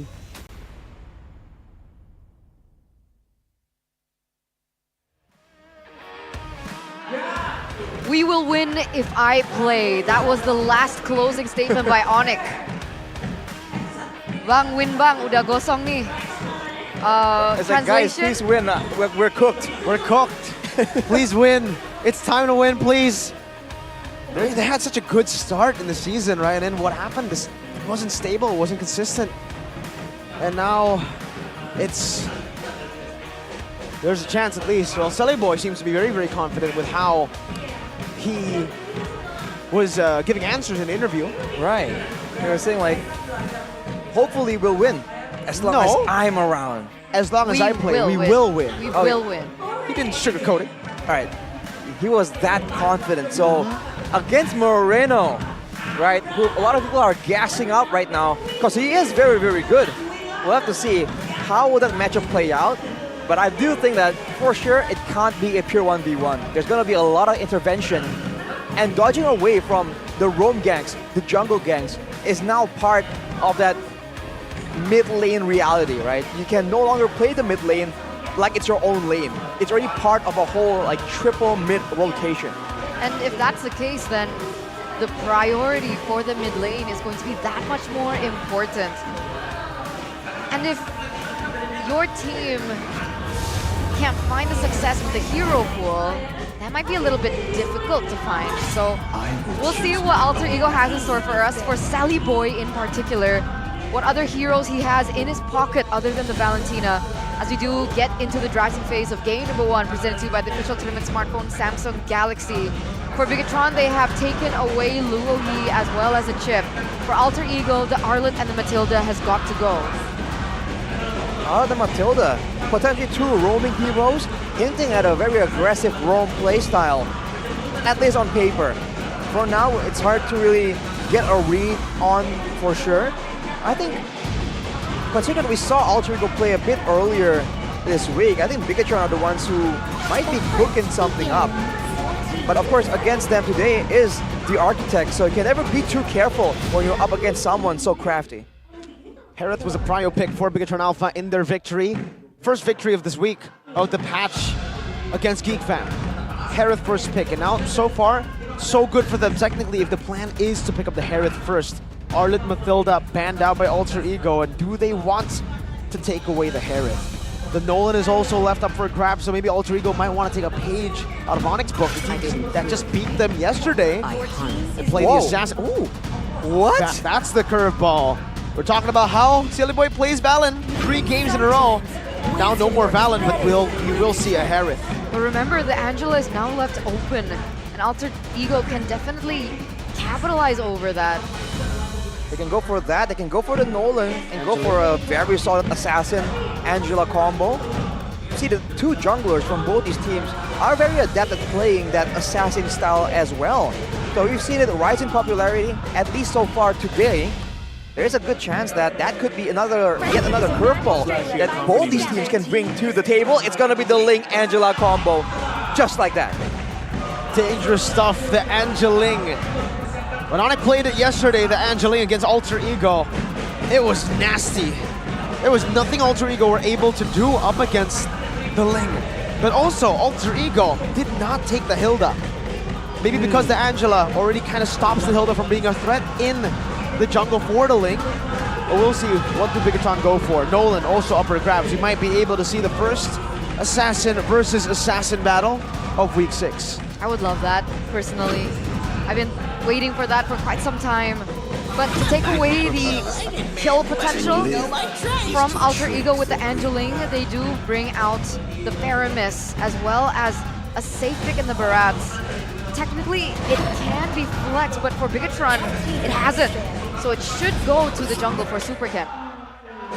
Well, both teams getting a lot of good front lines right here. And for Bigetron, technically, it still can be flexed around if they really want to throw something really confusing. Surprisingly, so far, the Nolan isn't really being seen, and both teams already exposing a lot of their cards right here, especially for Alter Ego. I think Angela, Ling, and Terizla is pretty locked in where they're gonna go. Wait, sorry, my bad. The Barats is still flex. Yeah. So Rizzo has picked up the Barats in the EXP lane, and he is the one playing. So Alter Ego, take away the Fanny, understand that this is still up for Bigetron to play around with. The Natan is a response as well from Bigetron to take out. Natan already banned away, narrowing down the options. But just earlier, we saw what a Brody can do, especially in tough matchups. But against the Hereth, though, I feel like it's a bit more manageable for sure. It's gonna end up being a battle of just mechanics and prowess in the gold lane. So with the Natan and the Fanny ban here, do Alter Ego want to try to take away another possible jungle pick? Technically, a Fredrin could still make an appearance here for Bigetron Alpha if they want to put the Barats in the XP, right? They go for the Hilda instead. This was the pick that we were actually talking about. But for Alter Ego, by the way, just want to put this out there. This is the same exact draft that Onic went for. Angela, Ling, Terizla, even the order in Game 3 against Alter Ego. The last 2 picks were Roger and Kadita for them. So, if they want to just replicate Onyx style, literally take a page out of Onyx book, Roger Kadita for extra dive on top of what they already have here. Can work, but you talk about the Hilda being banned out. The Masha now is also a usable option, although it really isn't as oppressive or as sustainable nowadays, looking at how it's being played and how the itemization has changed for that Masha. So with the Lilia now banned away, not a lot of ways for Alter Ego to really threaten that clumping team fight dive heavy style that Bigetron Alpha can bring to the table. So your guess is Roger Kadita. They want to go for it. They have to have Shred. They have to have someone in the lane that can deal with the Harith. They go Cho instead, so it's already completely different. And this will mean that, by the way, yeah, this is really good by Alter Ego, by the way. So they're actually going to utilize the Angela as mid, the Cho as roam. Alter Ego, when up against Onic yesterday, when Onic went for the Angela link to Rizla, Alter Ego banned Cho and Gwyn in the second phase to take away these roamers who can provide absolutely amazing clear for the Angela mid to work. So now that the Cho is up for grabs, this is also a pick that Rossi has found a lot of success on last season. So this is Sally Boy on the Angela. Yes, Very interesting. Should be. How many seasons have we seen him being the one protected, and now he's the one protecting? Bigetron will close it out with a Minotaur and a Paquito. The closing hero now for Alter Ego. Against a Minotaur Faramis combo, the all-out team fight really doesn't seem to favor them at all. And with the Paquito, very good 1v1 potential, and that's something that Sorizo has done very conveniently. Alter Ego have to find a way to either win out in the pickoffs really heavily, or get some way to control or disengage from the big team fight, right? Use something that can bait out these big ultimates. For the gold lane though, right? This is for Nino. Yeah. Could be a fighter. I don't think so. They need a little bit more sieging power. It has to be a marksman. I think Claude would be a safe option to go for. But Oh my! Oh, this is so hype. This is a brawl. This is season 7, ladies and gentlemen. It's an Esmeralda. We were talking about Esmeralda yesterday to be a counter to the Harith, and they go for it. We finally get to see it. It's back. Will it work? That's a big question. Season 7 Nino. Season 7 fighter Nino. It was demolishing all the gold laners put in his face. With the Esmeralda, with the Season changes 8? to the magical items. Season 8 as well, right? Yeah, season 8 as well. Yes. It was season 7 and 8. Yeah. It was I'm also so the hyped time for when this. Maungzi, Ahmad played Beatrix mid. Seems like a whole lifetime away, man. But we're seeing some nostalgia right here. Play Esmeralda, man. With the Blood Wings, for instance, there's so many item combinations right here that can make such a big difference. What a way to begin the Chaos Derby, ladies and gentlemen. The audience in the building, they're feeling it. We're feeling it as well on the caster desk. But will it work out? Debut Esmeralda in the gold lane as a counter to the Harith that has not found a counter just yet. Is this the answer to these questions? Let's welcome you to game number 1 between Bigetron and Alter Ego. Lunox was too vulnerable and lost that matchup. Yesterday we saw Onic try to go up against the Harith with Lunox. Now it's the other counter, the Esmeralda. Definitely takes away a whole lot of the sieging power that Alter Ego would have usually on a marksman, but is it worth it? We'll have to see how it really plays out, man. No sieging power, but a lot of ways to just go in, dive in, and set up for a big wombo combo dive, just the way Alter Ego used to really enjoy doing it. So Rizzo, by the way, with the sprint, this seems to be their attempt at mitigating that long distance, the mobility that Taz will have on this link. Looking at the items here, Inspire for both Iman and Moreno. They want to have as many spells as possible. So does Sully Boy. And Nino and Rossi has agility, because both of these heroes, the Cho and the Esmeralda, will benefit so much from that movement speed. It's going to be a whole mobility versus crowd control type matchup. Alter Ego will have to try and move around the crowd control, and Bigetron, it's their responsibility to lock Alter Ego down. But if I'm not mistaken, one of the big weaknesses to the Esmeralda, wait a minute, Nino gets jumped quite low with Key coming in there. Oh, a mirror play is happening as well. Good jab as well, trying to zone Taz away. And Taz actually utilizes retry here. That is quite a bit late because the turtle will spawn in 10. Bigetron will have so much pressure to play with around that turtle now. Quite off in the timing, but back to the point, one of the biggest weaknesses of Esmeralda is CC, no?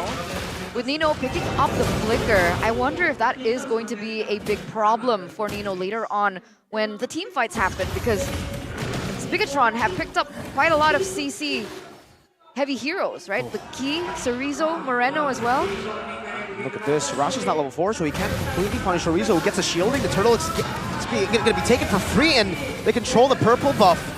Chorizo now tied up by Selly Boy. Pi doing some damage, and Chorizo pops in the sprint to disengage. Bigetron control the purple buff here with a retry as well. Pi jumps in, but Minions Fury will knock him up.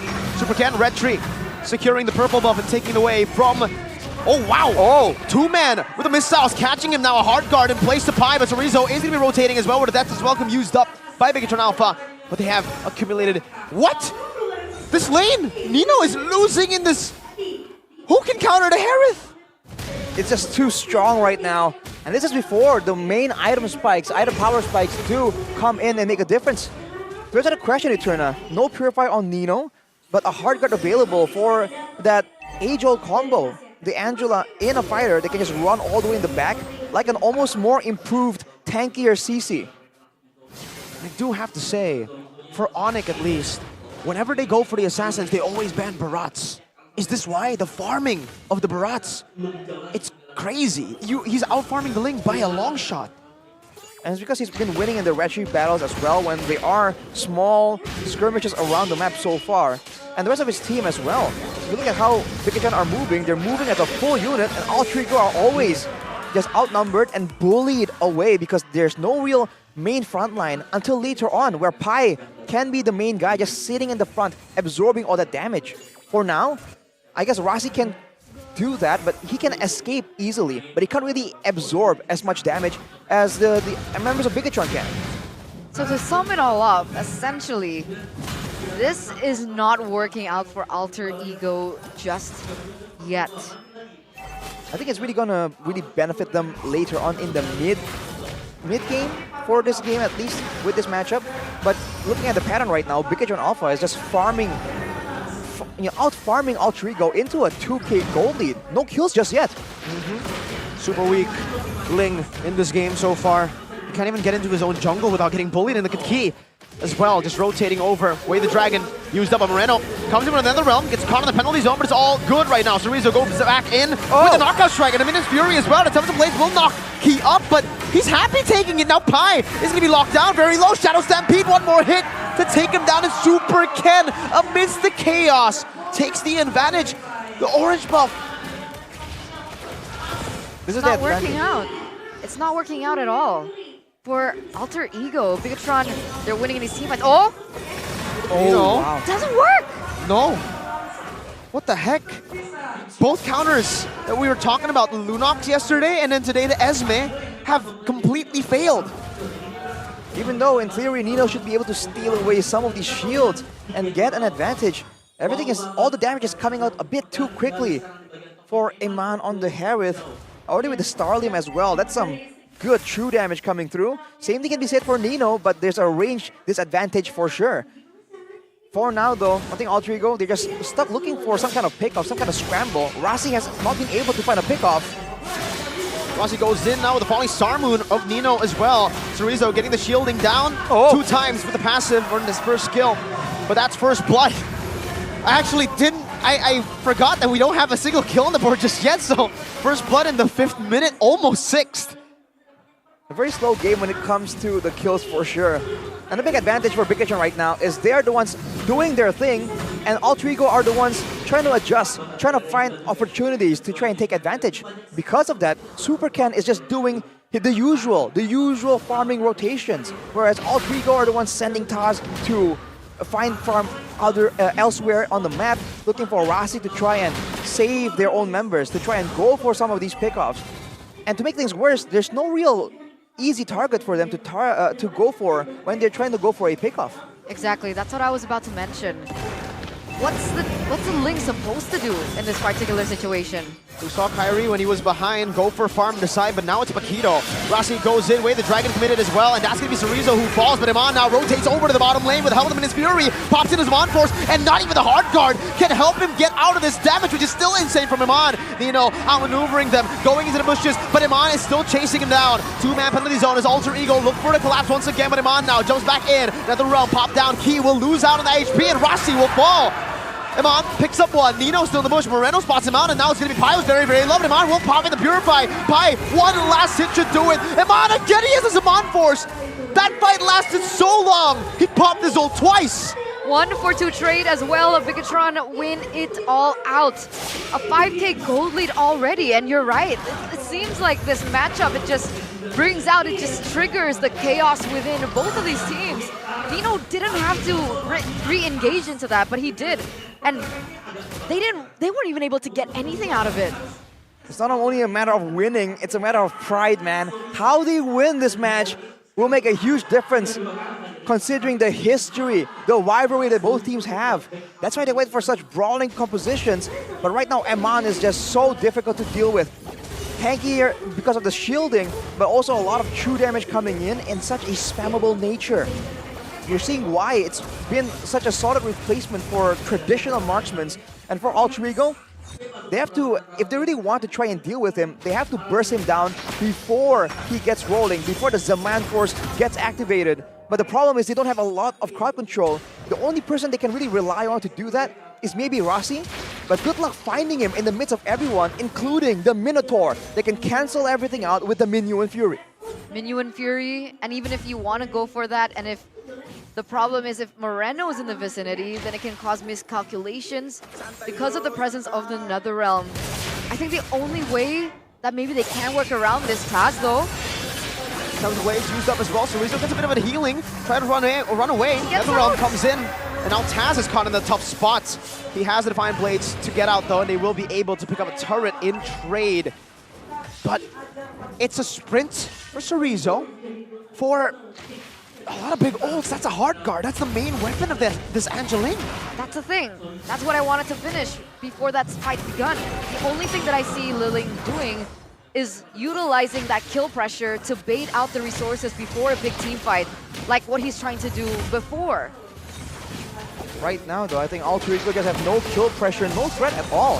Bigetron Alpha, they're just moving along as if Alter Ego won't do damage to them. Penalty zone cancelled, and he gets chomped up. The recalls happen, but he has a penalty zone now. The Zaman Force will be used up to get the kill. And Alter Ego, their sieges have only come through the split pushes, the sideways, Cerezo chasing Taz away from even a Lethal Wanderer. But Taz will be able to pick it up with a red tree. But now, because he red treed the Lethal, Superken's on the orange, he wants it. Taz gets it away though. Fortunately for him, as for sure. Looking at the EXP lane though, Cerezo with a 2k gold advantage with the Bloodlust Axe. We haven't seen Paquito's itemize so aggressively, but now another fight breaks out. Flicker by Iman, that's what it's used for now. He's able to maneuver out of Rossi, who can go with the way to Dragon. The Netherrealm comes down as well as Key chases Taz. Nino in the back, gonna be knocked out by Cerezo. And Pi will only be able to use the penalty zone defensively. The Angela, the Ling, they are running for the hills, recalling as Pi gets ran down by the rest of the Bigetron members. Rossi and Sunny Boy, only a Cho and an Angela against the power of a Harith, a fed one at that. It's not looking great. This might be the final push that Bigetron need. Taz is still on the bottom side. He's still going for the purple buff. And Bigetron Alpha looks to collapse once again. They're playing it as slow as they can, but Taz this time has a purple buff. Jumps in to the midst of it all with a time of the Blaze as well. Picks up the Blaze and goes back to the Lord. Able to buy some time. A knockout strike onto 3 though will mean that Bigetron Alpha will be able to disengage from this team fight. They've gone 2 base turrets. What a team fight. 2 waves are still going to be crashing, but it doesn't look like Bigetron Alpha want to commit just yet. Superken and Key opening up vision for the team, but break that down for us. What happened? I think Bigetron, they're just a bit too far ahead and they have way too much sustainability. Alter Ego, for the longest time, the fighters really worked because the marksmen were a lot more vulnerable. They can really be taken out before they can output their damage, right? That's the trade-off. For the Harith right now, that's not the case. the Harith still has a lot of shielding, a lot of spell lifesteal as well. Although the concentrated energy isn't really completed just yet for Eman. Oh no, Rassi. Because of that, ooh, Rassi. Good cancel by Super Ken on that way. The Dragon, he was looking for a cheeky little pick off, but Taz now jumps. Minion's Fury almost predicting where Taz was going to land, but Pi, penalty zone, used up, cancelled again. Zaman Force now, one last shot. Take Taz down, the hard guard was over on him, but now no minion waves, not just yet.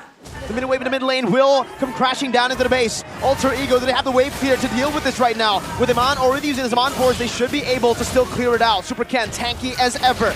Nino back up top, Sariza with a knockout strike onto Nino, who's very low. Shadow Stampede, bring them back, and now it's the Zaman Force again from Iman. Not able to go for the base just yet as Rossi jumps in. Iman dodging away, just a pixel away from the penalty zone and flickering out of the way of the Dragon. It looked like the animation was about to come out for that way of the Dragon, but Iman dashed out just in time, or blinked out. Happy feet on Iman. All the resources thrown at him, and yet he was able to dodge it all out. No Purify, no problem. Utilizing the flicker in the last second to evade. That was brilliant by him. Still, Iman, Harith, I don't think you can find a counter at this point. As of right now, with the protection he's granted with crowd control, with the NetherRealm's second HP, and his own flicker earlier, there's just no real way for Alter Ego to go for him and securely secure him without him wanting to be in a precarious position. And look at his positioning right now. He's just waiting out in the front. Look at the damage! Say goodbye to Pi. He gets the penalty zone down, but he gets penalized as well for doing that. Taz is looking for an angle, but look at how Bigetron Alpha just layered their damage and waited for Taz to have no energy to contest for it. Now Taz is getting ran down by Moreno, who's just chasing him down, walking him down, sending him a thumbs up, and Key catches him off guard. Taz has his Tempest Blades. He will be able to escape just for a bit, but now one last hit should do it. Moreno goes Bursters. Taz gets the hard guard. No, wait, photo. That was a photo. Oh, wow. So the hard guard was definitely used right there, but Rasi now, once again, caught in the back. Oh, Death is welcome. Didn't connect. Oh, my damage! Rasi's 1 HP! A pixel away from getting shut down. Iman with his Mon Force now, Minus Fury as well. Say goodbye to the Angela. Where did she go? Another realm to give them safe passage to not just go for the base, but to go for the members first. No hostages, 14 minutes. What a dominant performance by Bigetron in game number 1 as they lead this Chaos Derby. What is that damage from the Harith though? It's just unreal. The mobility, the sustainability, the damage as well. For the longest time, the Harith can do damage, but usually it still doesn't match up to a marksman. I think now finally, with the changes, with the item changes as well, I feel like he is just beating down any kind of opposition, any kind of matchup. Even the ones where on paper, logically speaking, from the kit, should be countering this Harith. I have to give big props. Like Iman, obviously, when he got those resources, when he got that space, he carried the game as usual. But the big hole in Alter Ego's game has to be not banning out the Barats. There has to be a reason why Onic always ban the Barats when they go up or when they have an assassin plan. And we get to see it firsthand. This is why Onic are so concerned of the Barats every single time, whether they are on red side, on blue side. When they're setting up for assassins, they ban Barats. That's an interesting observation. Oh my Is lord. it because of the clear? Yeah, the clear, the invades as well. You just have so much more pressure compared to the assassin, and say goodbye to Purple Buff and from no level. other heroes can replicate that. Fredrin, So Akai, far, no. Baxia, no. So far, I mean, the Baksha can actually clear as fast, but the Barats has that anti-CC that makes him a bit more of a menace, I feel. Interesting. Technically in an odd brawl, the Baksha has a mobility tool, right? So the Baksha has technically 2 damage spells in a early game skirmish. The thing is, if you look at this game, I don't think there's a single moment where we're like, oh wow, Super Ken is in danger. No. That's right? true. Because he's so tanky, he's up against assassins and a fighter with short range without shred in the gold lane. He can just stomp around without being threatened at all. But he isn't the player of the game. It is Aman on the Harith. You can say that, oh, Harith is a broken hero, But the execution in the Land of Dawn, I think, really shows again like this man and his decision making and the confidence he has in his team. He didn't even bring Purify. And that wasn't a hindrance at all. 308, not taken down once. With all that chaos coming in, that passion coming in from Alter Ego. Like you said, complete trust in his teammates as well as his own capabilities in the micro department. The way that he was able to evade time and time again these spells, it was huge. But good honorable mention towards Super Ken, like Miracle mentioned before. And I'll have to say, my eyes were set on the Herith from the start of the game, the Herith Esme lane. And yeah, even in the early game, like level 1 to 2, Herith was winning the trades. The Esmer just wasn't working as intended for sure. And once Alter Ego just fell behind, not by kills by the way, because remember, Alter Ego did get the first blood. It's through the farm. And once the item power spikes are there, just look at how the fights play out, man. There's just so many ways for Bigetron to keep their members alive, and they are also a lot more mobile than the members from Alter Ego. So as a result, Alter Ego can't go for an all-in fight, a committed fight, and they can't really kite away or chase Bigetron. So Bigetron can choose where to fight, how to fight, and they have all the counters ready. And Iman, like you said, Eterna, despite everything going on, all the chaos in this game, look at his positioning. He's always at the safe spot, and even when Rasi goes for a play, he saves a dash or a flicker to ensure that it does get absolutely denied. I think it's just perfect from Bigetron, right? Because we were talking about the chaotic fights that could happen from the start of the game. Even in the interview, Mike mentioned that, hey, Bigetron are such a disciplined team, but whenever they go up against us, it just seems like they fight. And I think for Bigetron, they realized, yeah, why are we fighting them? We can just farm and farm and farm. We have the better composition to hold on that early game as well, to get neutral objectives and to create a snowball. And that's why we didn't get a first blood up until the 6th minute. And by the way, first blood was for Alter Ego. That was 50% of their kills in the 6th minute of the game. And when they got first blood, Bigetron already had a 3.5k gold lead. From farm alone. And that's the problem with their composition right here. Usually you see a fighter in the gold lane comboed with something a bit more aggressive in the jungle. At least ranged. At least a ranged pick in the jungle. Right, or someone that can facilitate maybe something of a dive. Because the idea is you have to end the game early before the marksman, or in this case, the late game mage, can really get to those items. You need to swing that weight around, go for dives, control the early game, and shut down the opposition before they get rolling. But when you have an assassin that's also as vulnerable against a barrage, like you're talking about earlier, Mirko, it's just so difficult. Not a single time did we see the side laners get pressured, get threatened by a dive. Even Rasi, the 5 minutes was the first time he went for a big Way of the Dragon play, and he was looking for opportunities before that, but there were none. Big L for Iman though. I can't believe he didn't get sandbagged too. Oh my. Wow. Technically he could have. With the amount of shielding That's Wingman 2? he was getting. Well, you can do better, Iman. What the heck? Only got 3 out of the 4 categories. Come on, man. I'm disappointed with the GBM. 800. Right. Nowhere near week 1. Only? Not even week 6, day 1, Iman, right? Who got 900. Look at Sully Boy's kill participation though. 0% on an Angela that's supposed to have easy impact in a team fight, and you're supposed to be able to go globally anywhere the fight is. Hey, look. Man. 2 kills. I know. I'm just saying, So that's it's how like- badly they were beaten down. It's rough. So what's the answer, guys? What's the answer? Do you guys have it? Because I don't have it. What's the counter to the Herith other than it being banned out? I think What is it? that comp can still work for Alter Ego. Instead of the Arlet ban, I would say just ban out the Barats. So Matilda, Arlet, But and even in Valen. lane, you even mentioned that True. the Esmeralda wasn't doing great against the Herith. Well, if we take a look at, if you really want to replicate Onyx's success yesterday, game 1, Brody was doing well against the Herith.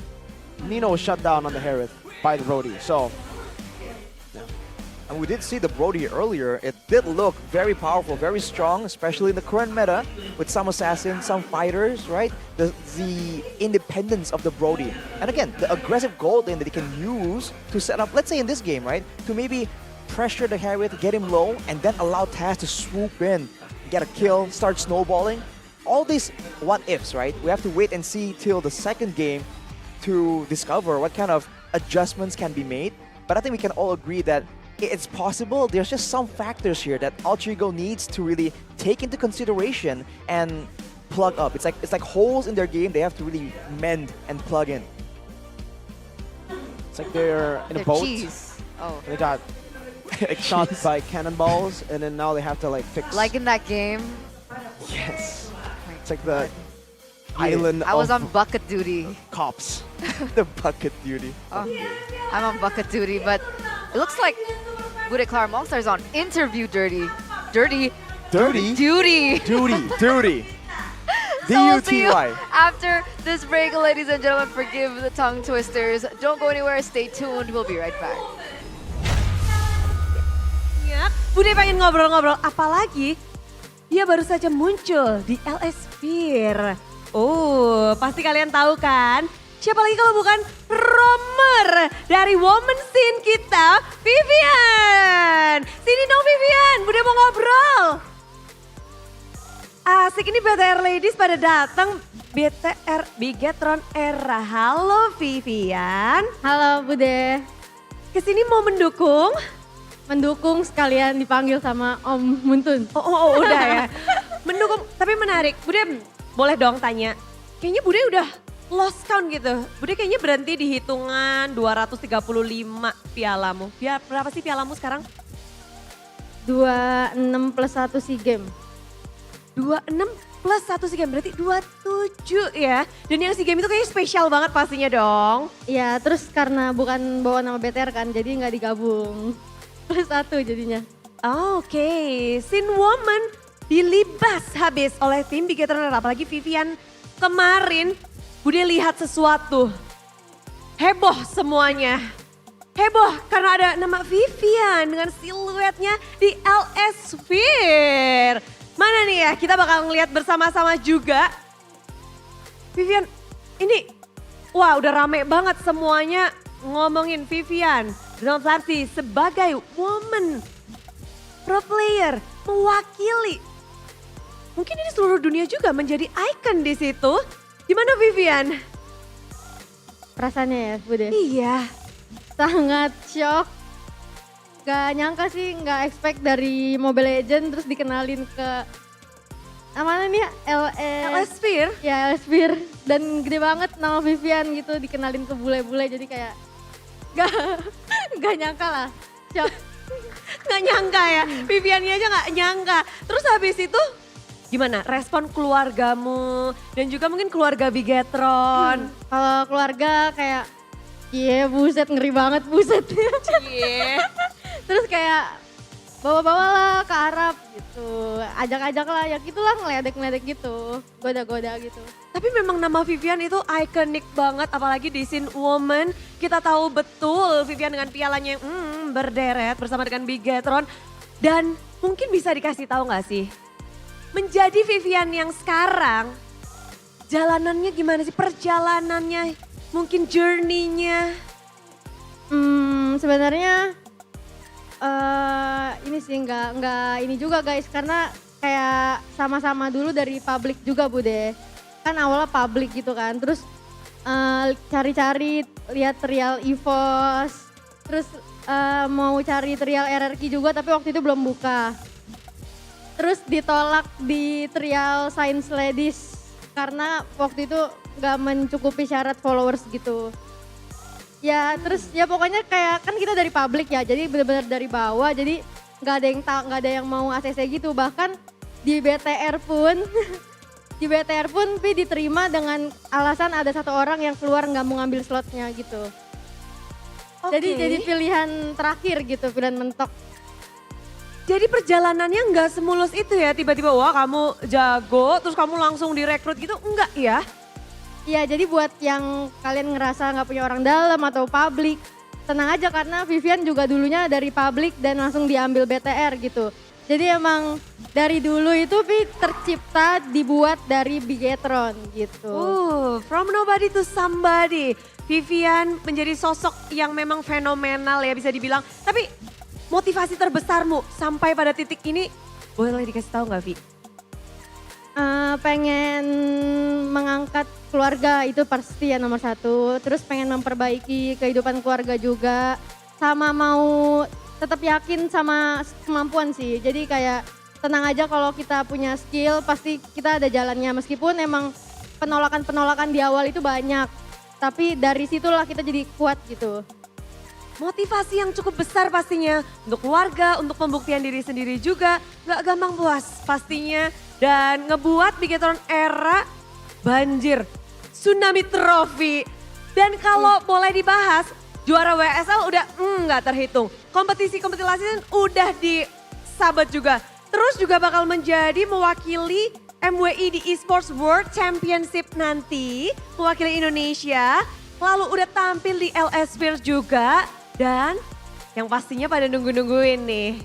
Bigetron era juga muncul di MDL. Udah banyak banget nih ya kayaknya yang kalian dapetin.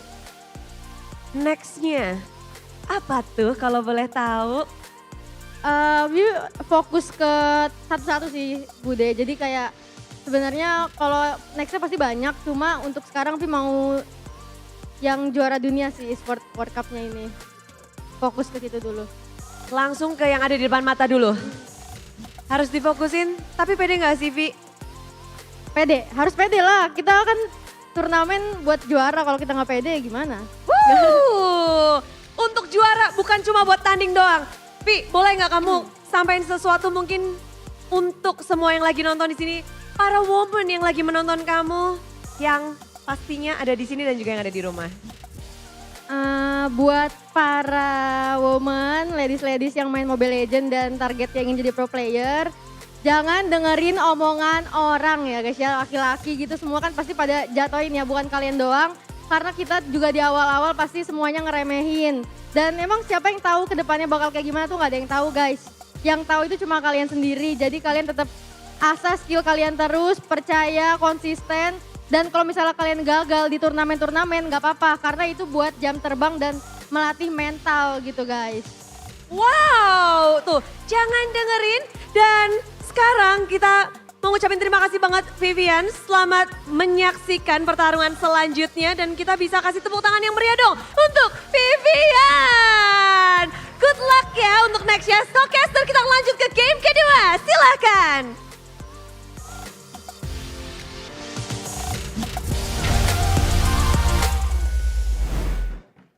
Thank you, Bude, for that interview with Vivian. It was actually a pretty good interview. Yeah. If you guys were paying attention. You guys were. I saw your eyes really glued onto the screen. Could you tell me what it was about? Yeah, I mean, it's all about the achievement, and it's obviously they're going to represent Indonesia again for the Esports World Championship that is going to be held in Riyadh. So, going to be really, really cool to see him. He was also displayed on the sphere with Flop Teasy is what we call him usually. Pretty epic. Flop, Mr. Flop with Vivian, the two goats kind of, right? I mean, male and female. It's really cool to see. 26 plus 1. 26 trophies for Bigetron, 1 trophy for Indonesia. But there's only one investment plan. Ooh, what is that? UBS Gold. Oops Gold? Oops Gold. In collaboration with MPL Season 13. Don't forget to stay tuned because it will be releasing in May 2024 on @UBS Gold and @ubs.lifestyle, available at ubslifestyle.com and of course the UBS Lifestyle e-commerce. Only one. It's as easy as that too. You just open up the website, buy the gold, and you get an investment technically, right? It just grows in value every single time. It's the safest kind of investment in the world. We like that safety, man. The consistency, right? Even when your favorite teams are just doing inconsistent, you're like, whoa, whoa, whoa, whoa. We like it when they're consistent, man. When you can rely on them to do good. So consistency, UBS Gold brings that to you. Excuse me? Inconsistency? I can't relate. Just Yeah. want to say, for no particular reason Fair at point. all. Fair point. Hey, if this is a reverse sweep, you're gonna do push-ups for the gram. Is that the deal? Yeah. So if they 2-0? No, that means... no, there's no that's not the rule. No, because you're come on. You're very Come on, confident. Alter ego. You can do it, right? I mean, again, I think they just need to change a few things in the draft to try to make that work again. I think they should, I don't know, do they want to try it again? Or do they want to just say, okay, let's go back to utility? I mean, like, if the Esme works, then, like, they could try it again. But if the Esmeralda doesn't work, so they'd have to ban out Barrett and maybe choose a Brody instead. Yeah. Changing a little bit, but still kind of the same core gameplay and game plan. What do you think? I think it's almost like they tried too many things at the same time. They brought out this draft that I guess it's inspired by Onic, and at the same time they bring in the Esmeralda, right? So it's essentially more moving parts, more factors here that can go wrong for them against Bigetron, who I guess went with something that works, right? The Harriet has been tried and true for so many games so far, and everything else. Even the Minotaur earlier in the season was already a contested pick, and so is the Pajito. So it's almost like old school classics going up against the modern new varieties. And I think Altrigo have to try and limit the inconsistencies, the X factors that can be a problem for them. And they've begun by banning away the Harith. There you go. I guess that's the counter again. Right, I think we've said this over and over at this point. The Harith counter is the Harith ban. So that will be taken off the board alongside with the Matilda, Luoyi, and the Chip. Still interesting that they decide to stay on red side with so many prio picks being in the way. But I mean, technically for Onic, that's also the side they find most success on. So Altrigo again want to try and replicate that. I will choose Harith, Matilda. It was Arlet in game number 1 and Valen, so they're gonna have to leave one open. And Bigetron actually are the ones to ban out the Arlet themselves. It's hinting at a possible. What are Altrigo going to ban now? There was a Ruby as well last time. I think they're just trying to limit the playmaking rovers coming in from the side of Altrigo, especially the big team fight one. Earlier, due to the fact that they went with a Faramis, it made sense to ban away things like the Ruby, for instance. But the Natan, first pick as a replacement for the Harith. This is the new version of the Yi Farsa and the likes, the Joy Nolan, right? Is it now the Harith Natan? I think so. In the gold lane, I personally think these are two best gold laners, you know, the Harith and then very close second, but it's just different playstyles. Harith snowballs, this guy farms to late. All right, we'll have to see if both teams can execute on this. Bigetron wanting to snowball, meaning they will have to get some prio elsewhere on the map. But Altrigo now, I guess, learning, absorbing, adapting, going with the Barats now, trying to get a farm advantage along with a Roger. Technically both still flexible, but Bigetron can go for the Fredrin. Let's take a look at Moreno's comment before though. In regard to the MPL ID Season 13 standings, it is exciting. The top teams are competing closely, while those in the middle and the bottom have similar points. And that's why the standings are so versatile, and that's why this matchup is ever more so important for both of these teams, not just Alter Ego, but also Bigetron, despite them being at number 1 currently. Fredrin and the Valentine are going to be the next choice in for the Red Robots. Alter Ego, how do they want to respond? Against Natan, Fredrin, and Valentina. All things considered, everyone but the Natan is closer range. I'm thinking they want to maybe get something in the mid, possibly right here before it gets narrowed down even more. But the thing is, they have their whole mid lane hero pool technically hidden because Saliboy hasn't really shown a lot of other picks so far, and they've banned the Angela themselves. That's right, the Valen here is actually a very good prio pick for Bigetron against Alter Ego. They want to deny the hero that Saliboy has been doing good on, and without the Angela, he's only played those two. They go for the Novaria, which is a new pick for Saliboy, his third unique hero pick so far in MPLID Season 13. But I think for now, Alter Ego, they need to ban out the X-Borg, right? X-Borg. I feel that makes They a can lot pick it of up sense. themselves, actually. First pick red side. But sure, and if they do go for that, they have a chance to go with the double slow, right, with the X-Borg and the Novaria. And by all means, against a hero that can shred down, of course in the late game, but a hero can shred down the tanky member so fast, having that extra chance at redemption with the Firaga armor, we've seen that be a very valuable tool, especially in the later stage of the game, where both teams are just dancing around, waiting for a chance to go for a pickoff. And that combined with the Novaria information game and the poke, that can be the way they kind of outmaneuver Bigetron in the neutral objective situation. Well, what is with the Ruby ban? Has it been prevalent in the first match as well? No, just this particular matchup. You know where it's prevalent? The first leg. In the first leg, Alter Ego, Rossi completely outclassed Bigetron Alpha with the Ruby.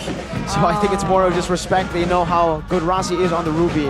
So even though we don't see a lot of Ruby nowadays, they still respect it. Expert though, as predicted, will be banned out by Alter Ego. Too risky to leave it open. Especially with their composition right now, having a Novaria means that they want to go and focus on a single target. Novaria doesn't do a lot of AoE damage in the more general sense. It's a lot more burst damage onto the first member that gets hit by that Astral Sphere. So having the export up the picture will be great, but the Selena is predicted by Bigetron banned away as well. Yeah, my bad. Completely forgot about the Ruby Gold. I think because I saw the export ban, I'm like, okay, this is a Barat's XP Roger jungle if the Ruby was left open. Because then Alter Ego will pick a Ruby and Ruby out lanes the Natan bully hard. Oh, right. So that's the reason for the Ruby ban. Yeah, Nino played it for quite a few times. Going full damage as well, by the way, so it is just a full aggression kind of Ruby that doesn't really play for setup. But of course, it's very situational, and it can work, I guess, in this composition. But now that's out of the picture, you have to wonder if Alter Ego are thinking of a different fighter to put in that gold lane. Ooh, Lapu Lapu coming in, so this should confirm, right? Lapu Lapu EXP. Barat's jungle. Roger Gold. Roger Gold. Yeah, because the Ruby wasn't up for grabs. It's a bit risky to go pull the marksman in the jungle without that. So BTR now, what do they go for?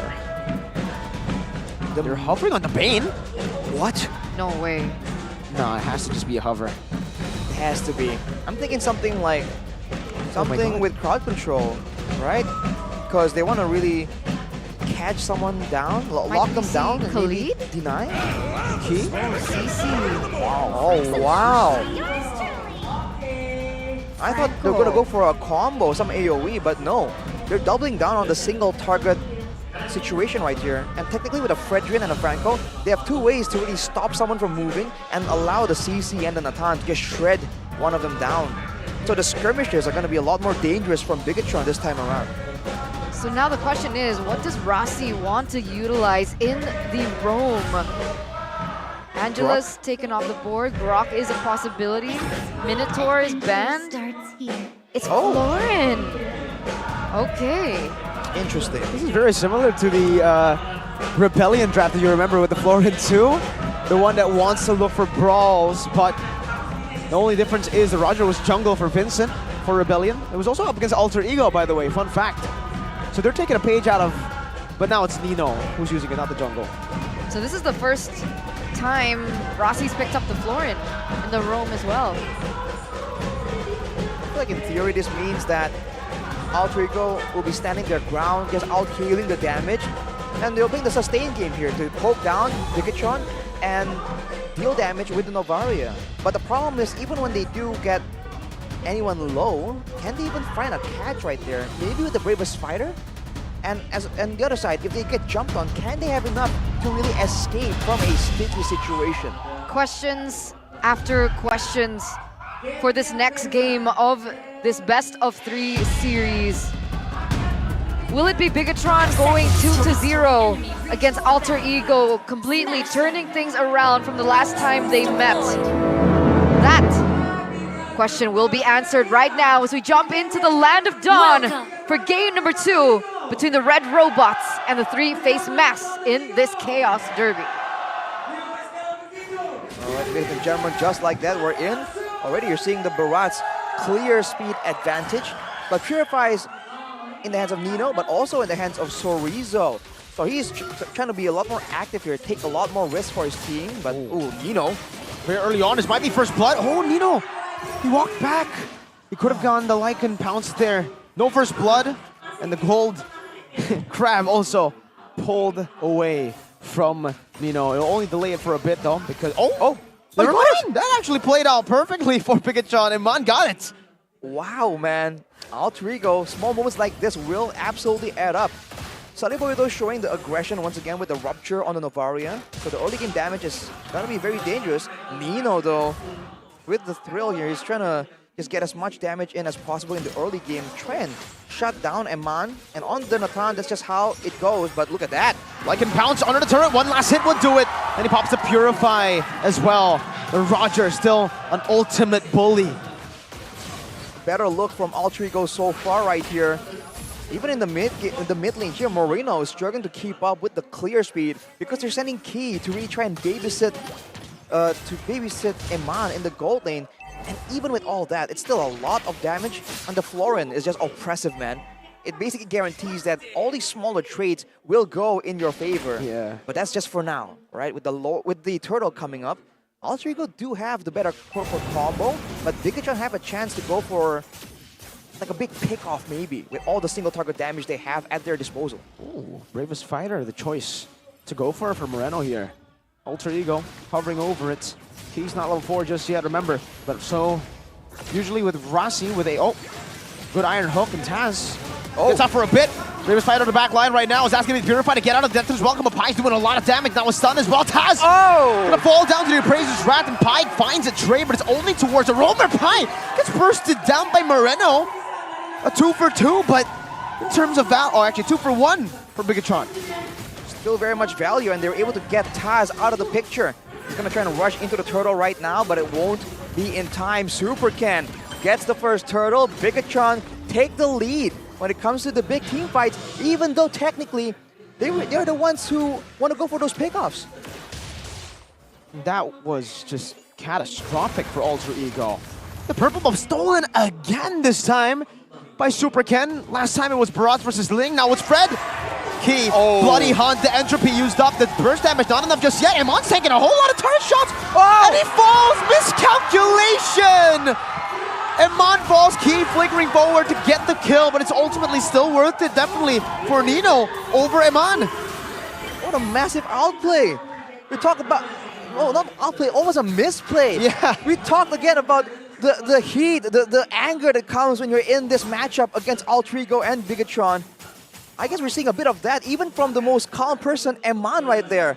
Going for the kill, but unfortunately taking one too many turret shots. A minor setback though, if you look at the gold lead. Bigetron still is in control, and Alter Ego now are definitely thinking, how do we wait and stay safe to the next turtle fight? And how do we win that fight decisively? How do we make sure that no one gets hooked down and bursted before the fight even begins? I think it starts with them being the ones to start the fight. But even then, they're limited in their tools.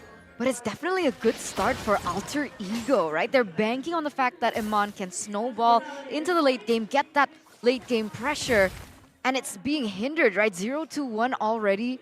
It will be interesting to see the development between the disparity of gold in the gold lane with Nino on the Roger. That so far sitting 2-1-0. It's looking good in that regard. I think in the end of the day, it's going to be on Key to make these big plays happen.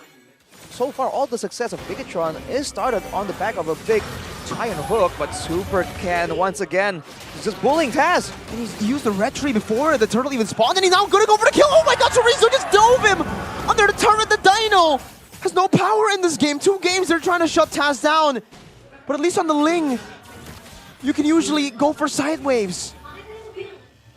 No way, right? Ooh. If he went for it, that would have been a big bait. They don't, and Super Ken will be allowed to be given this neutral objective for free yet again. Bigetron just out-rotating Alter Ego again and again, man. You'll see that Alter Ego wants to go for a team fight, for a proper setup, but they just kept busy at every single turn. 3-man taunt into the Terrify, but Super Ken gets out, gets the dash. And that was clean. Again, just another attempt, and now they have created enough pressure up top to give Eman enough space to go for this turret for free. No trades on the board for Alter Ego. They're not even looking on the cross-side map play. Just like that, just banking down, doubling down on their position. And from the threat of the Iron Hook, they're just making sure that Alter Ego can't move forward. Again, the main guy in the front is always going to be Taz, but this is the weakness when you have a... Oh. Oh, hang on a minute. Part 2. And it goes the way of Bigetron this time. Key. That felt personal, man. El Momento. It's a beautiful hook. As well, Silly Boy very low. Oh, beautiful hook. What a prediction! Super Key. It's not just Key. Chorizo tying him up and now just yo-yoing him down for the execute. Chorizo now dashing to Pi. What is this Bigetron that we are seeing today? They're streamrolling over Alter Ego. They're playing the game. They're doing it better. A 5K gold lead in 6 minutes, ladies and gentlemen. And there's more. Pai's supposed to be the frontliner, but he feels like a backliner too. Bigetron Alpha with a 6,000 gold lead. It's full control, full pressure from Bigetron right now. And Key is not done. He's always in the right spot, looking, stalking the members of Alter Ego. Of course, the recalls come in, as always. It is personal. Oh! Pulled back though, so it cancels out. He doesn't go for the Bloody Hunt. Super Can is caught on the... Oh! Wow! He just dashed out of the Death in his welcome. And Moreno, of all people, he's the one that is zoning Alter Ego away. They know that they have the bravest fighter and they don't want to commit over it just in case. Aman is still in the vicinity, but Alter Ego, again, what do they do? What's the answer to this destruction being brought in by the red robots? A perfect turtle now for Bigetron Alpha up until this point. It's insane. Iron hook from Key into the Bloody Hunt, and Moreno goes in for the capitalization. There's going to be the Bloom right there to help sustain, but Pi jumps in a bit too far, and it is going to be a 1-for-1. A roamer traded in. Moreno with the stun over to Nino with the bravest fighter now as the taunt comes in as well, but it's not going to be enough to take Nino down, not just yet. Rossi heals them back up. Moreno recalling in Alter Ego's base, and they've gotten enough space for Iman to take a free tier 2. It's finally a trade though. Pi for Key, not exactly as value as you would, but we finally see Alter Ego fighting back. But at what cost though? They lost so many turrets in that sequence of events. And Chorizo. No way. Not Saul alone, by the way, and he is... this is why the CC got picked up against these... Oh, another Iron Hook that almost connected. Iman is... Yeah, if it ever looked like Iman was behind early on, because he was, it doesn't even look like it anymore. And the pressure from the rest of the roster from Bigetron. Even these turrets, they fell because Moreno was just standing behind them with the bravest rider. Like, you want to risk it? You want to risk it? You know, you see it happen before. And you can see that even earlier, Taz was forced to use the Daytona's Welcome because of the threat of the, not even the actual hook, the threat of the hook happening itself now. It's enough for Alter Ego to overreact and respect the hook. Oh my lord. Alter Ego have been dodging away just by pixels, and now look at the Bronze. He can't even go forward because he's tied up to Pi. Oh, that is so annoying. As a Bronze player, you know how it feels when you're up against a CC and you get ulted. This is a tough situation to be in for Alter Ego. They do have the Novaria, but even their gold lane, you know, he's gonna fall off compared to Eman on the Natan. We've seen what a late game Natan can do in the current meta. So Alter Ego definitely feels a sense of urgency, but they are powerless to dictate what happens. They don't have any pickup tools. The only big engage tool is maybe a bravest fighter, and they can't use it to start the fight because they need it to zone Eman and Moreno away. And just like that, while they're corralling Alter Ego in their base, Bigetron Alpha take everything. Yeah, things have gotten from bad to worse for Alter Ego, and with Iman already picking up the Blood Wings as well, that's additional damage, as well as a little bit more sustain and shielding coming through just in case there is damage being leached onto him in these potential team fights. Finally, we're seeing some items right here. Windtalker and Endless Battle for Nino, so he has a bit more burst damage to work around with, but he can't really deal with the frontline threat. Sully Boy only now at 10 minutes finishing the Lightning Truncheon, not even any penetration. And for the side of Bigetron, not a lot of magical defense, but now with the Lord coming in, they go for the hook! The Astral Echo Steel into the hitbox enlargement, into an Iron Hook! and into everything. Even Iman just picking up the kill, executing him. Now going for more turrets. Key gets a hook, but it's only onto the cannon minion. 3-man stun over from Rossi.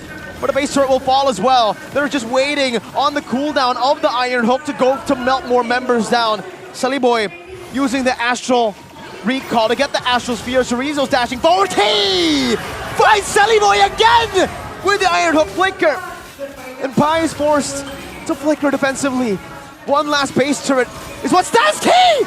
Another Iron Hook into the bloody hunt, and Rossi goes down as well. Iman just free hitting, free melting, pops into Entropy. Where did Nino go? Iman's a magician here, and Bigetron Alpha are the Terminators in this game. The question now by Saliboy, with me, Alter Ego will not lose. And Bigetron answer, nah, I'd win. 2-0, clean sweep. Clean game from the red robots. Bigetron Alpha showing everyone what it means to be #1 in the standings. Another victory will put them farther apart from Onic, who is leeching closer in that second place position. But what a dominant game. Alter Ego, absolutely no answer to the aggression that Bigetron Alpha answered with. And it's a big, big question for the three-face masks. How much do they want it? How much does it take? How far are they willing to go to stay in their playoff run? Fantastic performance, clean, composed, cold. The drafts were immaculate and the execution was a step further. I mean, not a single stone left unturned. I think it's fair to say that for Bigetron's performance, man, in the drafts, in the Land of Dawn, there were mistakes, but in the end, they were so dominant in every single aspect that those little mistakes that should be a problem looked like it did not matter at all. That was... what a performance. Oh man. Alter Ego starting the season so strong. And they're getting dismantled bit by bit by bit. I'm wondering if it's starting to eat at them personally for these players. And again, Saliboy in the mid lane, another loss back to back. Not a good look for the Miracle Boy. I mean, we were talking about him matching the kill, but man. The man indeed. Let's see what they have to say, ladies and gentlemen. Bigetron Alpha, the victors. Pembalasan dendam yang lebih sadis daripada leg pertama, inilah dia tim Bigetron. Mendapatkan kemenangan, balas dendam, lawan Alter Ego leg 1. Kalian tumbang 2-1, sekarang 2-0. Kok kalian serem banget di match kali ini? Mungkin di leg kedua ini kita lebih persiapan sih buat lawan Alter Ego. Persiapan? Ya. Emang apa yang harus dipersiapkan untuk lawan Alter Ego? Maksudnya ya latihan kita mungkin bisa ditingkatin karena kan kita leg 1 kalah kan. Maksudnya kita nggak mau lah kalah di leg 2 lagi. Jadi kayak kita berusaha buat menang di leg kedua. Berusaha menang di leg kedua, tapi ada yang khusus nggak sih mungkin untuk melawan tim Alter Ego? Special case mungkin? Kamu ngegangguin Pai gitu? Enggak. Aku nggak mau kalah dari Opai. Nggak mau lagi kalah? Ya. Dia soalnya kalau aku kalah dia biasa ceng-cengin aku di grup. Pas leg 1 kalah? Ya dia cengin. Cengin? Iya, nanti Pai, lihat grup ya Pai. Lihat, habis kamu Pai. Tapi kondisi Pai dan Alter Ego kayaknya lagi nggak baik-baik aja nih ya. Kondisinya sahabatmu kayaknya posisinya bakal turun ke bawah. Mungkin sebagai sahabat yang pernah dekat dan sampai sekarang juga dekat. Kamu ada nggak sih mungkin tips dan trik biar di atas kayak Bigetron gitu? Buat tips nggak ada sih, yang penting semangat aja lah. Maksudnya aku tahu lah kayak potensi Opa itu dia dan timnya juga jago. Aku yakin mereka bisa cepet lah adaptasi di yang patch yang baru ini dan cepet naik lagi.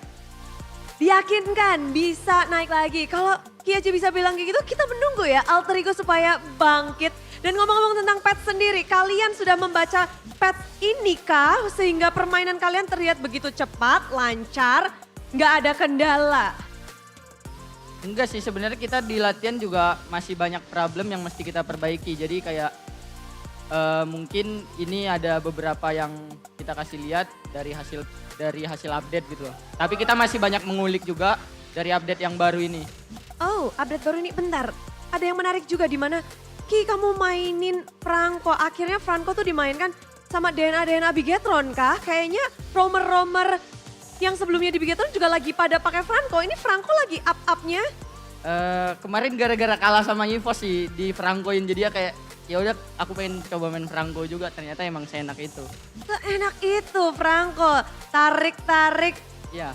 Narik emosi juga sepertinya iya di sini karena cepet banget. Ini siapa yang gak kaget? Dan kalian terlihat light banget dari Moreno sendiri. Lawanmu kali ini adalah satu player yang bisa dibilang baru banget di mid lane-nya. Gimana kamu melihat performa dari Sally Boy? Ini debut minggu pertamanya loh. Bagus. Bagus aja. Ya bagus lah, kan baru satu season main. Baru. Satu minggu, ini match kedua, satu minggu. Ya pokoknya baru lah. Terus ya lumayan jago sih, ngelihat kemarin dia lawan Onic juga lumayan perform lah. Oke, jadi memang terlihat bahwa ini bakal menjadi calon kontender muka atau masih jauh dari Moreno nih? Gak tahu sih. Gak tahu sih ya. Gak tahu. Karena baru sekali bertemu juga ya? Iya baru sekali juga, baru 2 match lah kan kelihatan. Lihat nanti aja, siapa tahu tambah jago. Siapa tahu, karena memang ini baru 2 match tapi kalau Moreno bilang dari performanya kemarin dan hari ini sudah bagus. Iya, bagus. Kalau ratingnya berapa nih? Apa rating? Rating debutan Sally Boy minggu ini. 8 per 10? 10, iya. 8 per 10 dari Moreno, wow. Begitu baik tentunya ya. Tapi mungkin kalau sekarang patch baru, Moreno gimana? Lancar untuk Moreno? Lancar sih. Lancar-lancar aja ya? Lancar. Cuma yang mungkin yang di sini dinantikan assassin dari Super Ken. Kamu gak kangen sama assassin hero-mu? Udah bisa loh. Atau 4 kata lucu juga nih? Gak kangen. Gak kangen? Gak. Jawabnya cepet banget, kenapa? Soalnya main tank aja sih, yang penting menang.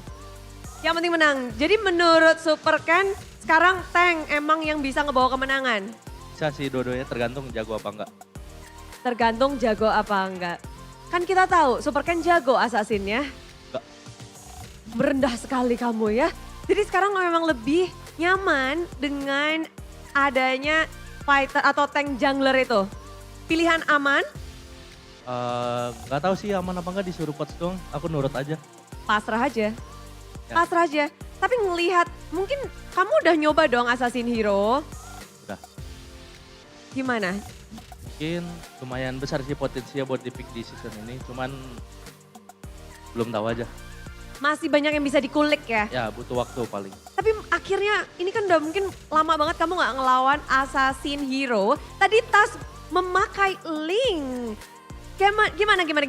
Akhirnya gitu ya, lama biasanya tebel sama tebel, habek-habekan, kejar-kejaran. Sekarang lawanmu adalah assassin yang dipakai oleh Tas dengan Linknya. Tas dengan Link. Lawan assassin tadi lumayan enak sih, soalnya dimakan langsung mati dia. Dimakan barat. Oh dilahap ya. Jadi memang sekarang tergantung match up-nya. Ya. Ya, begitulah ya. Dan kita akan ngeliat gak sih, kamu ada gak sih kayak bilang ke coach, coach please dong, aku mau pakai ini. Gak ada sih, nurut aja, anak baik-baik. Anak baik-baik, oke emang bener ini anak baik-baik? Sorry so kasih tahu dong, emang ini anaknya baik-baik semua, nurut semua? Baik-baik, mau nurut ya? Mau nurut. Ini saling menjaga satu sama lain sepertinya ya. Tapi sorry so kemenangan kali ini, apa respon kalian ketika tadi udah kelar? Bus. Apa yang pertama kali kalian teriakin? Ada gak yang paling ribut tuh? Alhamdulillah. Alhamdulillah. Berhasil balas dendam.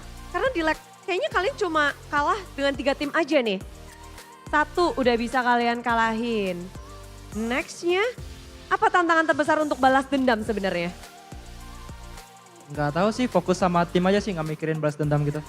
Fokus sama tim aja? Ya. Tapi losing to time bukan option dong? Jadikan pelajaran lah buat kita. Jadikan pelajaran.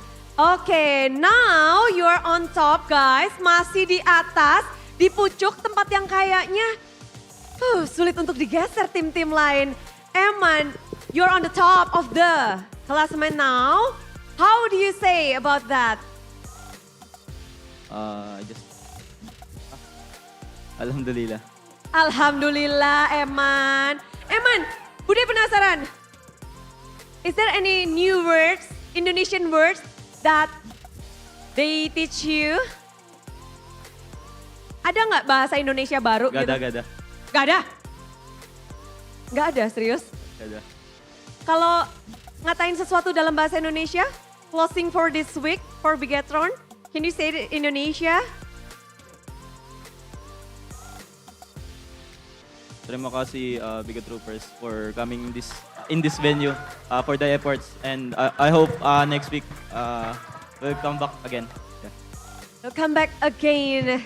Still on the top and Bigetron masih mix bahasa Inggris Indonesia ya. Nextnya Bude bakal request full Indonesia. Eman, not that. Dan itulah dia dari tim Bigetron dengan 2 game yang sangat cepat. Caster, game begitu cepat. Apa yang terjadi, Caster?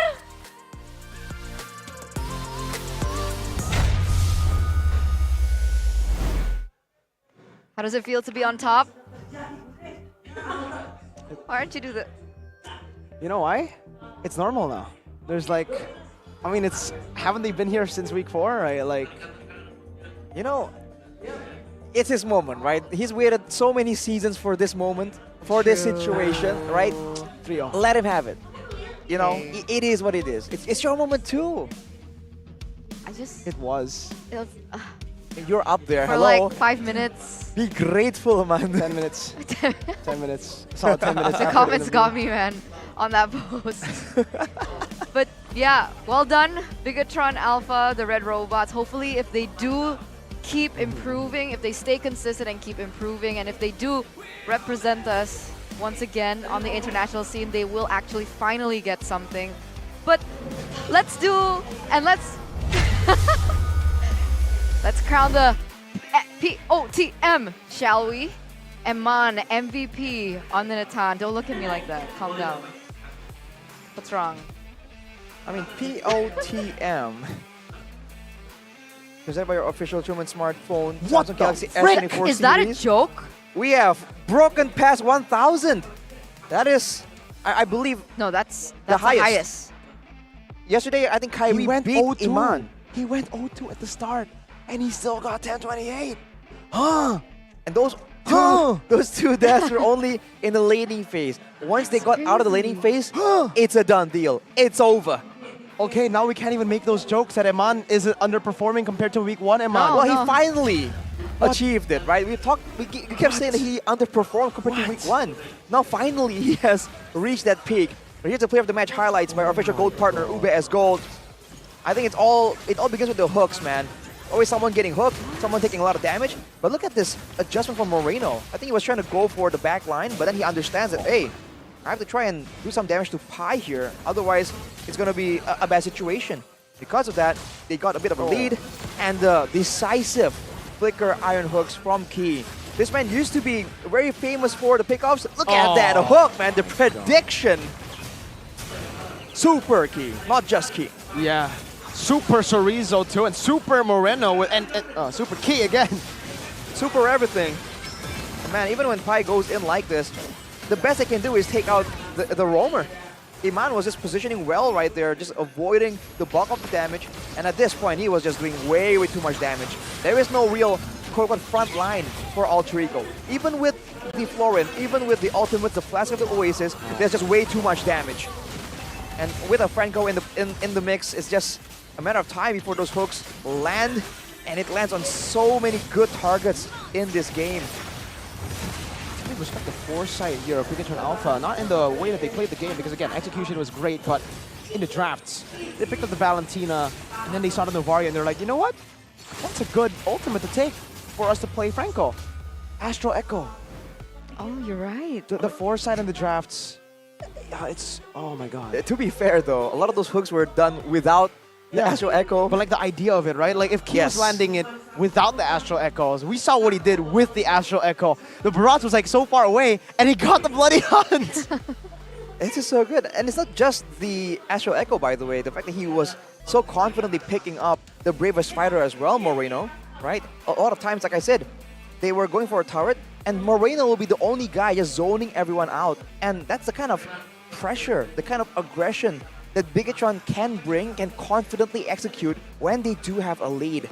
And from the looks of it, it's so reliable for them to really get a lead. The farming is good, the pickoffs are good.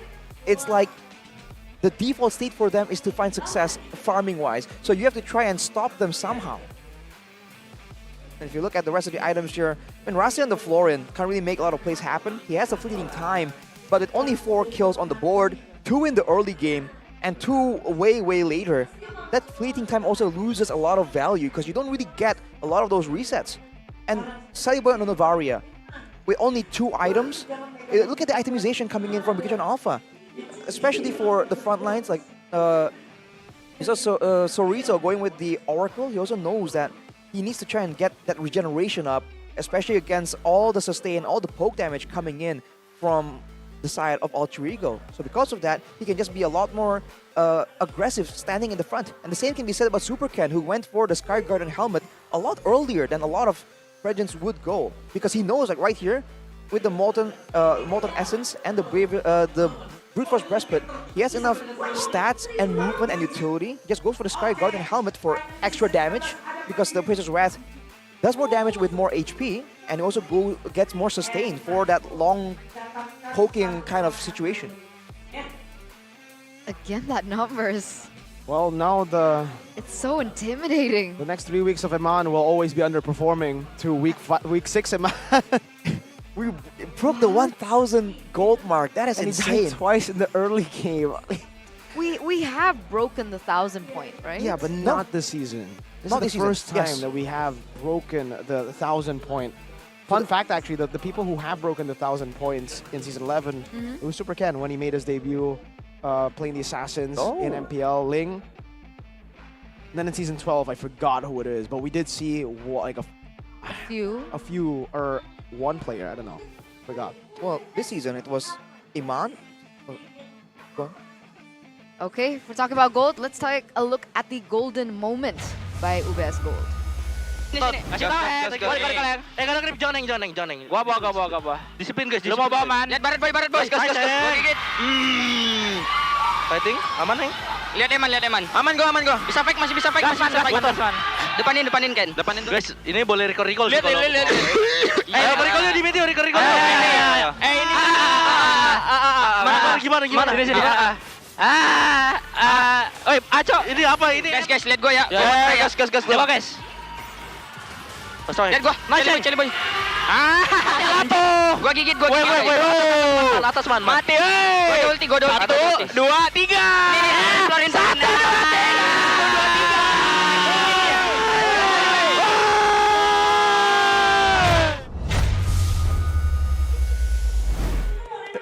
It's nice to see them having fun in the comms as well. We were saying that. Where was that in the interview? Yeah, we're saying in the interview they were so calm, but in the game, that was Caught crazy. red-handed. Not consistent. In game, they were shouting, yelling, and in the interview, they were like, "Oh yeah, respect." Yeah. What happened? What happened, bro? Come on, show that personality. What the heck? They're humans in game, but they're not outside. They're just robots. I mean, we're gonna see it anyways, right? Then bring it to the interview, right? We're gonna see the golden moment anyways. Did they think that that won't be highlighted? I mean, that as well. You hear the 1, 2, 3, hook. Oh my god, dude. And then they won. They just kept going, wow, Yeah. the whole time. It's so good. I mean, luckily they weren't lagging, right? And luckily they were using the game's max booster. So if you guys want to land those hooks, you don't want lag, because if you play with lag, there's no way you could land those hooks, right? No way. No way you could be the key to victory without Games Max Booster. So go ahead. Prices start from 25,000 IDR. That's 25,000 IDR, and you can get up to 36 gigabytes of data. Hurry up, buy the package, and activate the booster in the Dunia Games app. So W Mans, W Games, yeah. W. 1028 GPM. What do 4W stand for? Win. No, I don't know either. If you have 3, I mean, that's an internet thing. I just thought you would know. World Wide Web. Yes, the interwebs. You didn't get that? I get it. Sorry, I couldn't hear you. I'm not using my free pods. You're not using your The Oraimo free No, pods? sorry. I How? left it at home. You left it at home. Yeah, I'm sorry. Do you at least have the Edith edition? I do. Okay, then that will be okay. The ultimate choice for you gamers. Arashi is a gamer, and he uses the Oraimo free pod. So Arashi, tell us, what's your experience with it? I mean, it's just great, man. The distinctive Edith sound in the gaming mode, it just takes your gaming experience to the next level, like the immersion. And plus, it's an official partner of MPL, so there's no doubt about the quality, right? So you can get a 10% discount as well, because we all love that value. As long as you go to the Oraimo official store, right? At the Orange store, add the code Oraimo MPL. That's Oraimo plus MPL in the back. No space. No space. Simply enter the code in the coupon section before you check it out. Okay. And you can get 10% off and unleash that unstoppable sound. It's as easy as that? So Yes. simple ito? A simple E2. Why you say it like that? So simple ito. Naisu? Shoutouts. Shoutouts to Naisu. And of course, shoutouts to Garuda-ku because Moonton Cares and Hope Cup will be organizing a fundraising event for the Garuda-ku Academy because the funds to be given will be calculated based on the in-game gold achieved. How much gold did they achieve? With 1,028 GPM? If the game went on for 30 minutes, then they would raise crazy numbers on just one dude. The thing is, they had 4 other dudes also farming, getting kills, and that's why we are up to 184K, or 184 mil Amazing. gold. Round of applause. Moonton Cares and Hope Cup's contribution to the development of the Esports Academy in Indonesia with Garuda-ku Academy. This is it, and we have one more match. Hopefully that last match will be a banger, 2-1. 50 minutes per game, so that we can get the most. You can stop now. I'm so impressed. Ah, okay. So I can't stop clapping. It's just like this is our way to add more gold, even though we know it doesn't do anything, but we can't play the game. So My hand hurts. It's moral support. this is not moral. What? Moral support? Moral support. Yeah, it's like, you know. What? What? No. Oh, you got the English moral and the Indonesian moral confused. Huh? What does it have to do with the Indonesian morale? Moral and morale is not the same thing. Morale and morale is not the same. See, you need that translation. Yeah, I need the AI. The AI translation, Samsung bro. translation. We'll use it later. We'll use it later, but we have it already prepared. Okay, in case okay. it turn needs translations, you I know? was so confused. With what, the game? With the push-up bet? Yeah, that's not happening apparently. Luckily, I didn't make the opposite. The deal. Or I'd be doing push-ups on the desk right now. On the Yay. desk? On the desk? Yeah, why not? That's insane. 4 screens. Why? Oh, I don't know. You know, well, for you guys are probably wondering, hey, Mirko, Eterna, Arashi, do we have more matches? Yeah, of course. Matches? For Arashi Oh. to do the bet now. Oh, with you. So. Let's make things interesting. Okay. So, okay. What do you want to do? It has to be push-ups, right? Yeah, he has to do it, but like, what's the stake? The RBL, RRQ. Easy as that. As easy as that. Who But- wins? Okay, just who wins, no Yeah, points. yeah. Okay. So who wins? Yeah. So Eterna has to do push-ups if RRQ wins. Oh, I do. If Can you do it? I can't push up. What the heck? Why are you bringing me into it? You started this. I don't need to. Huh? Okay, fine. Yeah, you do it. Yeah. Deal. Deal. Oh. Oh, I'm scared. Okay. Is it like on the desk though? No, Like, no, on the no. desk. Off Just like desk. through But Instagram. we'll do it. Oh, I'm so scared. Actually, did No, I make I'll a clap. mistake? Maybe you did, but hey. 'Cause- All right. Stay confident, Eterna. Being scared won't help. Channel that nervous energy, man. So now we have stakes on top of the stakes that are already there for both these teams. RBL with loss, they're going to be put down. RRQ with a loss, they'll be 8th place. So yeah, there's already really, I mean, like crazy stakes on top of it. This is the least of their worries. We needed to make it personal for Arashi. I think for Arashi as well. It's This been is the personal. least. Yeah, It's been it's been personal. What do you mean it's been personal, Remember bro? when Aura went up against RRQ? He could have, you know, he could have, you know, gotten revenge, but you weren't here. I thought you were always here for Aura, or you were always here for that Aura player. I was backstage. Oh, were you? Ah, so you were there for the Aura, for Aura or an Aura player? I can't say. Cannot disclose the information, but Wow. somebody you're- needed moral support in the back. Moral or morale? Oh no, I can't tell the difference. Can somebody DM me the difference? I actually don't know. Well, I know what moral means. Okay. Morale support. Is that what you meant? Yes. When you said morale support? Yes. Oh. That's a long Now O. I got it. That's a long Oh, no, I'll give you some support too. We will support. Yay, me. Well, with the match, actually, Bigetron versus Alter Ego. Yep. Going 2-0, we actually did expect this, right? We expected 2-1 at Yeah. least, still. My prediction was 2-1 Onic. My prediction was 2-0 Alter Ego, so I was so wrong. It's almost like I wanted to be wrong. I never had a 2-0 as well, actually. What was your prediction for the next one? RRQ 2-0? Bruh. Oh no.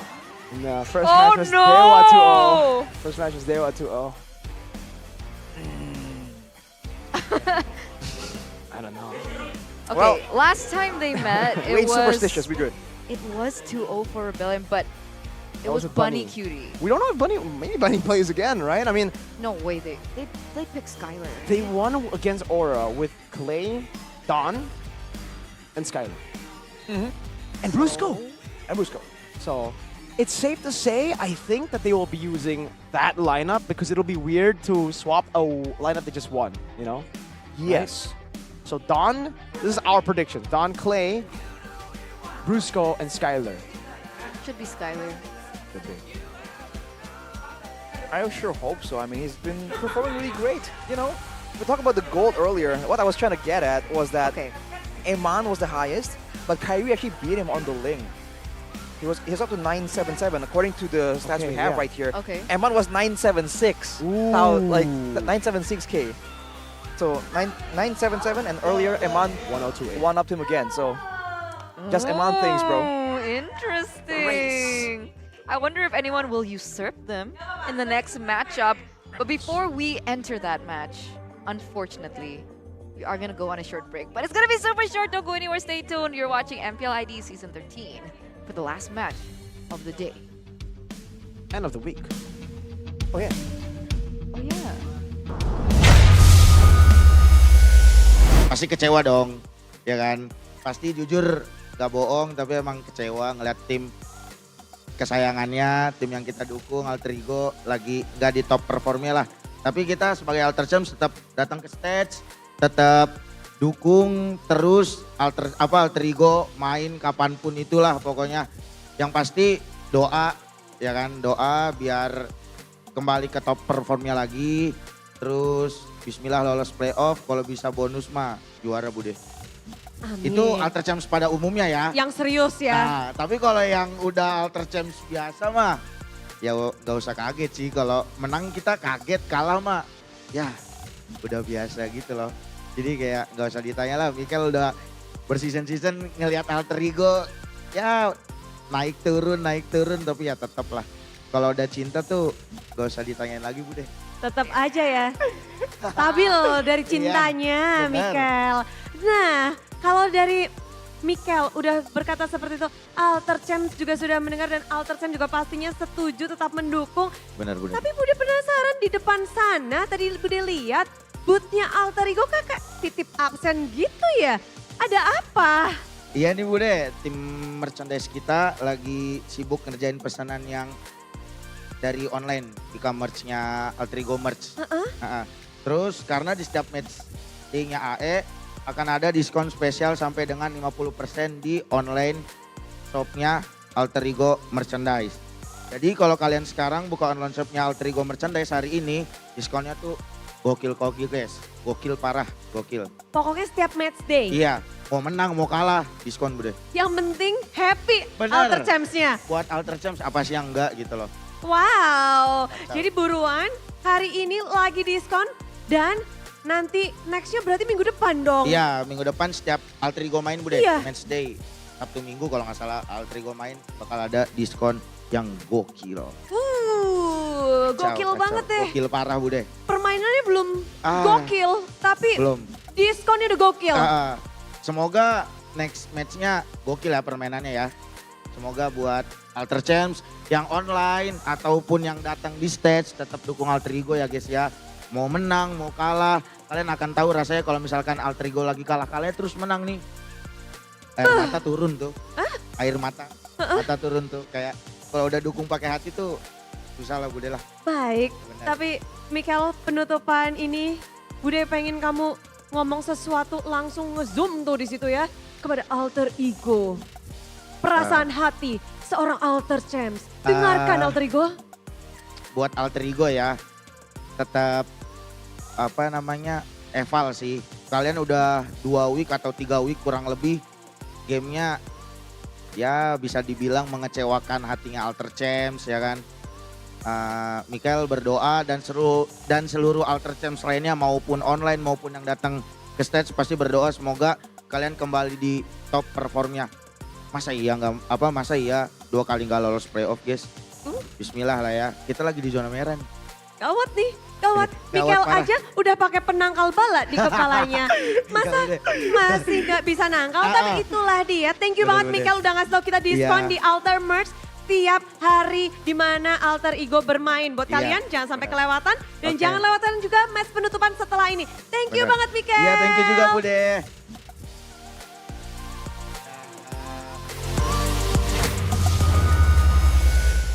Welcome to MPL Indonesia Season 13.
¿Vos de qué parte sos? Yo de aquí.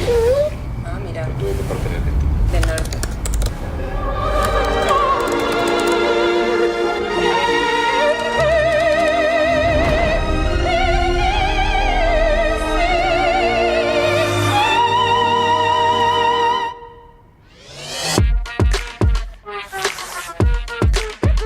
Samsung Galaxy S24 series. Get it now. Pakai aplikasi GoPay, dompet andalan gamers. Banyak damage-nya. Ada cashback hingga 20.000 buat upgrade skin baru. Aplikasi ringan gak makan memori. HP lemot bisa victory. Top up langsung dalam game tanpa hambatan. Ikutan selebrasi MPL di aplikasi GoPay. Menambah total hadiah ratusan juta. Bonus stage. Gratis 100 kali transfer kemana aja. Beli pulsa harga termurah. Scan QRIS dengan mudah. Download sebelum mabarkan.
tak mudah di dunia games. Pilih game, masukkan game ID.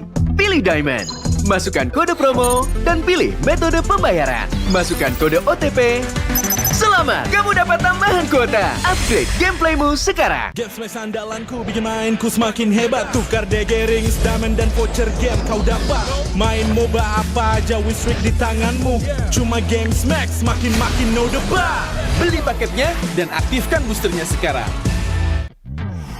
Character select. Brother. You lapar.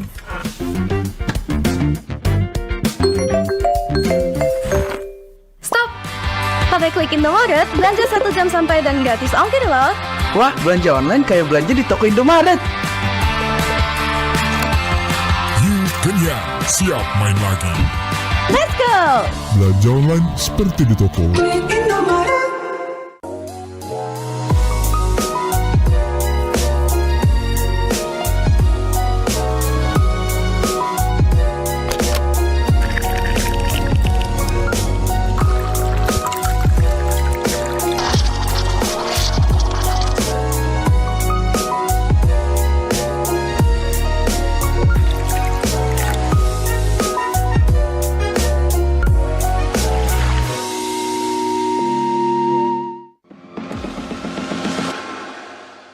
It's only you who rocks my world.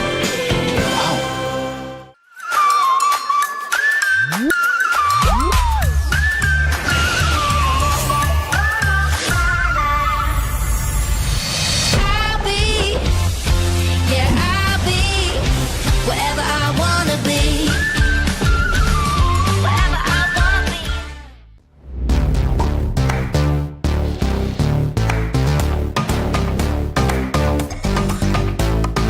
We don't need no sleep because the party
맥시가 지가운다요.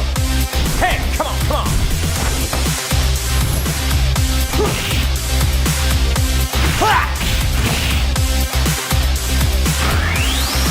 오케이. 나와. 게이다.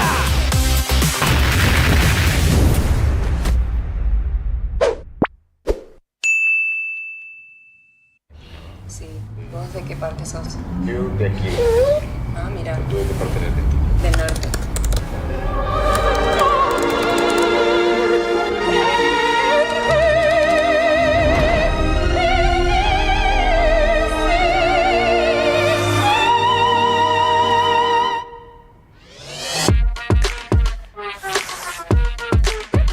Samsung Galaxy S24 series. Get it now. Pakai aplikasi GoPay, dompet andalan gamers. Banyak damage-nya. Ada cashback hingga 20.000 buat upgrade skin baru. Jika seringan nggak makan memori, HP lemot bisa victory. top up langsung dalam game tanpa hambatan. Ikutan selebrasi MPL di aplikasi GoPay. Menambah total hadiah ratusan juta. Bonus stage. Gratis 100 kali transfer kemana aja. Beli pulsa harga termurah. Scan QRIS dengan mudah. Download sebelum mabarkan.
tak mudah di dunia games. Pilih game, masukkan game ID. Pilih Diamond, masukkan kode promo, dan pilih metode pembayaran. Masukkan kode OTP. Selamat, kamu dapat tambahan kuota. Upgrade gameplaymu sekarang. Game smash andalanku bikin mainku semakin hebat. Tukar degerings, diamond dan voucher game kau dapat. Main MOBA apa aja win streak di tanganmu. Cuma game smash makin no debat. Beli paketnya dan aktifkan boosternya sekarang. Character select. Bener. You lapar.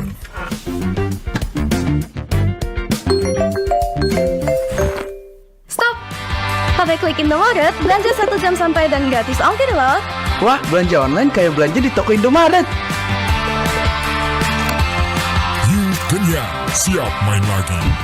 Let's go! Belanja online seperti di toko.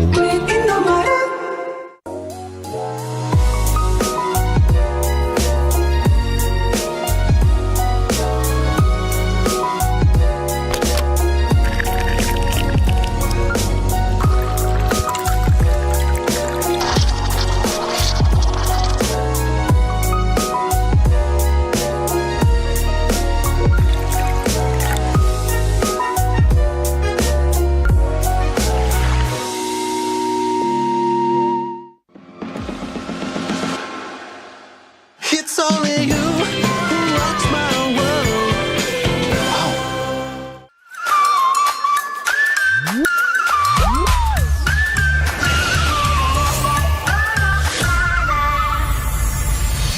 I'll be, yeah, I'll be wherever I wanna be. Wherever I wanna be.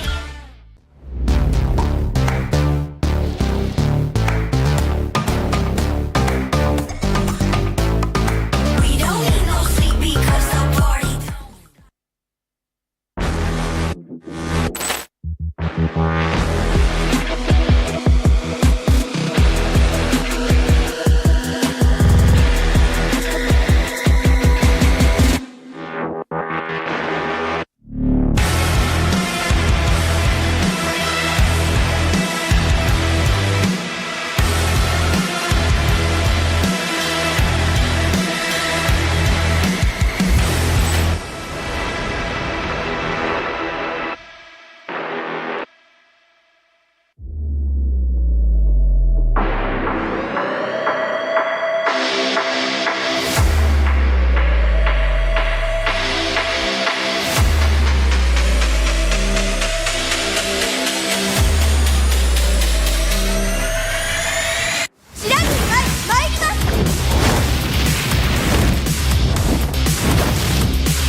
맥시가 치가운다요. Hey, come on, come on.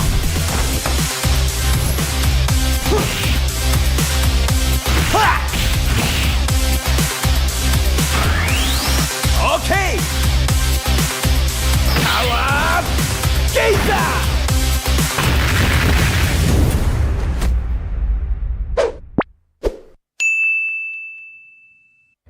Sí, ¿vos de qué parte sos? Yo de aquí. Ah, mira, Tú de parte de aquí. del norte.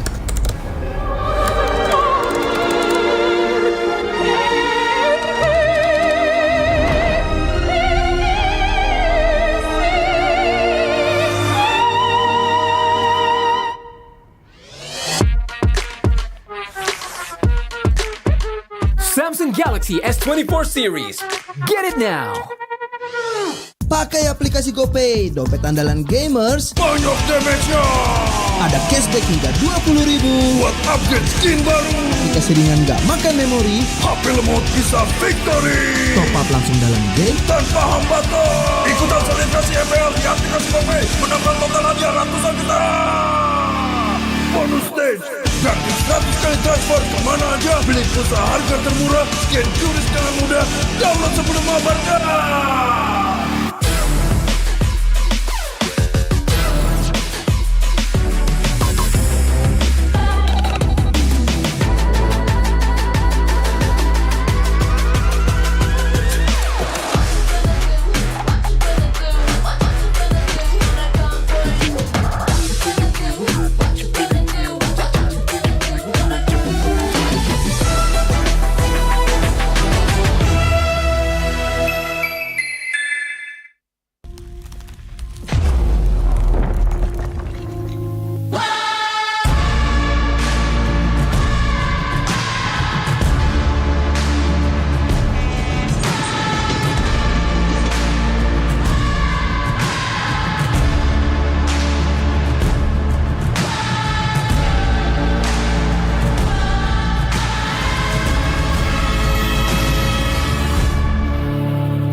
Stop mudah di dunia games. Pilih game, masukkan game ID. Pilih Diamond, masukkan kode promo, dan pilih metode pembayaran. Masukkan kode OTP. Selamat, kamu dapat tambahan kuota. Upgrade gameplaymu sekarang. Game smash andalanku bikin mainku semakin hebat. Tukar DG rings, diamond dan voucher game kau dapat. Main MOBA apa aja Wisrik di tanganmu. Cuma game smash makin no debat. Beli paketnya dan aktifkan boosternya sekarang. Character select. Bener. You lapar.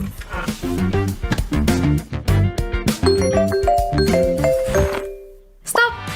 Pakai klik Indomaret, belanja 1 jam sampai dan gratis ongkir loh. Wah, belanja online kayak belanja di toko Indomaret. You kenyang, siap main lagi. Let's go! Belanja online seperti di toko.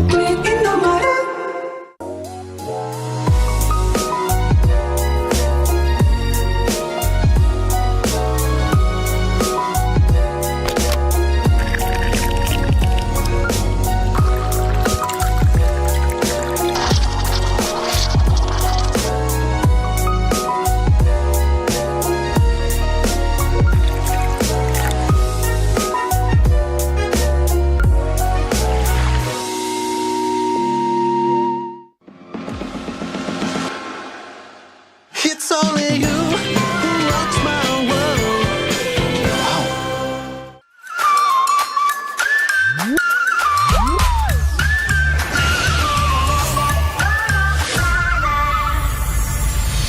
I'll be, yeah, I'll be wherever I wanna be. Wherever I wanna be.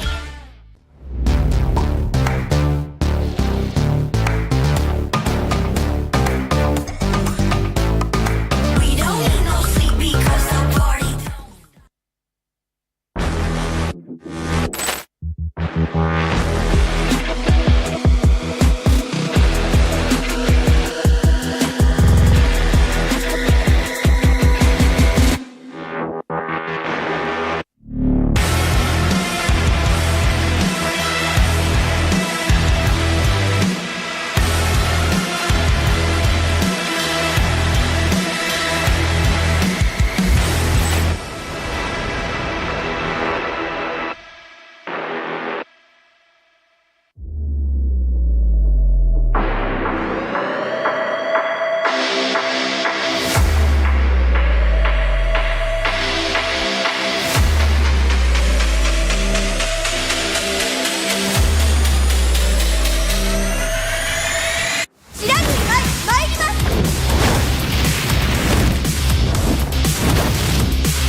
맥시같이가 온다요. Hey, come on, come on.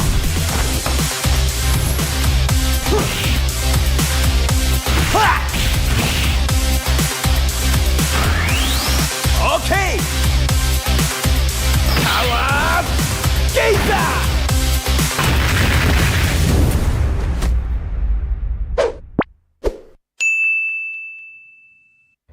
Sí, ¿vos de qué parte sos? Yo de aquí.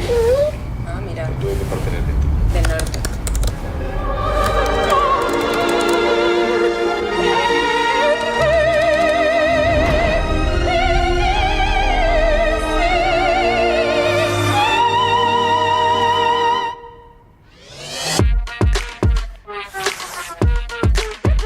Samsung Galaxy S24 series. Get it now. Pakai aplikasi GoPay, dompet andalan gamers. Banyak damage-nya. Ada cashback hingga 20.000 buat upgrade skin baru. Aplikasi ringan gak makan memori. HP lemot bisa victory. Top up langsung dalam game tanpa hambatan. Ikutan selebrasi MPL di aplikasi GoPay. Menambah total hadiah ratusan juta. Bonus stage. Gratis 100 kali transfer kemana aja. Beli pulsa harga termurah. Scan juri secara mudah. Download sebelum mabarkan.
di dunia games. Pilih game, masukkan game ID.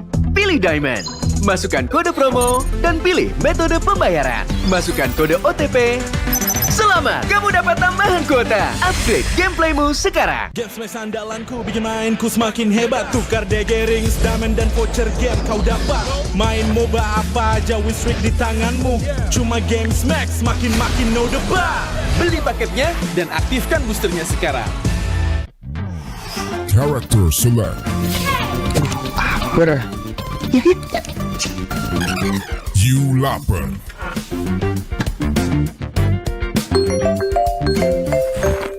Stop! Pakai klik Indomaret, belanja 1 jam sampai dan gratis ongkir loh. Wah, belanja online kayak belanja di toko Indomaret. You kenyang, siap main lagi. Let's go! Belanja online seperti di toko.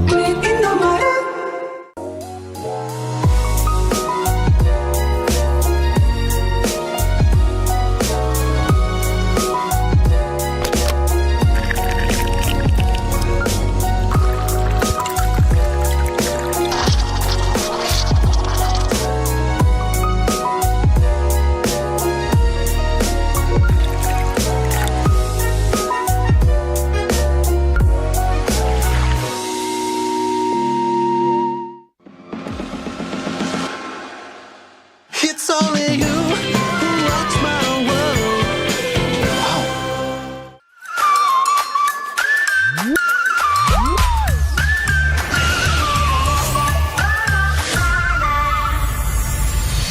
I'll be, yeah, I'll be wherever I wanna be. Wherever I wanna be.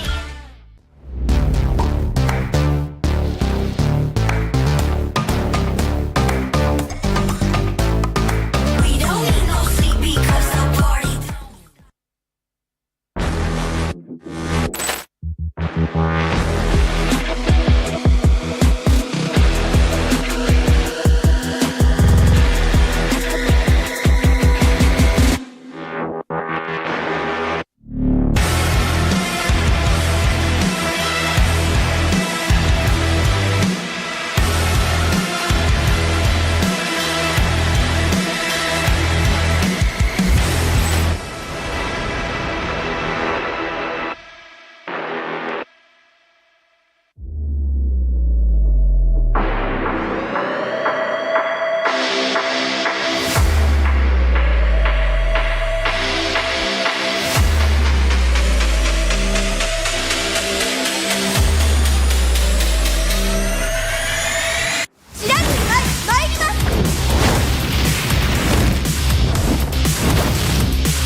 맥시같이 간다요.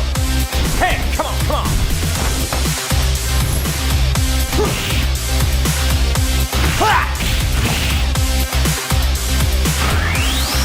Okay.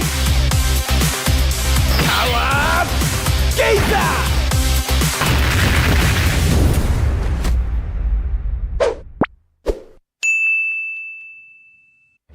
Sí, ¿vos de qué parte sos? Yo de aquí.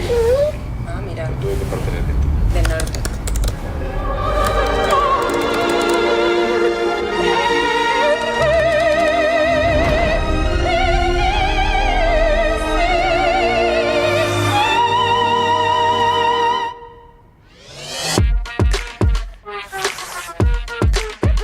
Samsung Galaxy S24 series.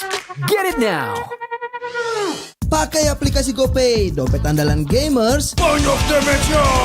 Ada cashback hingga 20.000 buat upgrade skin baru. Aplikasi ringan gak makan memori. HP lemot bisa victory. Top up langsung dalam game tanpa hambatan. Ikutan selebrasi MPL di aplikasi GoPay. Menambah total hadiah ratusan juta. Bonus stage.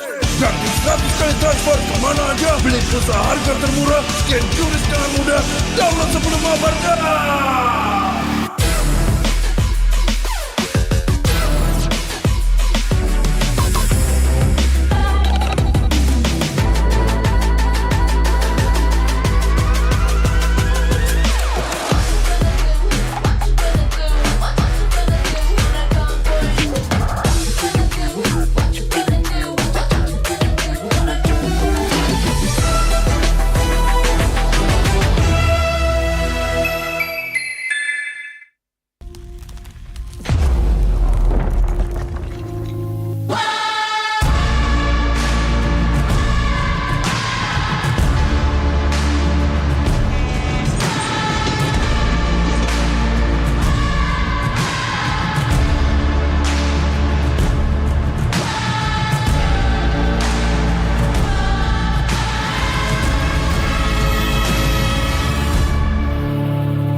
di dunia games. Pilih game, masukkan game ID. Pilih Diamond, masukkan kode promo, dan pilih metode pembayaran. Masukkan kode OTP. Selamat, kamu dapat tambahan kuota. Upgrade gameplaymu sekarang. Games Max andalanku bikin mainku semakin hebat. Tukar DG rings, diamond dan voucher game kau dapat. Main MOBA apa aja win streak di tanganmu. Cuma Games Max makin-makin no debat. Beli paketnya dan aktifkan boosternya sekarang. Character select. Bener. You lapper.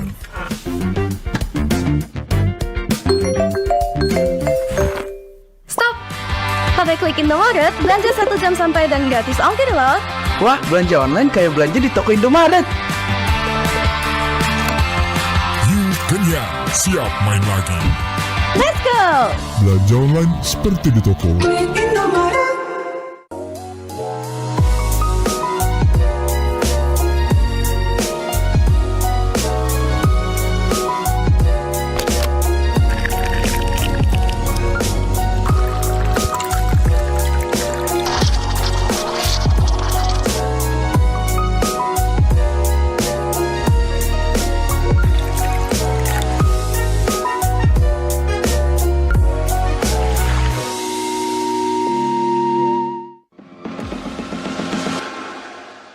It's only you who rocks my world.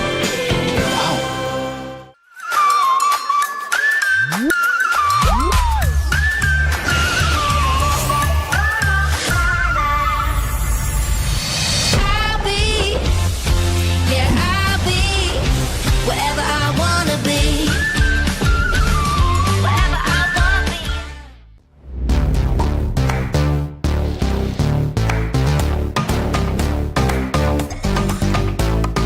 We don't need no sleep because the party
맥시같이 간다요.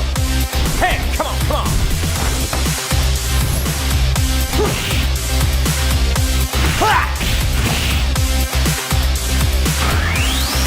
오케이. 나와. 게이다.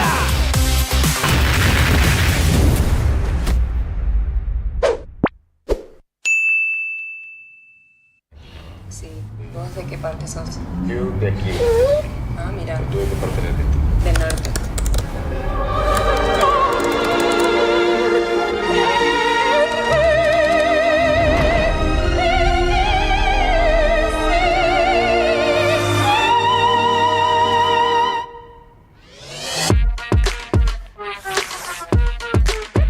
Samsung Galaxy S24 series. Get it now. Pakai aplikasi GoPay, dompet andalan gamers. Banyak damage-nya. Ada cashback hingga 20.000 buat upgrade skin baru. Aplikasi ringan gak makan memori. HP lemot bisa victory. Top up langsung dalam game tanpa hambatan. Ikutan selebrasi MPL di aplikasi GoPay. Menambah total hadiah ratusan juta. Bonus stage. Gratis 100 kali transfer kemana aja. Beli pulsa harga termurah. Scan QRIS dengan mudah. Download sebelum mabarkan.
di dunia games. Pilih game, masukkan game ID.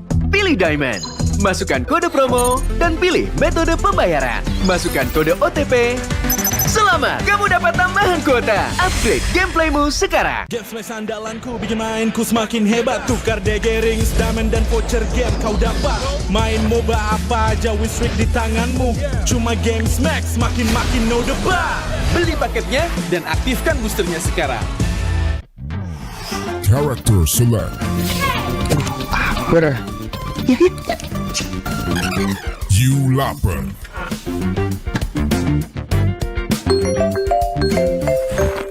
Stop! Pakai klik Indomaret, belanja 1 jam sampai dan gratis ongkir loh. Wah, belanja online kayak belanja di toko Indomaret. You kenyang, siap main lagi. Let's go! Belanja online seperti di toko.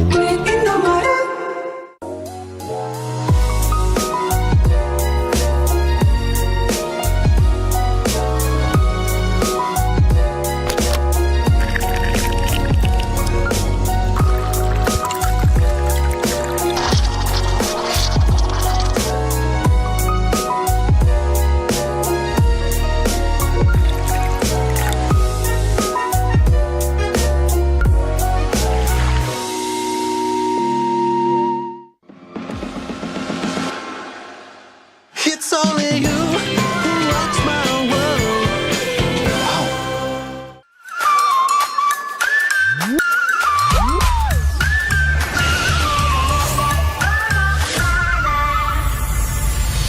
I'll be, yeah, I'll be wherever I wanna be. Wherever I wanna be.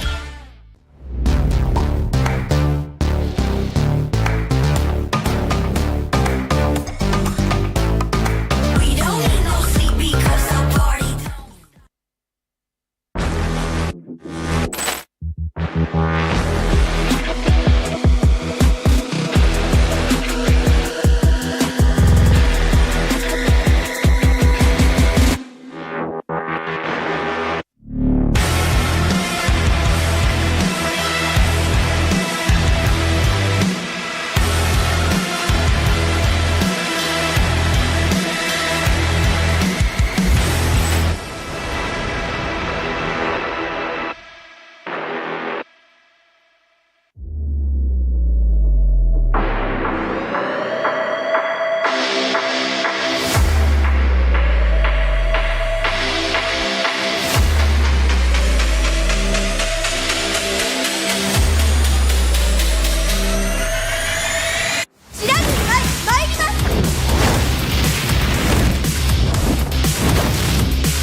맥시같이 간다요. Hey, come on, come on.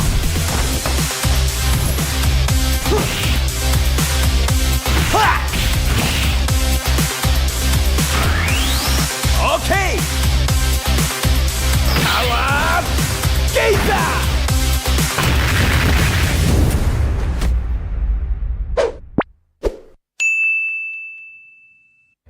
Sí, ¿vos de qué parte sos? Yo de aquí, Ah, mira, ¿tú de qué parte eres de aquí? del norte.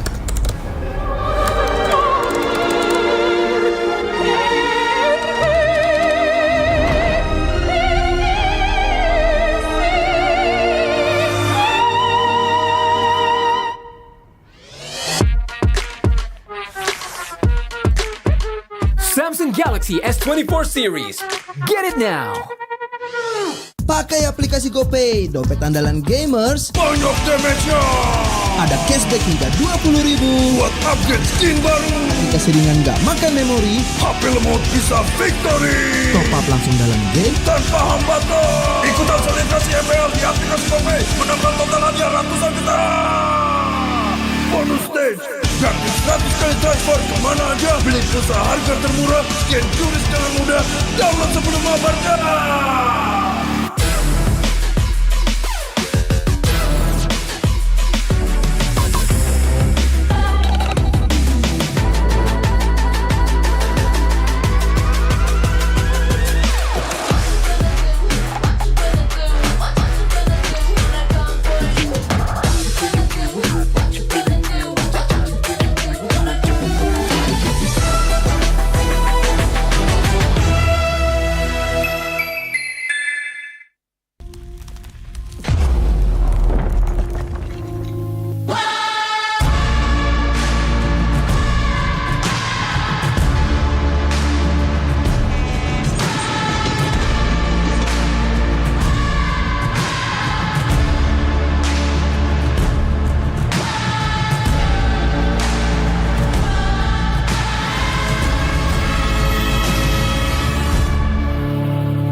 di dunia games. Pilih game, masukkan game ID.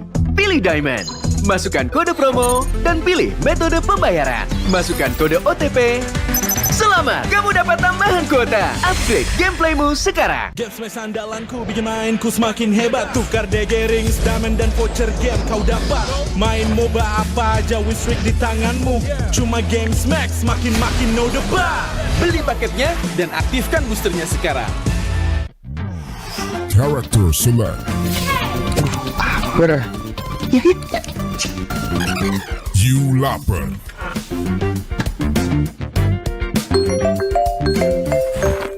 Stop! Pakai klik Indomaret, belanja 1 jam sampai dan gratis ongkir loh. Wah, belanja online kayak belanja di toko Indomaret. You kenyang, siap main lagi. Let's go! Belanja online seperti di toko.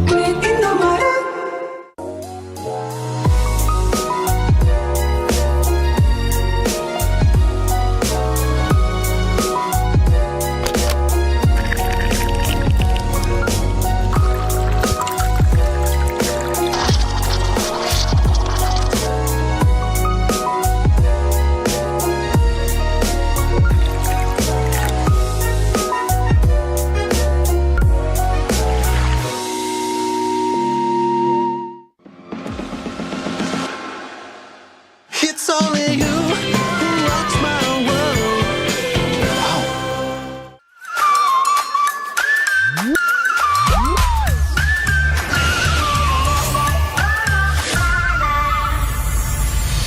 I'll be, yeah, I'll be wherever I wanna be.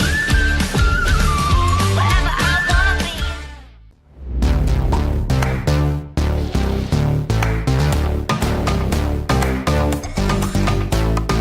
We don't need no sleep because the party.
맥시같이가 온다요.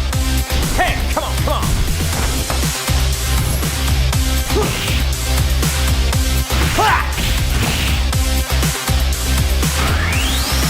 Okay. Power Gazer.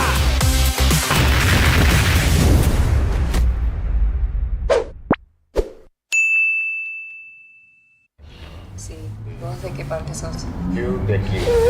Ah, mira, Yo de parte de Argentina. del norte.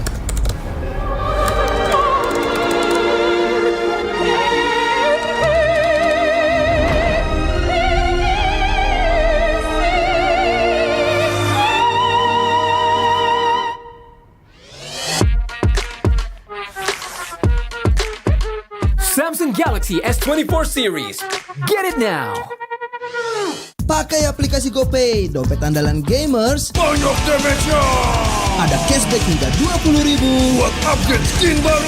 Aplikasi ringan gak makan memori. HP lemot bisa victory. Top up langsung dalam game tanpa hambatan. Ikutan selebrasi MPL di aplikasi GoPay. Menambah total hadiah ratusan juta. Bonus stage. Gratis 100 kali transfer kemana aja. Beli pulsa harga termurah. Scan QRIS dengan mudah. Download sebelum mabarkan.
di dunia games. Pilih game, masukkan game ID. Pilih Diamond, masukkan kode promo, dan pilih metode pembayaran. Masukkan kode OTP. Selamat, kamu dapat tambahan kuota. Upgrade gameplaymu sekarang. Game smash andalanku bikin mainku semakin hebat. Tukar DG rings, diamond dan voucher game kau dapat. Main MOBA apa aja win streak di tanganmu. Cuma game smash makin no debat. Beli paketnya dan aktifkan boosternya sekarang. Character select. Bener. You lapar.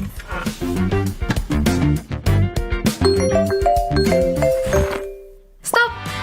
Pakai klik Indomaret, belanja 1 jam sampai dan gratis ongkir loh. Wah, belanja online kayak belanja di toko Indomaret. You kenyang, siap main lagi. Let's go! Belanja online seperti di toko.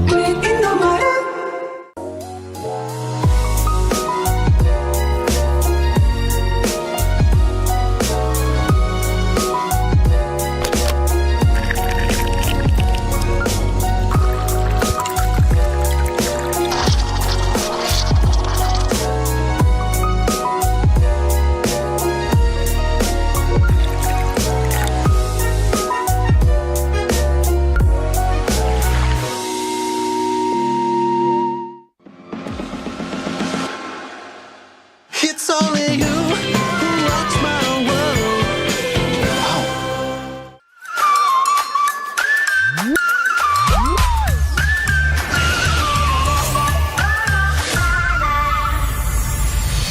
I'll be, yeah, I'll be wherever I wanna be.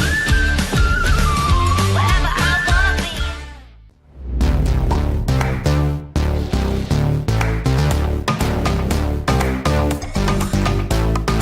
We don't need no sleep because the party.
맥시가 지가운다요.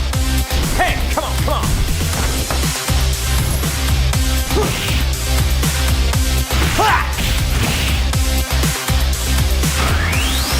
Okay.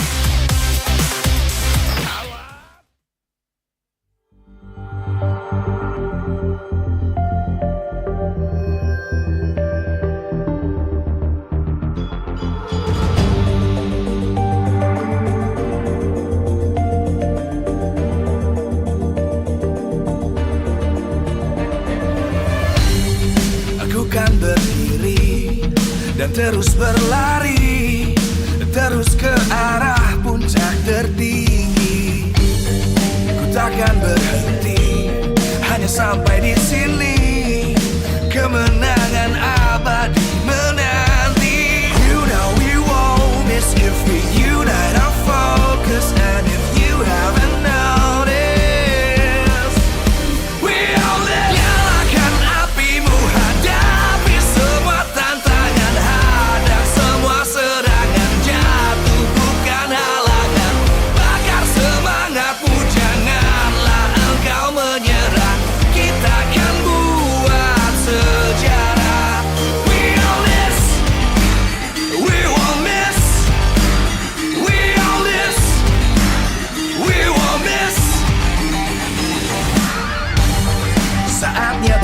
beraksi, jalani ambisi. Aku kan menyawakan hari ini. You know we won't miss if we unite our focus. And if you haven't noticed, we all live. Nyalakan apimu, hadapi semua tantangan, hadang semua serangan, jatuhkan halangan, bakar semangatmu, janganlah engkau menyerah. Kita akan buat sejarah. We all this, we won't miss. We all this, we won't miss. We all this.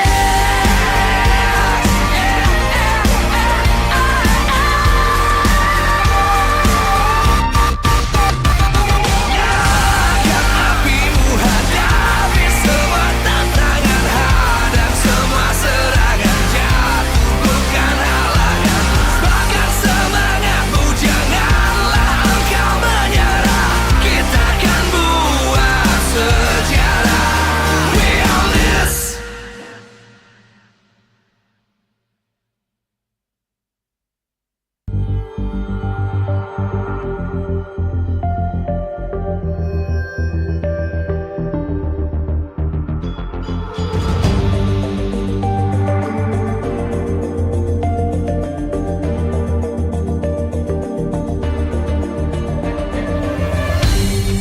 Aku kan berdiri dan terus berlari, terus ke arah puncak tertinggi. Ku takkan berhenti, hanya sampai di sini. Kemenangan abadi menanti. You know we won't miss if we unite our focus. And if you haven't noticed, we all live. Nyalakan apimu, hadapi semua tantangan, hadang semua serangan, jatuhkan halangan, bakar semangatmu, janganlah engkau menyerah. Kita akan buat sejarah. We all this, we won't miss. We all this, we won't miss. Saatnya beraksi, jalani ambisi.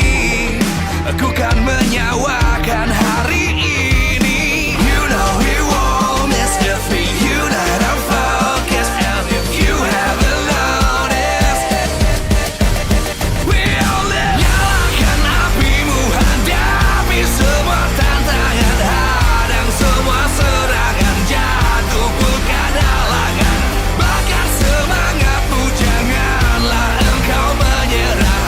Kita akan buat sejarah. We all this, we won't miss. We all this, we won't miss. We all this.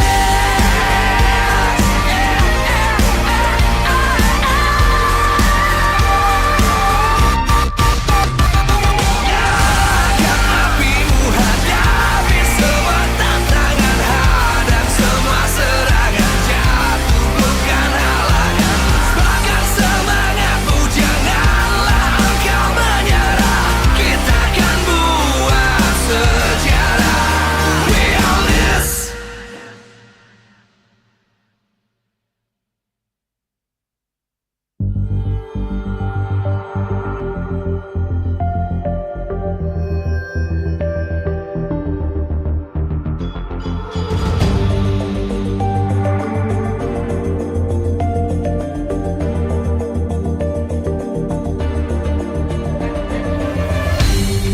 Aku kan berdiri dan terus berlari, terus ke arah puncak tertinggi.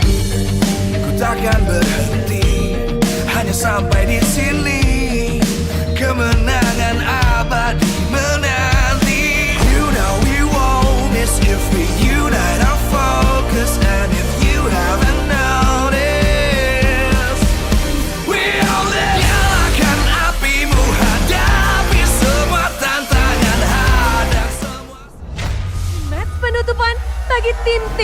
penuh pengharapan. Inilah dia MPL Indonesia Season 13. Menutup minggu yang ke-6 di mana para Kingdom sudah hadir bersama para Rebels untuk menjadi saksi bagi player-player yang penuh aksi. Keduanya masih punya potensi yang sangat besar untuk menggoyang klasemen di season yang begitu kompetitif. Dari tim RRQ Hoshi dan juga Rebellion Esports, keduanya ingin mengamankan diri di posisi yang aman. Karena boleh diingat, hanya 6 tim saja yang akan masuk ke babak playoff. Dan di sini Bude Clara Monster mengucapkan terima kasih untuk kalian semua para supporter yang udah benar-benar bersemangat untuk penutupan match di minggu yang ke-6. Di MPL Arena begitu ramai dan juga yang ada di rumah pastinya thank you banget yang udah mantengin terus dan spesial tentu saja kepada para sponsor karena MPL Indonesia Season 13 powered by Moonton. Presented by Official Turnamen Smartphone, Samsung Galaxy, Official e-wallet GoPay, Official Gold Partner UBS Gold. Dan juga kita punya partner in esports, ada Dunia Games, GamesMax, Ora Imo, Telkomsel. Dan juga supplier kita Indomaret, Point Coffee, Samsung Neo QLED Super Smart TV Plus dan juga Saturday. Last but not least, government partner kita PBSI.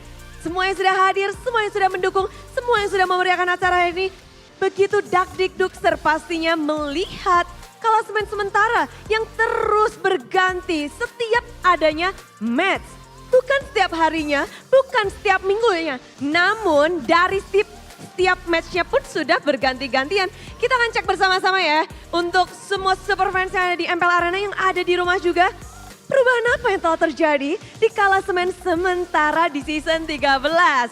Yuk kita cek bersama-sama. Wih buset, ini kita melihat di opening week 6. Dan hari ini berarti cuma beda 2 hari aja, 3 hari aja. 9 tim, hanya ada 1 tim aja yang gak bergerak. Bigetron Alpha. Sedangkan kita melihat pula di tengah-tengah itu 8 tim lainnya bergoyang. Mereka berganti-ganti posisi dan untuk tim RRQ Hoshi mereka berada di posisi 6. Meranjak naik hanya dengan 1 match kemenangan mereka. Yang awalnya di posisi 9 sekarang kayak dibalik angkanya jadi 6. Belum lagi lawannya ada Rebellion Esports yang tadinya di posisi 7 sekarang berada di posisi 4. Dan kalau kemenangan ini tentu saja akan berpengaruh. Kekalahan pun bisa mengubah dari klasemen sementara. Siapa yang akan menutup klasemen dengan manis? Kita akan menantikan ya karena ada yang berbicara, ada yang mau menjegal pula.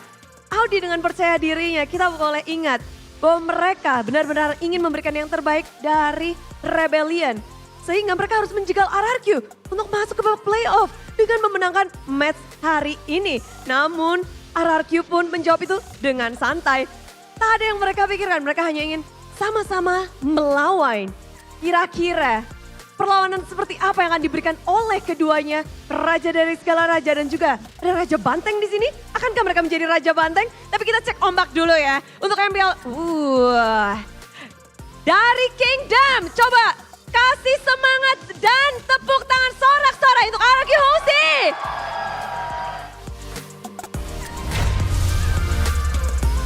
Welcome to MPL Indonesia Season 13. Di sini ada Rebels yang sudah mulai hadir. Rebels untuk Rebellion Esports.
MPL Arena, Jakarta.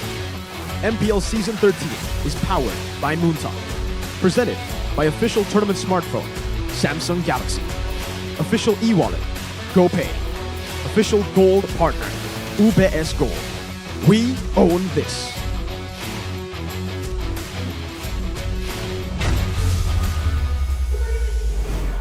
We will not let RRQ into the playoffs. That is what Audi TZ said, the roamer for Rebellion. And he might have to prove himself right here, all right? Or swallow his own words. Or swallow his own words, definitely. And it's a long shot as well. RRQ looking in form as they go head-to-head against the Blue Bulls Rebellion Esports in the last and closing match of week number 6. Ladies and gentlemen, welcome to MPL ID Season 13 English broadcast brought to you by Eterna alongside with Mirko as well as Arashi. And of course, before we begin, we must thank our sponsors. MPL ID Season 13 is powered by Moontop, presented by the official tournament smartphone Samsung Galaxy. Our official e-wallet is GoPay. Our official gold partner UBS Gold. We also want to thank our partner in esports, Duna Games, GamesMax, Oraimo, Telkomsel, our suppliers, Innomar, Point Coffee, New QLED, Super Smart TV Plus, Saturdays, and of course, thank you so much to our official government partner, PBESI. Thank you so much for making this event happen. And it is the event. Or an event of the year? No, it's the event. It is the event. The event. So we'll have Season 14 later in the year, so maybe not of the year. But for now, like you mentioned, it's getting spicy. It's getting hot. You can also hear the kingdom in the building. You know what else RBL, Audi TZ said? What did he say? He said, RRQ, his Skylar's good, but everyone else is mediocre. Wow. Audi with the fires and the flames. Oh, spicy words coming from Audi. It's on the back of RRQ to prove it, because if you look at the standings right now, it's a fact that Rebellion is all the way up. RRQ actually sneaks over Altrigo after match number 2, but if they take a defeat right now, it will put them all the way back down after a hard-earned victory. So the stakes are higher than ever for both teams right now. It's very interesting, and this is the outcome, the results that we're going to be expecting, right? If Rebellion win, then it will push RRQ to the 8th place in the standings. If RRQ win, they will remain in the green zone at number 4, pushing Rebellion to number 5. They'll just shoot immediately over Rebellion, showing again how close the standings are in Season 13. Every single victory will count, and this one is no different, especially if you consider the fact that the last time they met, I believe Rebellion took the victory, and they have a reputation for actually doing well against RRQ, but today, the team lineup, Don Irad, Clay, Briscoe, and Skylar. The main 5 that we saw perform so well, taking out Aura last time. And on the flip side here for the Blue Bulls, we have Cars, Vincent, Suelo, Audi TZ, as well as D. So there are differences. Last time around, it was Skylar and Dawn that had to lose 2-0 against Rebellion in leg number 1 as we welcome these teams onto the stage. For the last time this season, there is a coup against the Kings of Kings. The rebel forces have joined together, this time with D in the lineup for the Blue Bulls, charging in the pact. The rebellion that promises to take the Kings of Kings down once and for all with a crown! What? They've successfully done it in the first leg. Now they will try to make the Kings bow down to Rebellion Esports. The Blue Bulls making a statement there with their team entrance. It's not enough that Audi TZ said those bold statements, those bold claims. They had to do that to RRQ too. Battered, bruised, on the brink of collapse. Losing to Rebellion in the first leg, having that crown snatched away from them by Rebellion. But it was without the crowned prince. It was without Skylar, who will lead the pack, who will lead the kingdom, who will prove to the world with their banners, we will not go down. It's Rex Regum Chaos. proving to everyone, proving mainly to the fans that they are still in it to win it and that they have what it takes to reclaim their spot, reclaim their lost glory while everyone in the kingdom watches right now. The support is stronger than ever for both these teams, making the stakes that much higher. I'm getting goosebumps, honestly. With a chance coming in, happening behind us, the hype is building, the fire is there, and the rivalry has been set in stone. But of course, we do want to welcome Coach Chico alongside with Coach Zaya. Or Cassius. That's why I got confused. I was like, wait, is this Cassius or Zaya? But it's Zaya. And of course, the middleman there, Mr. Danang, to officiate this match, to ensure sportsmanship. But wow, what an opening already. This is looking like a really interesting best-of-3 series. It's a great match to end out the day and the week. But we have to see, man, what can we expect? Looking at the team head-to-head standings right now, not standings, statistics, you can see quite a diverse option, especially in all the different roles. But in the jungle, you can still see the Baxia. I think if there's one thing we can know for sure for both these teams, who look so similar stat-wise, is that they both like a scrap, they both like that high-intensity, high-paced gameplay. So we have to see who can actually get ahead, which lane will be the tip of the spear for both these teams. With everything so volatile, anyone can step up to the plate and make a name for themselves. Among the volatility, I think something that is sure is the fact that Rebellion thrive once again when they play pickoffs. It's like their comfort. They know the ins and outs on how to do it. And I'm wondering if RRQ want to try and take that away from Rebellion, that play style.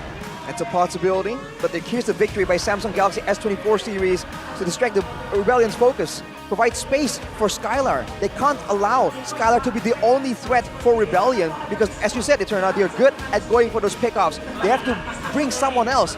Someone else from the team needs to step up and be another problem that Rebellion have to deal with so that Skylar will have space, will have opportunities to come in and do some damage. And of course, don't provide teleportation heroes for Rebellion. They have to make sure that the Lo Yis, that the chips that Rebellion are so good at using to have that weird, unorthodox pace in the game.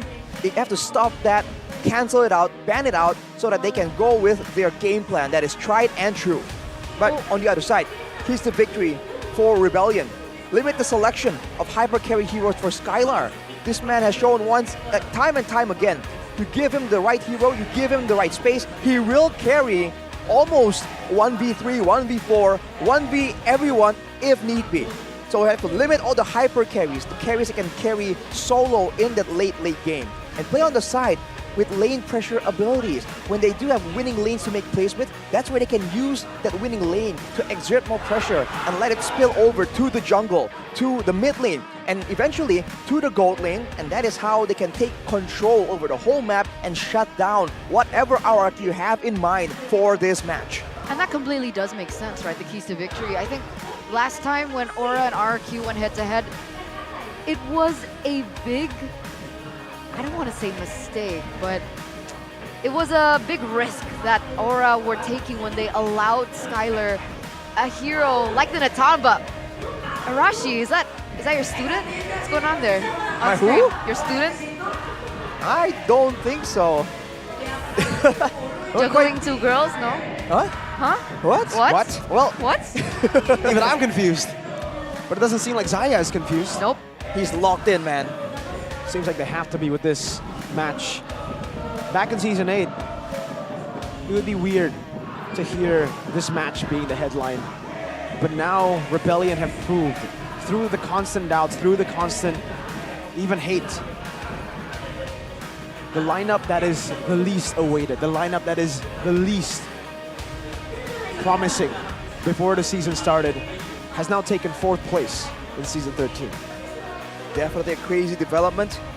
But yes, we have to see what can we expect here, because obviously both teams have got a good read on each other immediately. Loyi, Kaja, and Roger, Pyrith, Angela, and Nathan. So respect to the gold lane. probably putting them on the... Claude is open, actually. We've talked about how it seems so prio in the right hands. Skylar is definitely one of those players with the right hands for the job. Yeah, definitely a possibility, but looking back at the keys to victory, right? Chip was not banned out in the first phase. That should be a... There you go. Wow. An anticipated pick that Rebellion might want to pick up for themselves, but RRQ denied that away from the Blue Bulls. Mathilda, another option that we have been seeing from a lot of teams. And this time, let go by Rebellion. They are able, they can pick it up for themselves. A safe pick will also be the Barats, but for the Claude, do they want to just call RRQ's bluff? Because with the chip, do you really want the Claude participating in team fights early? That's the question. Probably not, but at this point, Rebellion is that a risk they're willing to take.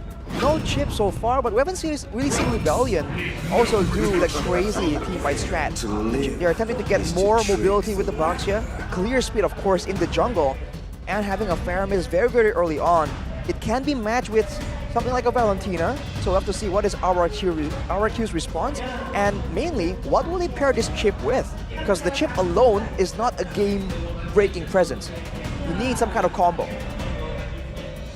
What do you think the combo will be? Are they going to go for something early?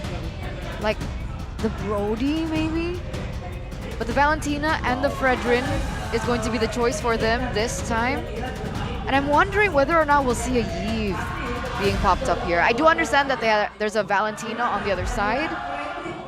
But if you maybe cannot be flexed? Faramis flex? I don't think so, not anymore. With how you kind of scale up with that Netherrealm, you need magic power, and as a roamer, it's really tough.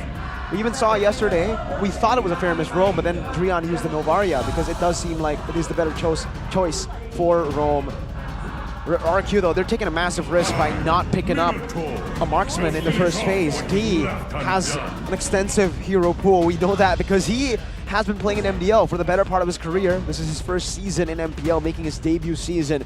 And I need to remind you guys, MPL uses the global ban system, so literally proven. We also need to remind you of the comment that Audi TZ made in their last interview. I think it was just yesterday, or was it 2 days ago? Either or, he said, I want to take control of RRQ's gold lane because the rest could be handled. Again, signifying that Skylar holds a pivotal position in RRQ's gameplay. So I guess that's going to be the main target, and RRQ need to think about that. They need to think about how they can protect him. So it's a little bit like Paspam Brands, but for Skylar. Like the Brands protection squad. Yeah. Now they have to do the same thing for Skylar. But to be fair, that is exactly what the keys of victory said. If RRQ are attempting to just have Skylar do all the work, all the heavy lifting, then if Rebellion can shut him down, it's over. That's why they require someone else to really take some of that weight away. And for RRQ now, having Irad on the Fredrin is already a bit of an advantage. But of course, if they can't get a good gold laner, that is what's going to be quite the difficult situation. And I love the way that RBL have been able to take this draft here. They went on with 2 gold lane bans that could be signature carries here to go all in, and they are not caring whatsoever about the Claude, mainly because of the synergy with the chip. You don't want the Claude to be participating in early team fights, but also the fact that they are first pick on red side. So if they still want to deny that Claude, they could just pick it up by themselves. They want to ban it though, so now they take it away, and then they want to probably take another marksman here. If RRQ go for most probably an XP lane ban again, because I don't think they want to limit more of the gold lanes, or maybe they do. Maybe they want to say Skylar has a lot more heroes. The reason we've only been playing Natan is because it's never been banned. That's a fair point. I think looking at the composition for Rebellion with the Faramis, with the Minotaur, usually a carry fits well in here, able to have that staying power to just hold your ground and duel the opponent's marksman in the damage output with the true damage. That's usually what we've seen a lot of teams put to good use, and RRQ immediately respect that, banning it away. So that's the question, what kind of gold laners are we going to see from both these teams? How many gold lane bans do we have? 1, 2, 3, 4, 5. We have 5 gold lane bans. Okay, so what are we left with? We have the Brody, we have the Bruno. Yep. You're right, Moskov, Ixia, Beatrix. Oof, don't forget the technically Layla. We've seen it from RRQ in previous tournaments, back when Fen was the head coach. Now it's Zaya. She did get buffed, right? She did not. Wait, The range, she did. if I'm not mistaken, was increased for the Lila. You're right, you're right. She did. Then the backswing of first skill as well, the animation. And they have kind of set up for that. The last time they lost was against AP Bren on that Layla, and the Paquito flop. Flops Paquito is definitely a big problem, but they have it banned out, which is why it is a interesting option. But if you're gonna use a Layla, that means your early game needs to be so solid. And maybe they feel that with the chip, they will have enough momentum, enough pressure around the map to ensure that the gold lane doesn't get abused and dove again and again. Oh no. All right. Okay, not the risky hero that we thought, but they're gonna go for the Bruno. Still early game, Snowball. It does still fit in line with the core values of utilizing a chip. So Rebellion now. Brody? Moskov, Brody. They can't choose Ixia, no way. They can. They can, but it's going to be tough up against a chip. If they are able to play it with this composition though, I think they actually might be able to pull it off. But with the chaotic nature of that Lapu jumping in the back, they might want something a bit safer. Melissa? Could it work? Man, the fans are crazy though, by the way. I can barely hear you guys. Moskov. I mean, it makes sense, right? RRQ, they have global presence. With the Moskov, it also gives them a layer of that, not to the degree of the chip for sure. Well, this also means that RRQ are going to be a lot more aggressive because technically the Bruno has a stronger time in the lane, faster power spikes as well, by the way, in the itemization path. So uncharacteristically, RRQ might be the one dictating the pace here. I think it all relies on whether or not they can use that chip reliably. I don't think we've seen a lot of chip gameplay coming in from RRQ.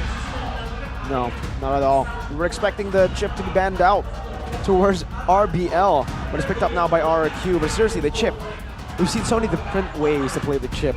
Now with a flicker, yesterday, Rossi made it work with a Revitalize. They lost, did they not? On the chip, they won. They forced game 3 out of Onic with the chip. It was Revitalize and Photo. Wow, all right. I mean, we'll see exactly what shade of chip we will be seeing today. But ladies and gentlemen, welcome to the Land of Dawn for the first game of this best of 3 series. The Kings of Kings looking to stay in their playoff run, but so does Rebellion. The stakes are high. The atmosphere is feeling it. The audience are feeling it. So let's just get straight into the game. Right off the bat, that's going to be a concussive blast for Irad. He's trying to match the farming speed of the Baxia for sure. Trying to make sure he keeps up in the levels. That means he'll have less survivability in the midst of a big fight. Look at the rest of the emblems here. D. The Master Assassin as well as the firmness. He wants to be tankier. He needs to be in the midst of these fights. Skylar though with the weapon mastery, so he's completely expecting to go all the way to the late game. And then that small fight, you can see that he is very comfortable on that pick. Clay with the Quantum Charge though, you have to remember, gives him a lot more sustain, also maneuverability. But look at that gank from Vincent. Some good damage on Skylar. Another big shield thrown in at him as well. Forced to use the regen, but still has that flicker. Doesn't use it. You need to help Skylar. You need to help the Moskov, against Skylar earlier on. As it looked like the Moskov was being a little bit pressured in the lane by the Bruno for the first minute. You can see the rotations as well coming through. What can we expect? As soon as Brusco gets level 4, will we be expecting ganks on the side lanes? I think there will be ganks for sure, but where the ganks happen, that's the question. Whoa! Here's where the ganks will start. Clay with a poke as well. Irad, good initiation to start things off, and Vincent will be low. Forced to recall first. Obviously has a shield unity, so he will be able to make it back, but RRQ are already fast with it.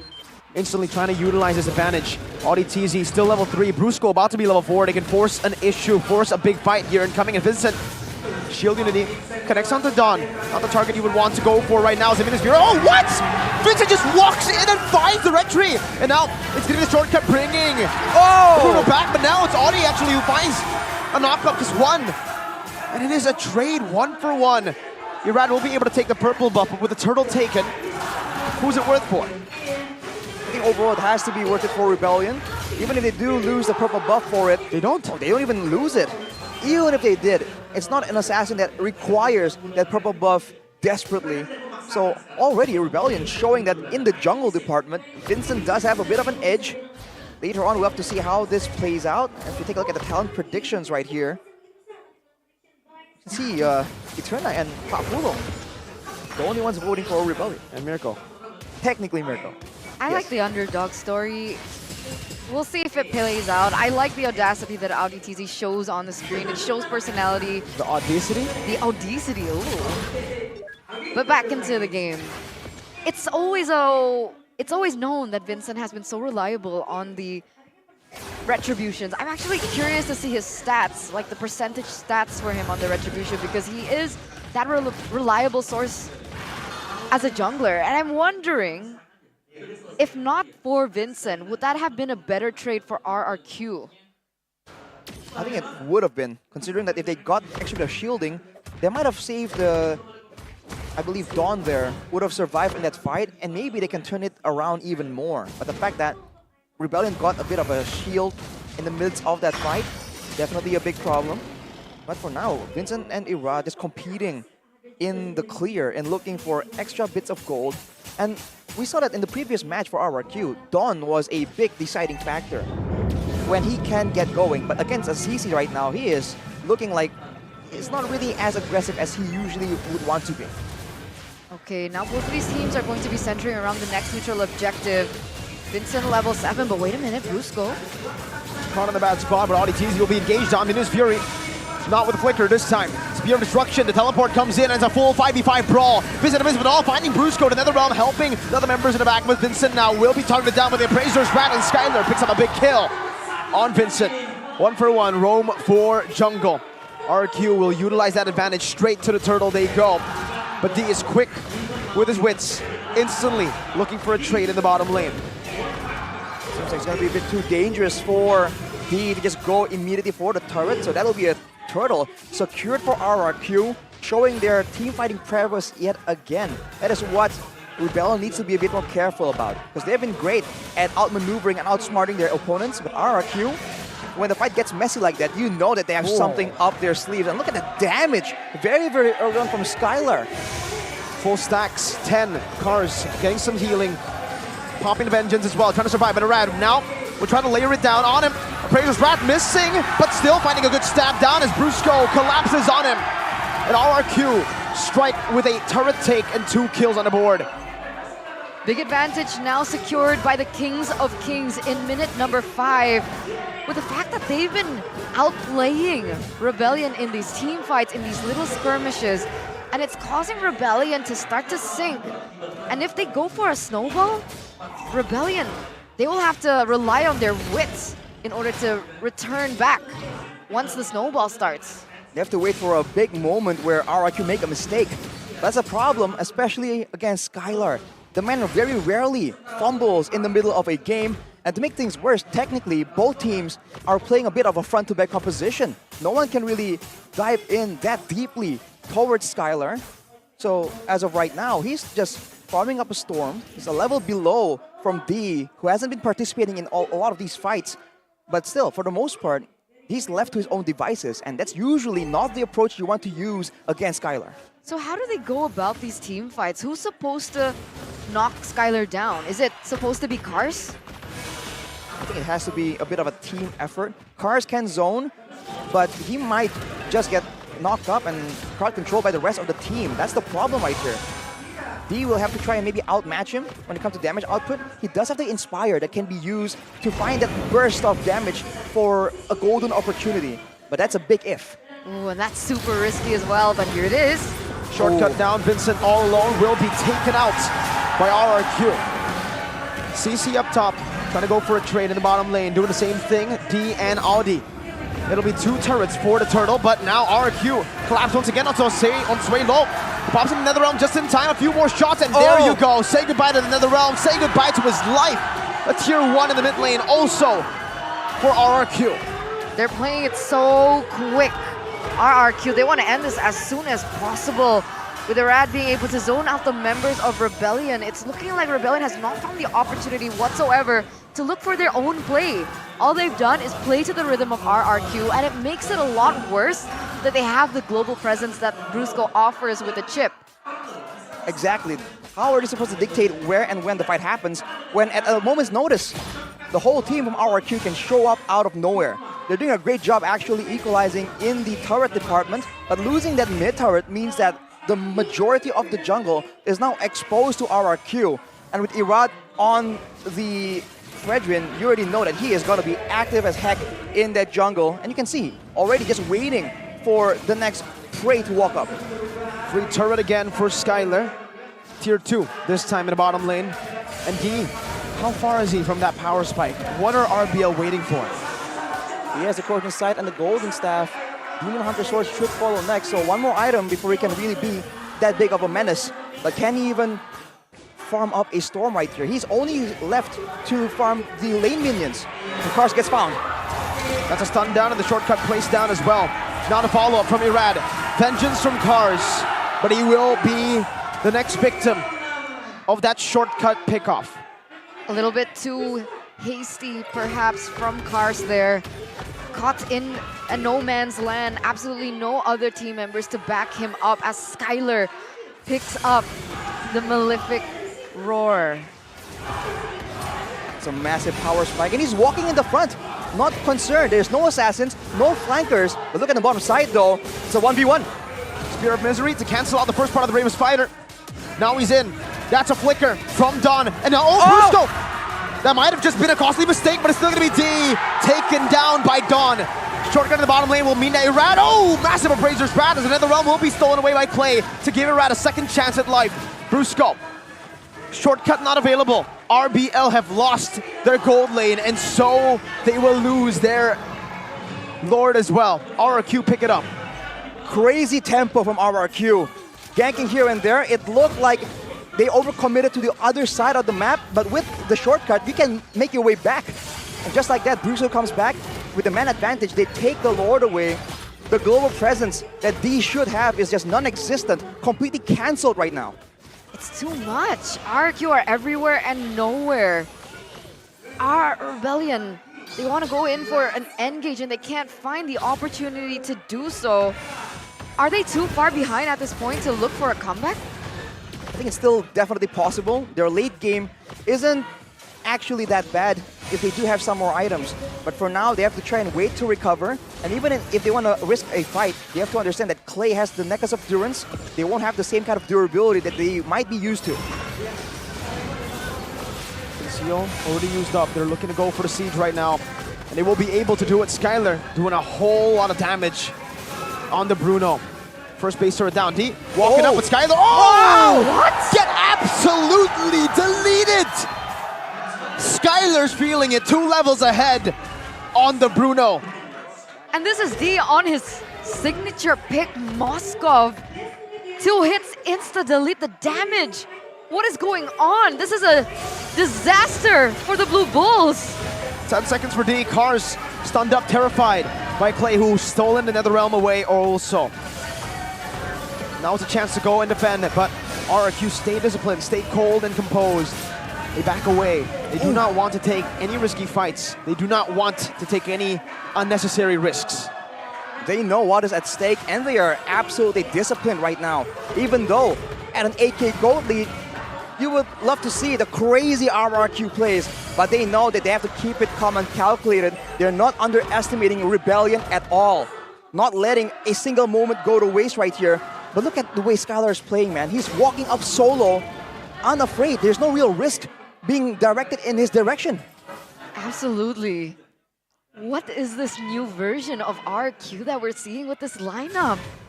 Did not expect this performance coming out for them. There's discipline, there's aggression. Their shot call seems to be very clear and precise. what in the world are Rebellion supposed to do? Like, actually, what is the goal? What's the game plan for them at this point? Go for a messy fight, trade Skylar's life for a Netherrealm play. But how? Exactly. What? The fight isn't as difficult as actually making sure that RRQ are willing to engage. Look at their composition, man. Every single person on their team has a dash, can get away from an engage, which, by the way, is probably only a Flicker Minion Fury or a Shield Unity. And if you use that for the main engage, RRQ will have a very easy time just wiping the floor in the team fight afterwards. Rebellion just stuck between a rock and a hard place. RRQ, they're going for it. Shortcut not yet placed down by Brusco. Doesn't want to go for the full commitment just yet. Vincent has already used the Poissons. On the other hand, and RRQ are already 5 men up on the Lord. Still conceal now, used up. Brusco.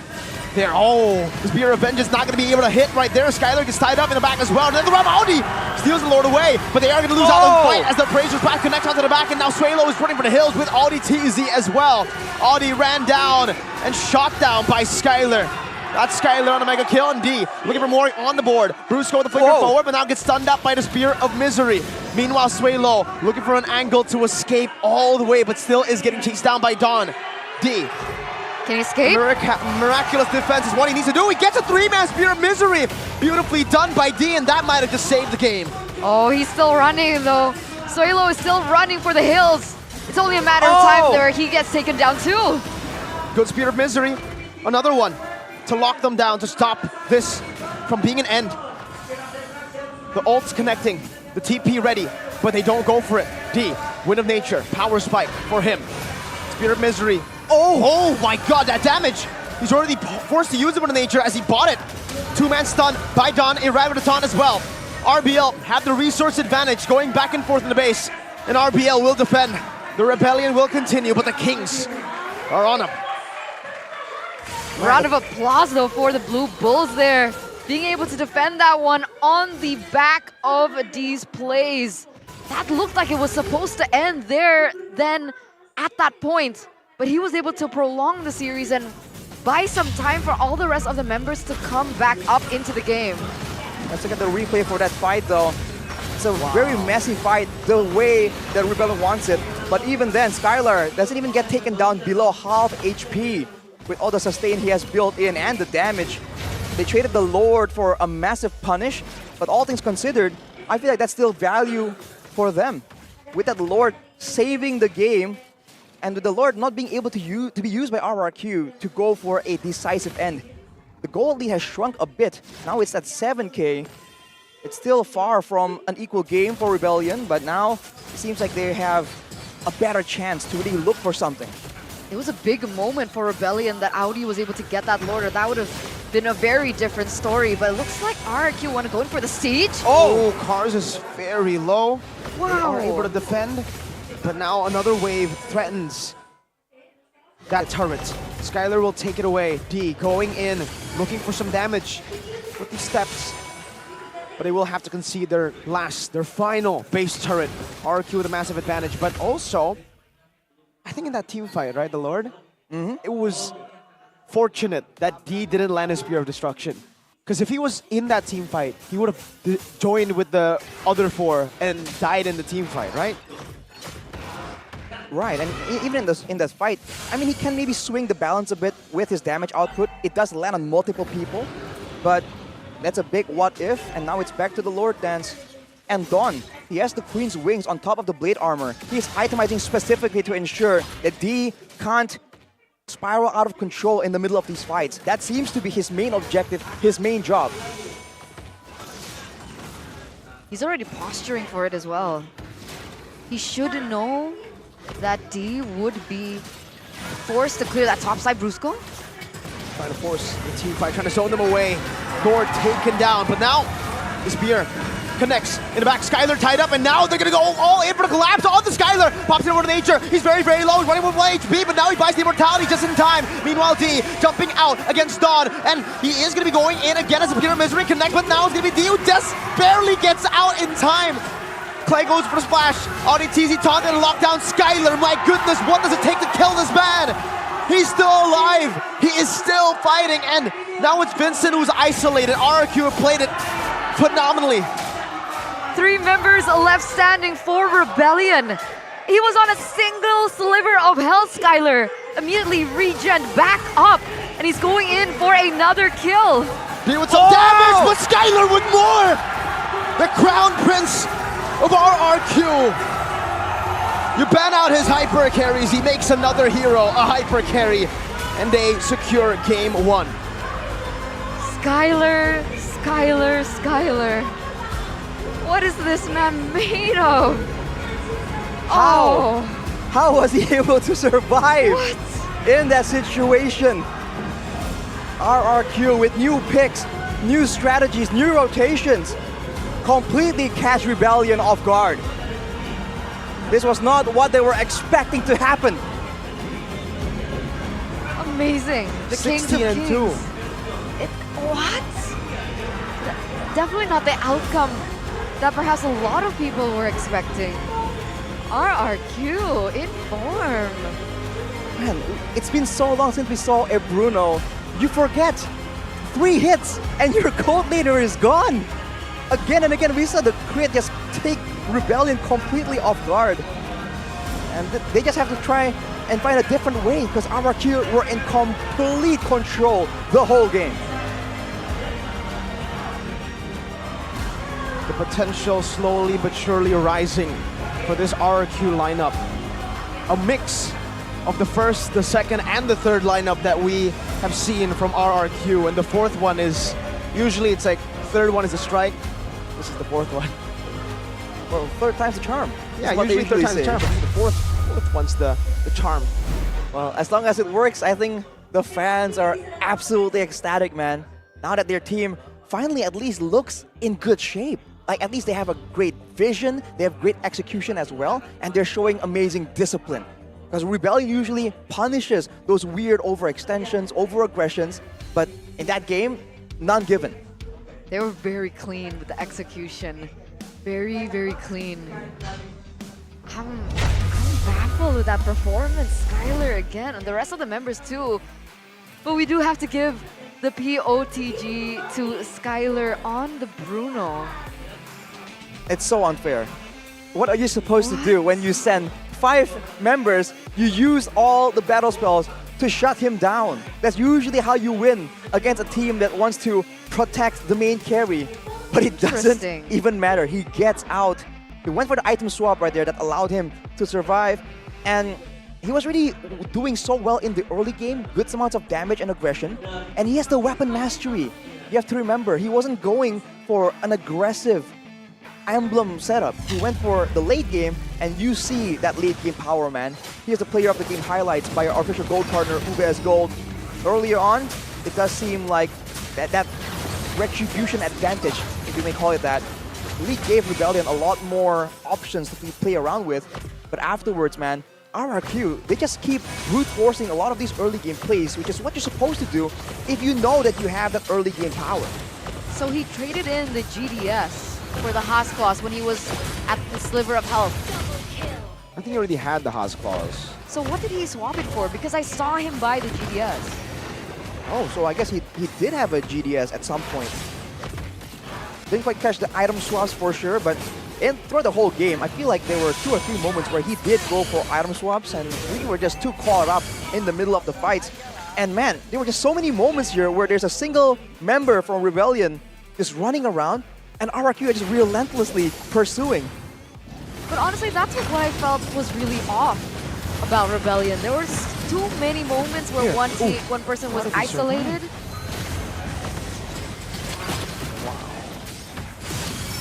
Okay, so he buys. He just swapped it for immortality. I think he buys the Windtalker after winning this team fight. He sells the Great Dragon Spear for the Windtalker, I think. Maybe we'll be able to see it. God. To go for the end, that is potentially what he went for. He had the immortality at the beginning of that fight though, so despite the best efforts, maybe that could have been done a bit earlier by Rebellion. But considering the portal play available to them, you're seeing again why it's so devastating to have that global presence. Usually only on one person, on the Moskov, on the Angela. when you have a Chip or a Lo Yi, you're seeing again in the hands of a team that has good synergy, good communication, it's just such a terrible thing to go up against in the land of Dawn. We talked again about Dawn, coincidentally earlier, with the Queen's Wings, just shutting down, making sure that he at least can survive longer because of damage reduction instead of just going for the defensive stats. And Irad on the Fredrin, as always, man, the Eradicator delivers when he has the space to maneuver. What a great performance, honestly, from RRQ this game. Holding the game down even when the neutral objectives went Rebellion's way, even when Rebellion were trying to farm up. It almost felt like RRQ always had such a big gold lead over Rebellion. So even if RBL looked for the trade, it was never worth it. Looking at the carry, it's gonna be Skylar, of course, almost reaching the 100,000 damage dealt mark. Only at 800 gold per minute, but you know, it's not about numbers at this point. It's about how fast he can get to that number. And he was just farming so well. Despite the fact that there were some movement, some ganks coming in from Rebellion to try and shut him down. At this point, it's a bit of an advantage even, you can say. Because for RRQ, they know the gank is coming, right? That has been the point. They know the bans are coming, they know the ganks are coming. So now if they can find a strategy that can work despite all the counters being thrown at them, that's just so difficult for them to for any team to really handle. And Still shocked. now we have to see game at number 2. How will RBL try to dissect this problem, but how will also RRQ capitalize on this momentum, right? Because, hey, we gotta give a big shout out to Zaya, who's been drafting alone here. We're used to seeing Vren and Zaya together. We saw Zaya as the head coach last season, and now it seems like Zaya is back in the head coach department alone. 1v2. And the drafts have been amazing from RRQ, like this week too. This whole week, not even just from this game. It's not just like the normal draft, it's also the adaptations once the match gets drawn out. So I guess for sure Coach Zaya deserves a lot of credit for the success that RRQ has been able to get in the past few days. And I'm stepping closer to some push-ups. Remember getting in shape. Remember the bet, ladies and gentlemen. Before this match, after Bigetron vs Alter Ego, Eterna and Arashi made a bet. If RBL wins, Arashi will have to do push-ups. If RRQ wins, Eterna will have to do push-ups. I think I need a mental break, regathering. Okay. Okay, so we are gonna go on a short break, ladies and gentlemen. Don't go anywhere because there will be an interview with Bude Clara Mongstar. Bye-bye, see you soon.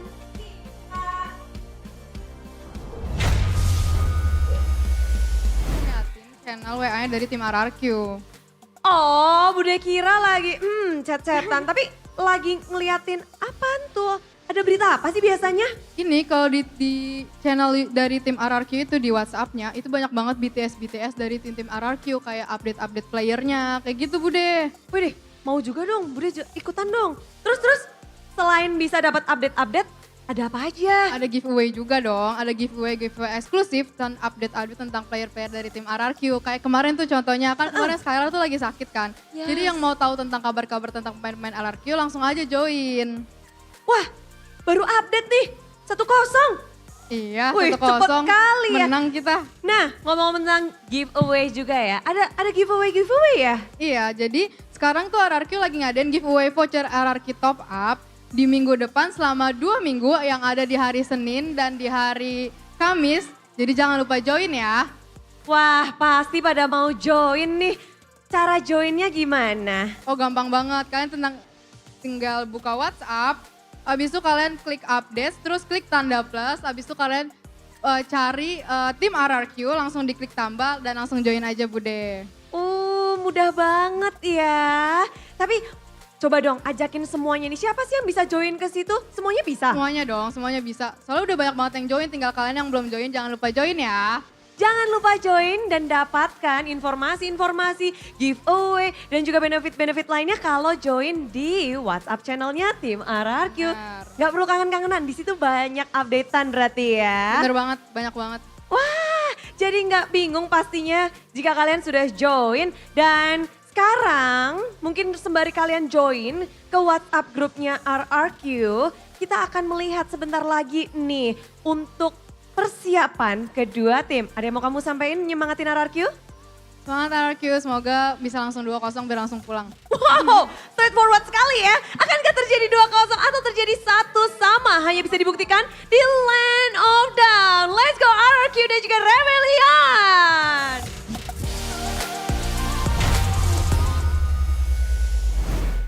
Welcome back, ladies and gentlemen, from that short break. If you guys missed it, here, right now, it's Rebellion losing 1-0 already to the Kings of Kings as they are leading this best-of-3 series. One more game away of going 2-0, completely reversing, completely full revenge mode on the Blue Bulls, who were able to 2-0 them in leg number 1. We'll see if that can happen. The difference of the first roster and the first leg who went up against RBL. Let's talk a little bit about that. It was Banana. And Bunny. It was Bunny. And was it Dawn? Or was it Clay? No, it was Clay. So it was even Octa. Octa. Yeah, it was, sorry. Octa or Clay. And it was actually Clay. It was Clay with Brusco as well. So they only swapped out Banana and Skylar, or Banana and Bunny out for Skylar and Dawn. Right, you're right. But I wouldn't swap Click Indomart for anything else. Of course not. Number Why would one you? in the biz, all right? All you need to do is download it, and you guys can get a 15,000 discount. That's 1,000 plus 14,000, 15,000 with the discount code MPL. Tinggal Click. I'm not using my MPL Tinggal Click. I'm not using my Saturday's glasses. I can't read it. You don't get the visual enhancement. No, I didn't, unfortunately. Well, become a new member and get that discount real quick right now, because in Indo, Indomart's everywhere. Maybe that's why they call it Indomart. I'm kind of touched right now. We finally got Eterna evolving into the next level. I know, I make jokes now. I can math. You can math. Mm-hmm. I'm so proud of you. But what I There's a tear to my eye. haven't been able to do is get over Point Coffee, right? Because it's a freshly made coffee drink served from 100% authentic Indonesian coffee beans by trained baristas. You can enjoy coffee, frappes. Is it fraps or frappes? Fraps? Frappes? Frappes. Frappes? I think it's frappes. Frappes? Wolf. And other fresh drinks with legendary flavors that are always on point. So don't forget to check it out, ladies and gentlemen. But also don't forget to check the best phone ever in the world. Because if you use it, you guys can sit in the Galaxy Zone up and front with all the pretty ladies, the cool guys. Look at the dude. He's not invited. Yeah, it looks like he's shaking. It's like, He's like, man, Why- I can't believe it. yeah. I'm not invited. Why can't I be there? Why can't I be chefing? Well, we'll have to see the adjustments from RBL now. What can they do? They've already banned out the Natan. They've already banned out the Herod. They've already banned out the Claude. They have to add a Bruno in there. They have to add a Brody in there. Do they have to just ban Marksman from the game? Do they have to just ban Skylar from the game? What about Chip? Chip definitely was a big problem. It was first picked for RRQ, so to be fair, that is still a massive factor. I do feel like Rebellion, they gotta let their own signature players shine, right? Because RRQ, of course, they're letting the Prince here get the space, get the resources that he requires to carry the game. But if you look at side of Rebellion, I think they were thinking a bit too much about how to really match and shut down Skylar here. They're not really giving their own players the signature kind of heroes or signature kind of play styles. I feel like maybe something like that could be better. Like, for example, instead of a Minotaur, maybe if Audi was on something like a Franco, they go for something that's more pick-off heavy. That is what we've been saying. The thing that we've been saying is Rebellion's identity. Then maybe they can at least have a chance to dictate how the game goes, right? Oh, but of what course, about Matilda? Exactly. That begins in the drafting phase, though. And with the chip open, I feel like that's a bit too difficult still. So I think that's going to be a big part of the next drafting phase. Banning away or picking away the Loyi and the chip. Then we'll talk. Then we'll talk. Okay, okay. That gave me goosebumps. Why? I'm getting trauma. Oh, the pre-M5 trauma. And then we'll talk. Or the Oh, no. post-M5 trauma. No, please, no more talking. Okay, let's just get into the drafting phase, ladies and gentlemen. Presented to you by the official tournament smartphone Samsung Galaxy. Rebellion now with first pick, so this might change the course of how this drafting phase goes. Natan instantly taken away. RRQ with the Harith ban.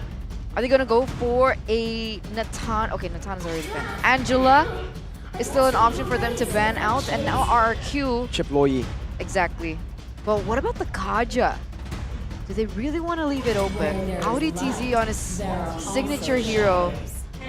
Curious to the win rate, honestly, because you can see that Rebellion's identity gets back in form when he's on What are you that doing, pick. Baloy? But hello, Baloy. It's the new revamped fitter Baloy. I mean, well, you know, if Rebellion want to take notes on how to beat RRQ, that's the man you need to take notes from, technically. Alright. Baloy is the Kingslayer, still hasn't lost to RRQ.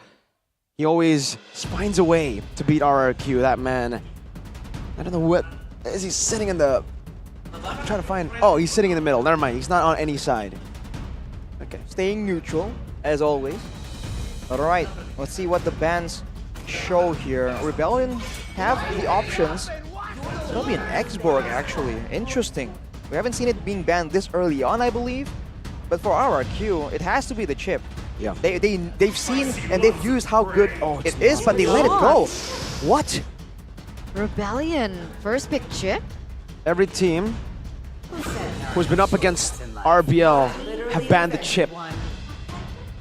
Every team. Chip and Loyi. This is the first time that RBL will be getting their hands on that chip. Roger ban. We were talking earlier about something else. It wasn't the Roger that we had in our minds. Maybe the Kaja. But they ban away the chip? What's the idea here? Do they want to go for more pickoffs instead? Go aggressive? Go on the chip before the chip can go onto you? They put Irad on the Baksha potentially here. Hasn't been flexed so far this season.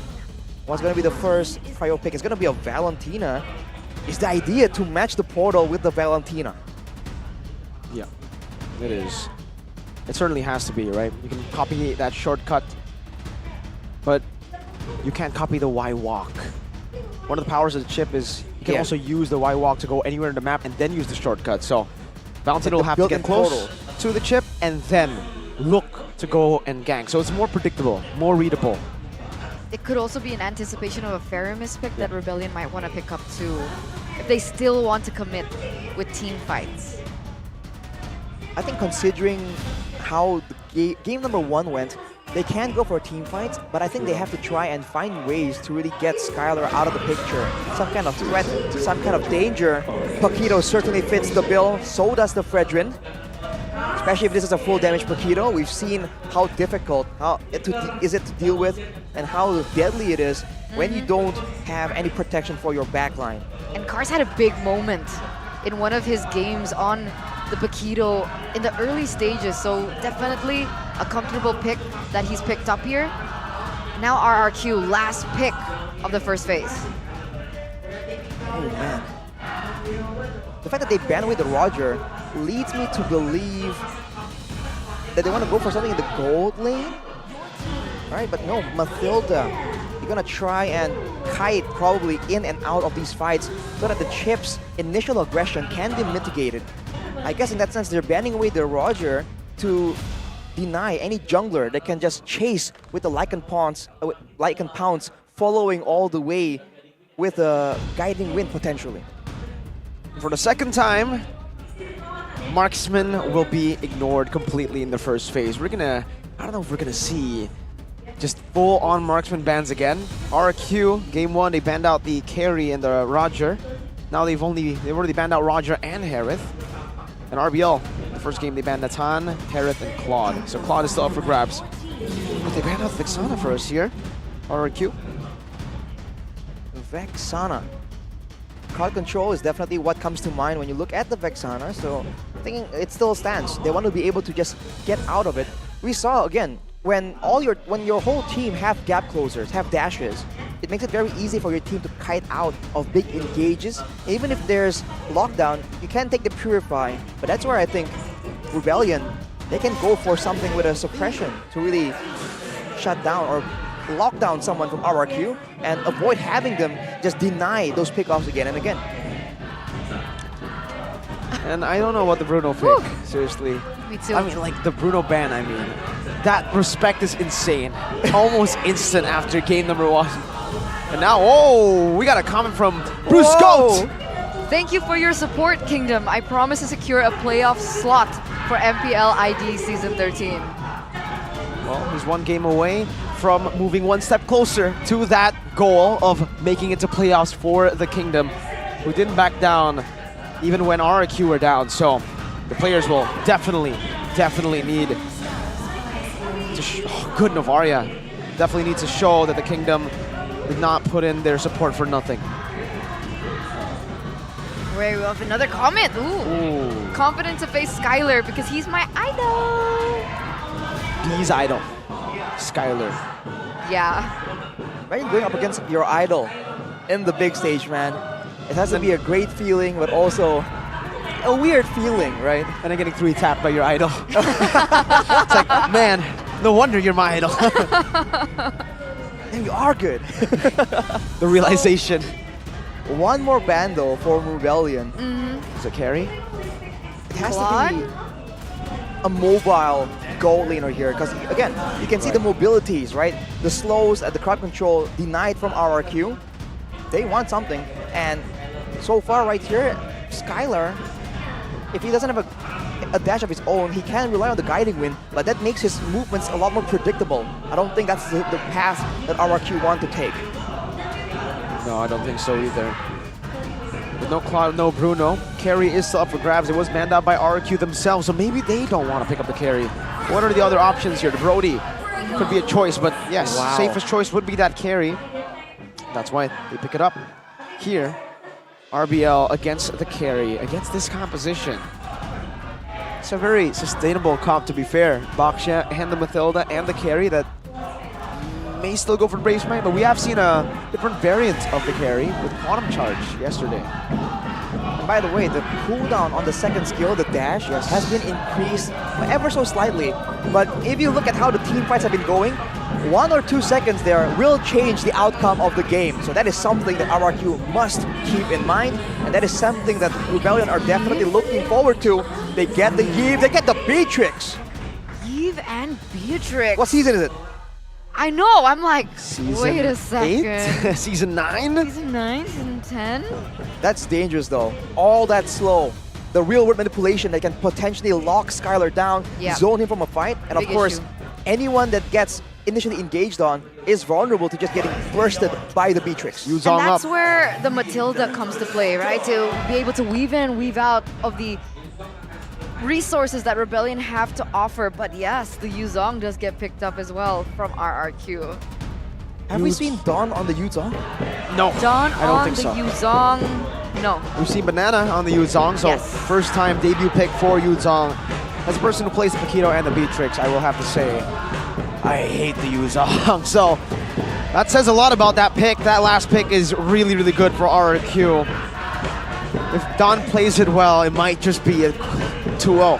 And he has been performing rather well lately. In form.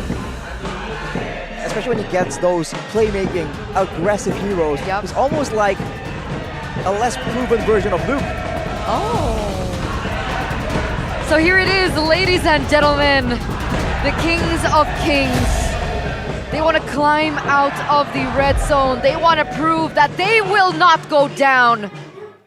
Can they look for a 2-0 against the Blue Bulls, who have had the audacity to challenge them, to deny them that playoff spot?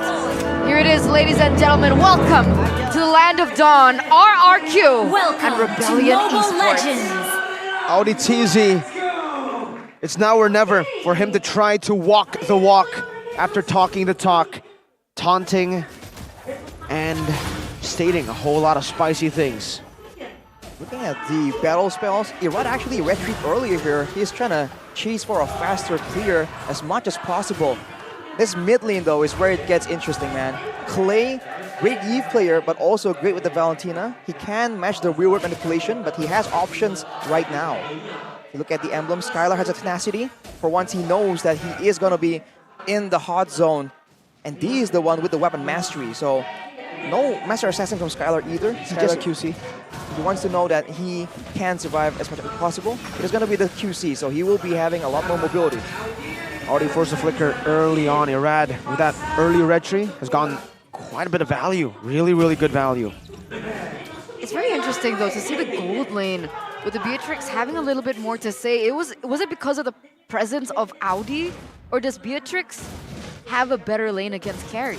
He actually does. The fact that you outrange and you can hit pretty far away, and you can also dash away from that first skill. His first skill and the basic attacks are the way to win as a carry. You want to go for short engagements and win out the trade by maybe proccing your passive once and then backing out. Skylar is just playing the lane pretty okay right now, but you have to remember, it all is slow until AudiTZ gets to level 4, and then that global presence really starts showing up. And with how RRQ has been playing, how they've sometimes left Skylar to his own devices, he is not completely safe, and he does not have a Purify.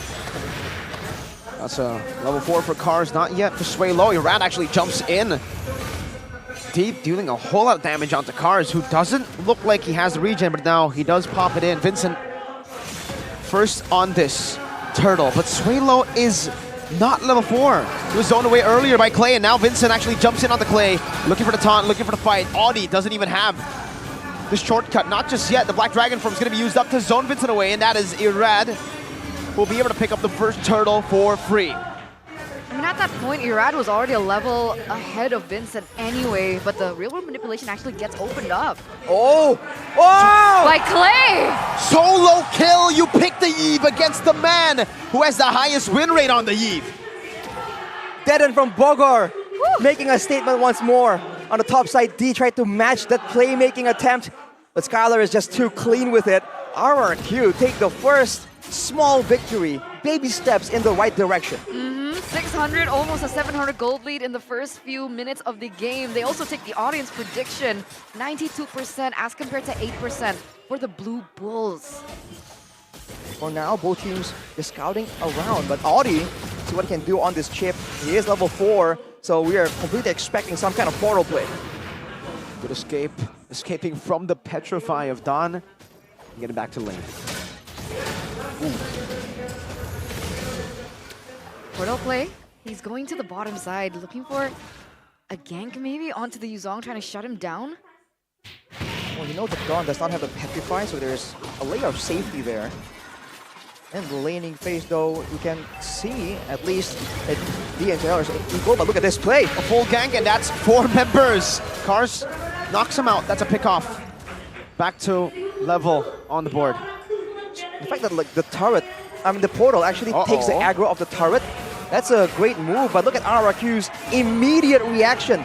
They might come out on top right here as Irad going for a dive. Irad's doing a whole lot of damage, and Brusco comes in. Skylar wants to get the kill, but D, well played, gets out of the 3-man gank up top. But either or, in that mid lane, Skylar munched on a lot of gold there. It's like a risky fallout you'd expect, but Vincent goes in. Uh-oh, full lockdown. He's not even able to flicker out of that. RBL charging through. All right, 12 seconds for Clay to spawn out. Rebellion gonna utilize this time to go for the neutral objective.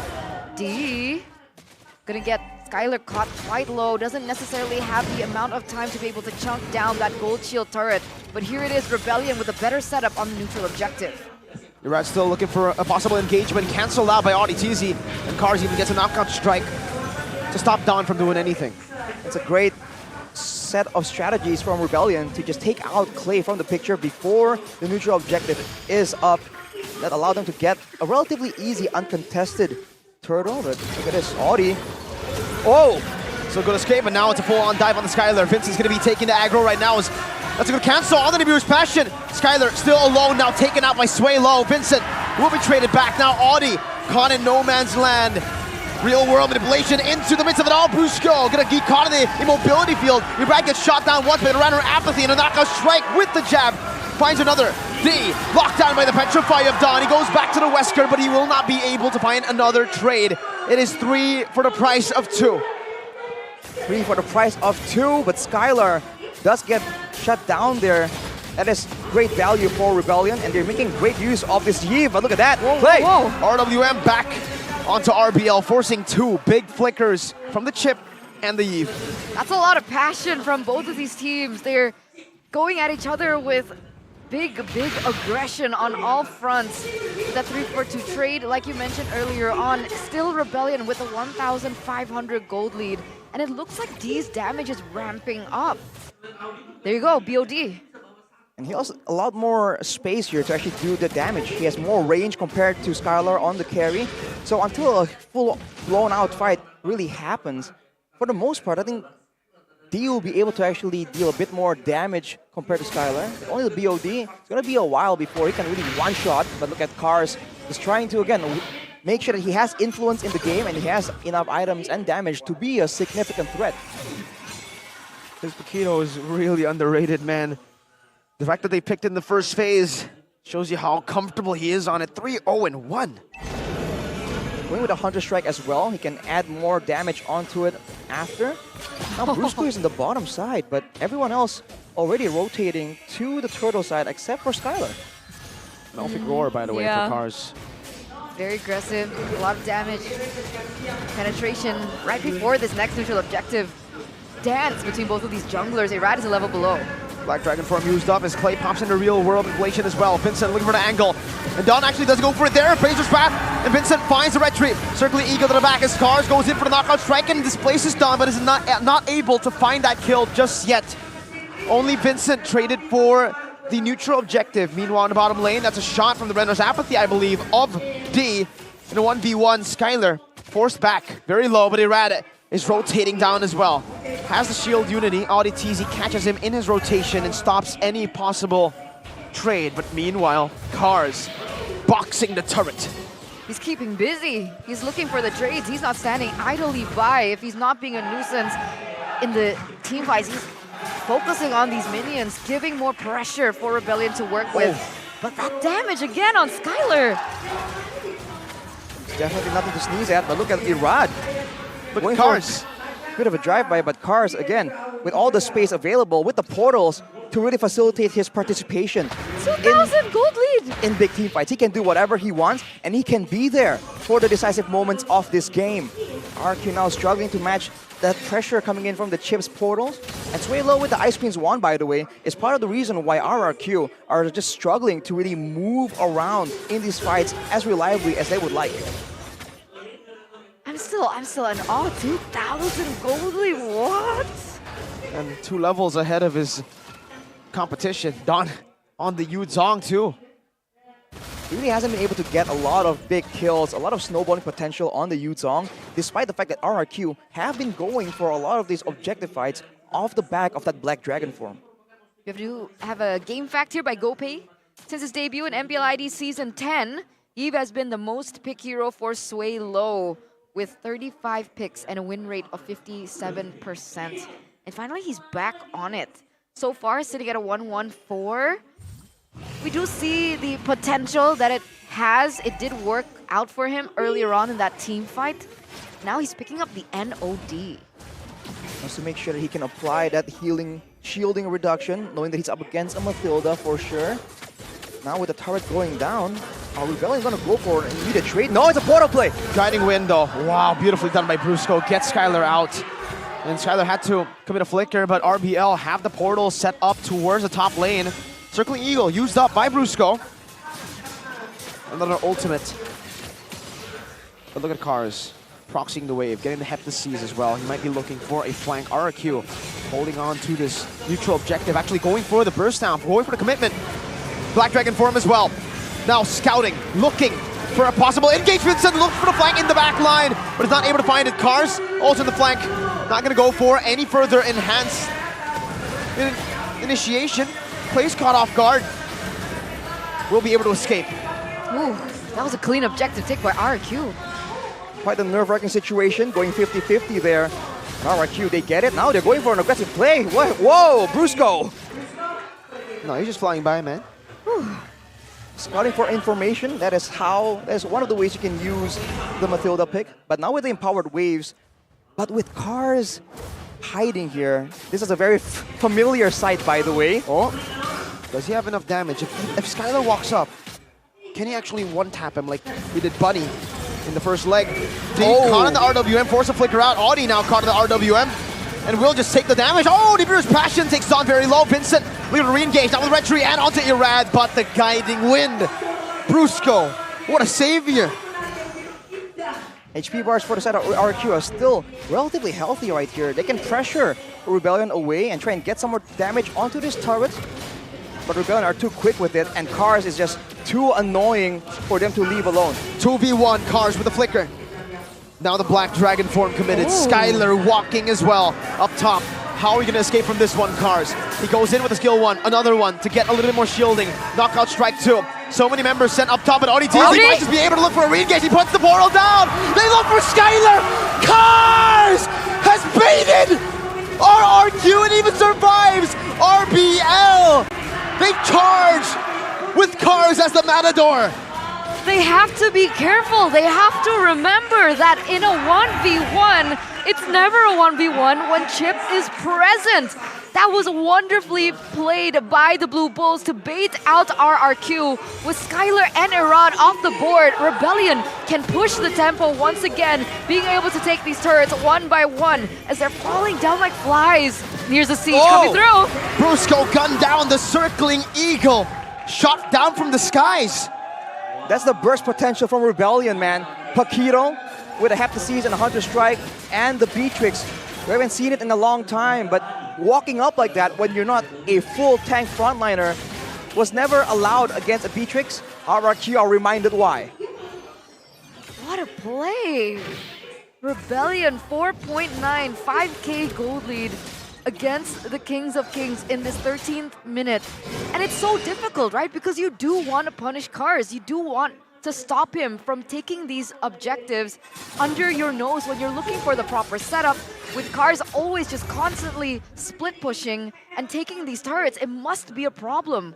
How do they deal with it if they can't even go and capitalize over Cars if Chip is present? Do they go for Chip first? But even so, how do they even find Chip in the first place? I think mainly for RRQ, it's also the fact that they can't really go for catches. If that last engagement, if you can call it that, with Cars wasn't enough of evidence, even if they do find someone out of position, they can't really go for a very decisive catch unless they use something like a Mathilda. But look at Chip. ODTZ canceling the guiding wind.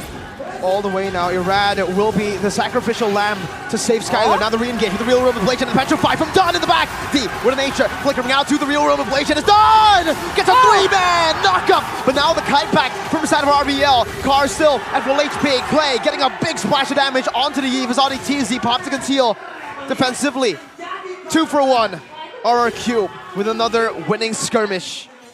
Impeccable adaptations coming in from RRQ, the Kings of Kings. That play, that sacrificial play by Dawn won them that team fight, being able to take D out of the board. That lack of damage was just the cherry on top of a beautiful play. And now this is going to be a free Lord for RRQ, turning things completely around. Fortunately for RRQ as well, that bottom side turret barely survived the minion waves that were set up by Cars. But with this Lord, a lot stronger than the previous one, they have to try and find something decisive here. They can't allow Rebellion to use all their burst damage, clear the Lord without being punished for it somehow when their cooldowns are down. But Cars, a 3k gold ahead with the Sea Halberd as well as the Rose Gold. He is just fully geared for the next engagement. He's an assassin, man. He is not a frontliner at all. Looking at the real-time victory rate here, 67% for Rebellion. Brusco. That was close. He was taking a lot of damage, but this Lord is going to be marching in the mid-side. RRQ looking to get more out of it. Slowly but surely, RBL are dealing with it properly. Meanwhile, in the bottom lane, Cars again going to be initiated on by Brusco. No Circling Eagle, pops in a Guiding Wind, gets out the safety with that big shield. 1 tier 2 in the mid lane. Despite getting the Lord, they only managed to, I guess, alleviate 1k gold difference and only get 1 turret so far. Brusco gets jumped on. Just a bit though, has the Guiding Wind, has the Blood Wings too. Clay, Divine Glaive. At this point, Clay definitely has some more items, so he is not someone that can be ignored. We said in the winning conditions for RRQ, you have to make sure that someone else can be a big problem aside from Skylar. And for now, with 5 items completed, including the Divine Glaive, as you mentioned, and the Blood Wings, Clay can definitely do a lot of damage. And if D isn't careful, his Wind of Nature doesn't protect against magical damage. And now Rebellion looking for another play. We are going to take a look at the replay here presented to you by the Samsung Galaxy. Such a good play by Rad. Standing there. Afterwards, an immediate just chase back. And with the slows they have and all the gap closers, and Dawn landing that incredible furious dive. As you mentioned, if they can make sure that Rebellion can stay in place for Skylar to just start shredding them down, that is part of their win condition with this composition. But we have to see. It only takes one good photo play to seal the fate of Skylar. The opposite isn't true at all. So Rebellion have all the chances here. RRQ are the ones that cannot afford to make a mistake. For sure. It's very tedious to detail for both of these teams, honestly. With how they play this next view, Clay going to be able to get the real-world manipulation, so that's definitely something that they can use in their kit to out-damage Rebellion and have a little bit more to say when it comes down to rage. Vincent opening up the map, and here it is, right? Finally, both these junglers are at level 15. I'm curious to see how they're going to be opening up the Lord Dance. The Lord Dance is going to be very interesting. Will Kars once again look for a play in the bottom side with the far lane to have a little bit more of a macro presence to put RRQ, forcing RRQ to handle that bottom side lane? Because that's definitely something that they can play with, and that's what they do. Clay is forced to go for the recall here. Onic doesn't. Vincent holds it. That's why he can't. He needs to hold his ground. But look at Kars. Look at Kars. Remember what happened to Onic? It was Kars on the Paquito. The wave is slow pushing, and that will be a base turret taken down. That's one. Man, tough situation here. The macro presence coming in from Rebellion. It's not just the Paquito, it's the chip as well. Portal comes in. Right as the Yuzong recalls. Vincent is here. Kars is here too. Oh. Can they blitz it? Kars is back towards the bottom lane. Yuzong will leave the lane open. Fraser's Wrath. But Yuzong will go back to the lane. He reads out something is off. Rebellion, though, will use this advantage. Kars straight at it. Yuzong Dawn will have to go back to the middle lane. And it's a full clear once again for Kars. This is a problem. They need Dawn in these team fights. They need Dawn to be able to take D out. Without him, who's going to be able to do that job? Look at Brusco. And Skylar. This might be the pinch angle. To find a flank. Oh! Good read by RBL, though. Occupying that bush, but look at Skylar still. No, he gets out. Oh, you do get concerned if he's going to run face first into Kars. But I guess he's a bit too careful for that. Rebellion now just playing the patient game so well. But Clay, he's doing some damage to Vincent, man, forcing him away. But that's the IMU already expended.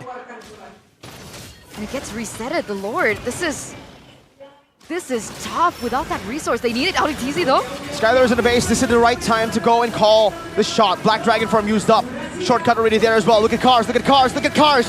They go in for the all-in, but look at Kars again! He's gonna do it. He did it to the Sky Kings. He's about to do it to the Kings of Kings. Clay and Brusco recalling back as D will be taken down, but Dawn will fall as well. Onic is fallen as well. Now Kars in a 2v1 situation. Oh, no way. Winner truncheon by Clay to buy some time. Kars versus Brusco and Clay. They will be able to clear it out, but Vincent is still on the Lord right now with Skylar going back. Do they have what it takes to do it? RRQ, amazing response. D is dead. D is gone. Audi TZ is gone. They have the man advantage if they do want to press forward, but they still have to beware of Kars. You bring the carry with you, and you can shred him down. That's a shield unity connecting onto Vincent, and that should be one last hit. Skylar finds it. Oh! The flicker forward! Real world inflation! Skylar! There's the wave! The wave set up for RRQ's success. The coup all in the hands of Kars now. Over the nature used up. Kars with a knockout strike. Not enough to take the Kings of Kings down. We will not go down. After everything that RRQ has faced this season, that poster, that statement has just rung, has stuck, has lived in our minds rent-free. 2-0 against the Blue Bulls. Audi TZ's statement, we will not let RRQ into the playoffs. They missed their chance here. What a series by RRQ, the Kings of Kings. You taunt the king at your own expense. A lot of people thought it was going to be a walk in the park for Rebellion, that the Rebellion is a done deal. But the royalty, the ruling class says, know your place. Bow down. And now they will go and fist bump again. RRQ with a triumph today. With the Crown Prince, they retaliate against the Rebellion.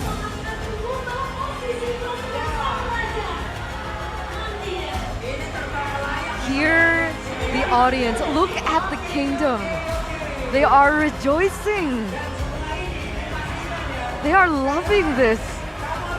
And this does officially bring RRQ closer to the upper brackets. Does this mean that they're fourth in the standings? Yeah. After being ninth. What a journey, what growth. They've taken Rebellion's development. spot. Rebellion dropping to fifth. You say it's a journey, it's 2 match wins. Season 13, ladies and gentlemen. It's amazing, it's amazing. And we're so excited to see what the Kings of Kings have to say about that match, especially after Audi TZ's spicy statement. So we'll cut to the interview, ladies and gentlemen, here we go. Kemenangan dari RRQ menutup minggu mereka dengan indah. Win streak di minggu ini dan inilah dia. Pertarungan yang begitu luar biasa 2-0 dengan cukup meyakinkan. Congratulations, balas dendam dengan sangat manis. 2-0 dibalesin 2-0 nih ya. Gimana kalian bisa balas dendam itu, kekuatannya dari mana nih? Kekuatannya nggak ada sih sebenarnya. Kita confident aja buat menang di match ini.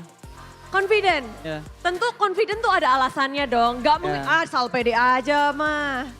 Gak tahu sih teman-teman gue kayak suka banget mereka lawan Rebel. Jadi gue lebih semangat. Wow, suka banget ya. Tadi siapa yang teriaknya paling keras, Skylar? Apa, sorry? Siapa yang teriaknya paling keras ketika udah menangin matchnya?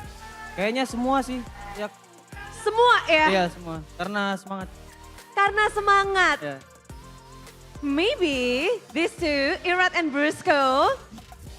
Tadi Bude juga ngeliat, langsung berdiri, yay! You guys and happy here with this match, 2-0, you guys can battle it up and the revenge is really great for you guys. How do you feel about this revenge? What?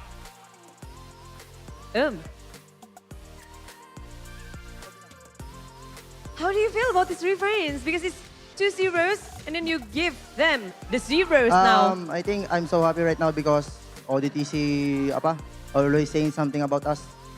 And we just practice hard and we promise that we will defeat them. Oh, terpicu ya. Jadi ingin ketika dibakar, mereka terbakar dan malahan sekarang jadi ini ya. Jadi semangat mereka berjanji tidak akan kalah. Dan ini menjadi 2-0. Ini menarik ya, kayaknya tim-tim yang mungkin menyenggol atau mungkin menantang RRQ, kalian semakin tertantang. Aura, nggak jadi. Audi, digagalin. 2 player nih. 2 teams that maybe they want to fight against you guys cannot win like Aura and Audi. So, maybe you guys love to be challenged. Is that right? Yes. Oh, how about you, Irat? What is the question again? Are you guys love to be challenged from other teams? Yeah, I think because they're always preparing for us. But we are always ready. Mau di-challenge, mereka siap-siap aja sih. But in this meta, one guy, Kyrie, say that maybe Irat will play Assassin Hero just like he did. Are you gonna play Assassin Hero more later? Yes, I think.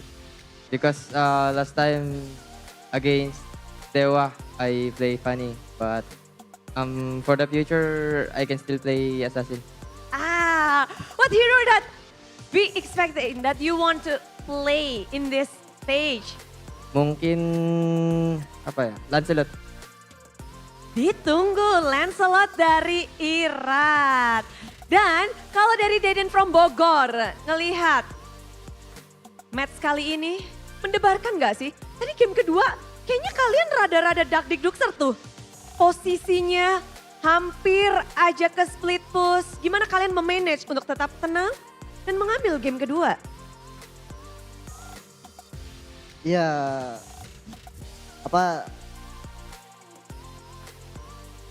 udah pasti menang juga sih itu game 2 harusnya. Sudah pasti menang. Kepastian itu datang sebelum game mulai atau sebelum matchnya mulai nih? Gak tahu sih. Enggak. Hoki aja tadi. Hoki menang. Humble sekali ya. Tapi tadi ada panik gak sih ketika di split push gitu? Oh panik banget. Panik banget? Iya. Lalu bagaimana? Siapa yang di sini mungkin nge-call dan untuk memanage biar everything is under control? Oh Skylar nih. Oh Skylar. Serem. Tapi sebentar sebelum Skylar berbicara kita akan melihat standing sementara. Apa yang terjadi? Akankah ada perubahan dari kemenangan 2-0 karena buset. Wait. Dari mulai minggu ini kalian hadir di posisi 9. Meranjak naik ke 6.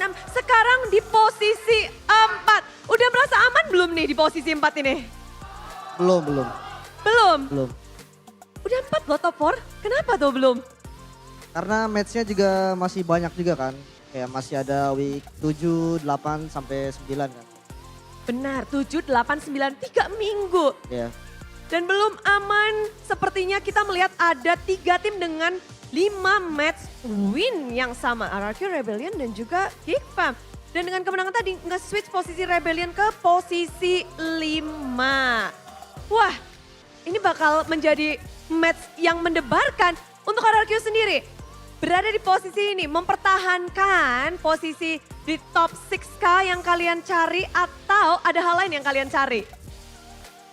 Kalau untuk sekarang sih yang penting kita carinya lolos playoff aja dulu. Sekompetitif itu Kas di season kali ini karena biasanya orang upper kepengen upper. Sekarang banyak banget tim yang penting playoff, udah yang penting playoff. Iya. Ya kalau upper insya Allah lah bonus aja. Bonus. Begitu kompetitif tapi Don mungkin tadi ngerasa juga ya. Don melawan tim Rebellion dan kalian nge-switch ke Rebellion. Apa tadi tantangannya di match tadi? Untuk Don ada nggak tantangannya?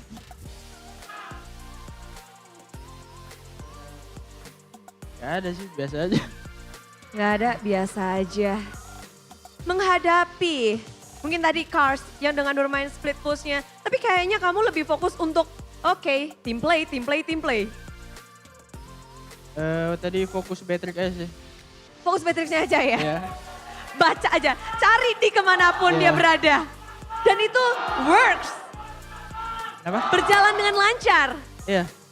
Nggak panik ketika di split pushin? Nggak, ada Deden tadi, Dev, aman. Semuanya Deden aja. Dan kita ngelihat begitu baiknya klasemen sementara dari tim RRQ Hoshi. Melihat semua tim sedang berjuang juga. Kalian pengen lebih di ini nggak sih? Mungkin 2 tim yang nantangin kalian malahan tumbang. Kepengen ditantang tim-tim lain lagi nggak sih kalian? Skylar, merasa ingin ditantang nggak jadinya? Nggak ada sih, kita tetap respect sama musuh. Respect is the key. Dan nextnya, untuk next week kita akan melihat tim RRQ beradu kembali untuk pertarungan yang sengit. Next matchnya untuk Skylar sendiri.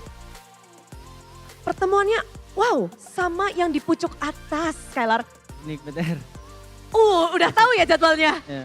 Kamu udah tahu kamu sampai memperhatikan jadwal, apakah ada yang harus kamu perhatikan untuk next week-nya Skylar? Nah, mungkin kita banyakin nonton match mereka sih buat persiapannya dan kesehatanmu juga pastinya ya Skylar ya. Semoga sehat selalu. Dan untuk Eman, sebenarnya ini yang menarik adalah Skylar juga bertemu Eman. Eman posisinya tuh lagi baik banget. Di MPL dia bahkan juga bersih terus matchnya. Bagaimana kamu melihat pertarungan selanjutnya nih untuk leg kedua? Buat Onic apa BTR nih? BTR dulu, BTR. Ya lo buat BTR sama sih sama good luck Evan aja. Setelah Kevin aja. Ya. Kalau buat Onic ada yang spesial kah? Nggak ada sih, sama aja. Nggak ada spesial. Tapi special maybe for Irat because you will face your fellow Filipinos friend, Eman, next week. Do you have something to say to Eman? Or do you have any concern meeting against Eman next week? Good luck aja dan apa ya? Ayo balik RSG. Waduh, disuruh balik aja ya. Ini menarik untuk melihatkan bagaimana keduanya sangat-sangat bersahabat. Dan untuk kata-kata penutupan kayaknya Bude pengen. Deden nggak ada kata-kata penutupan nih. Kasih dong kata-kata penutupan.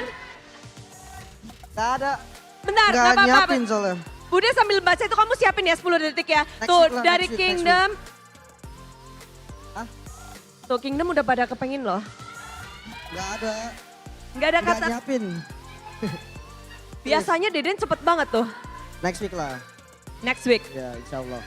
Berarti next week akan diwawancara. Berarti akan menang dong. Amin. Oh, ditunggu persiapan kata-kata from a Deden from a Bogor. So itu saja untuk minggu ini 2 kali win streak.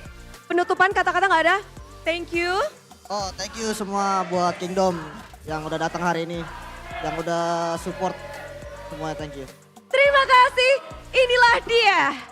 Dari penutupan minggu yang ke-6, RRQ meranjak naik. So caster 2-0, what happened?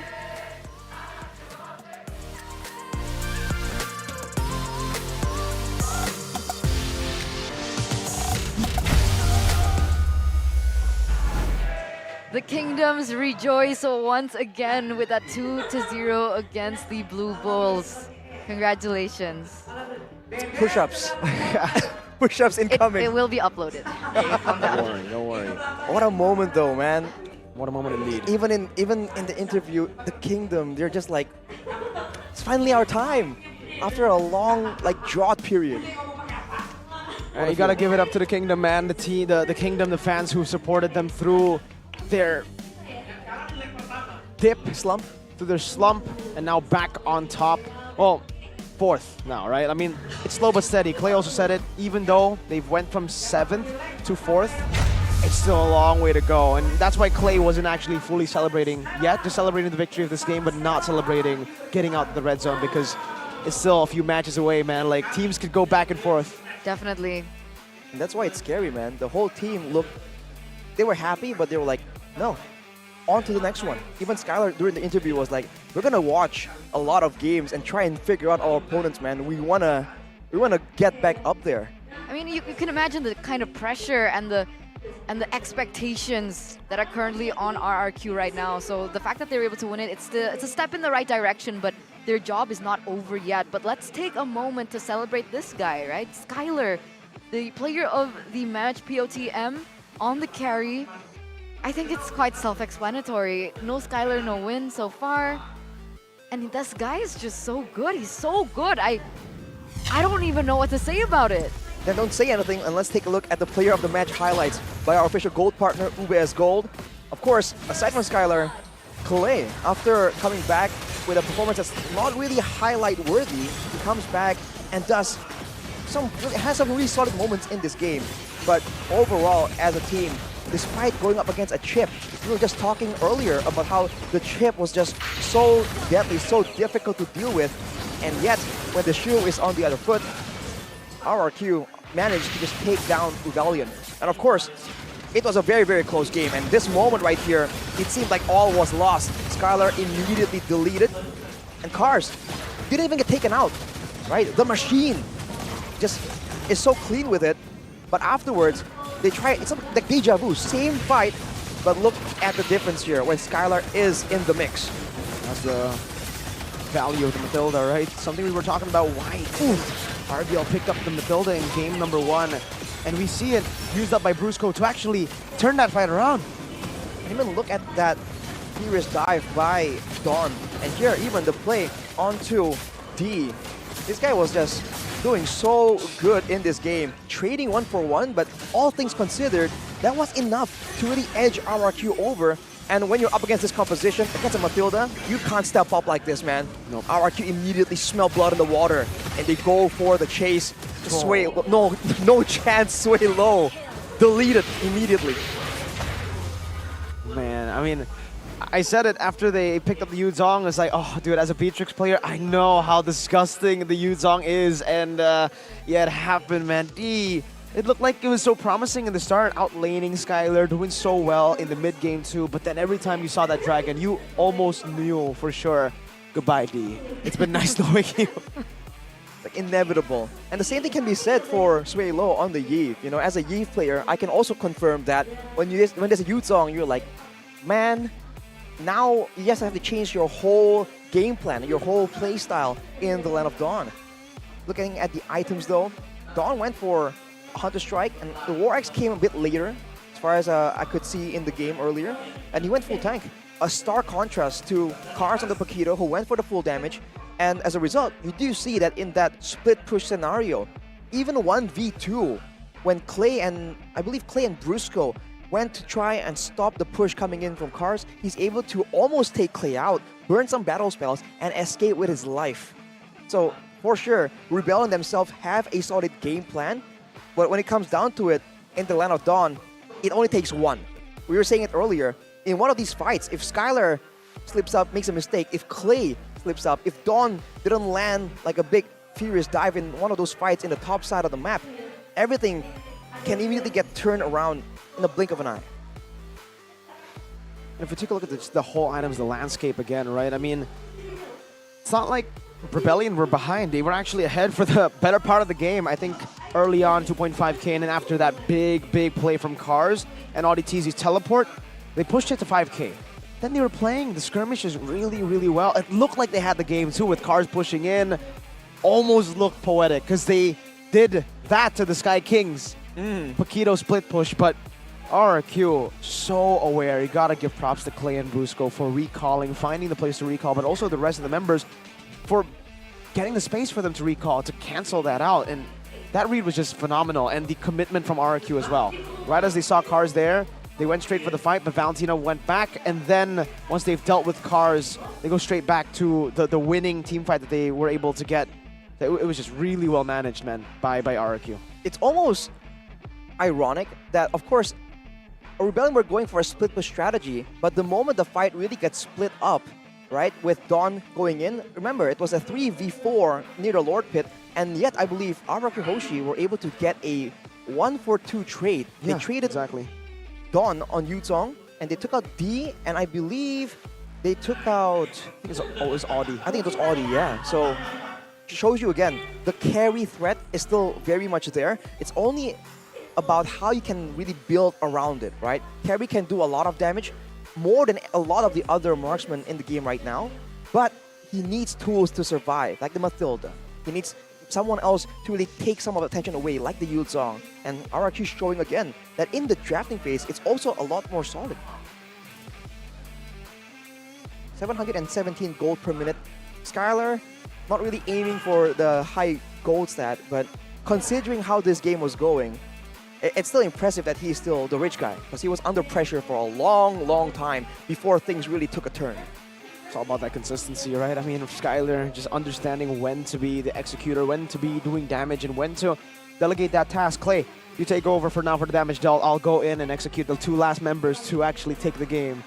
The understanding of how and why and what he wants to do at every single point of the game is really phenomenal. But yeah, special shout out to Brusco, 90% team fight participation, dude. This guy was all over, and really, I think this game was really tough. Everybody had a shining moment. I think Brusco saved them so many times from those TPs. Erad as well, just tanking in front, knowing that there will be a guiding wind to help him. The Matilda is so valuable, and I think after this, a lot of teams will be looking at it and saying, You know what? Those nerfs really didn't play a big part at all. Especially because we saw this week a bunch of Matilda just left open, Exactly. unpicked, undrafted. Great credit to Kozaya again for noticing a possibility here, knowing that, hey, we're going to be dealing with a lot of people diving towards our gold laner. A Matilda sounds pretty nice to have. So valuable, right? Especially against the chips. So that's why it was still confusing in game one when Rebellion didn't go for the Matilda. Very peculiar. But we are going to take a look at the comms now, ladies and gentlemen. The golden moment by UBS Gold. Aduh, gua dulu dah. Tarik gua. Balik guys.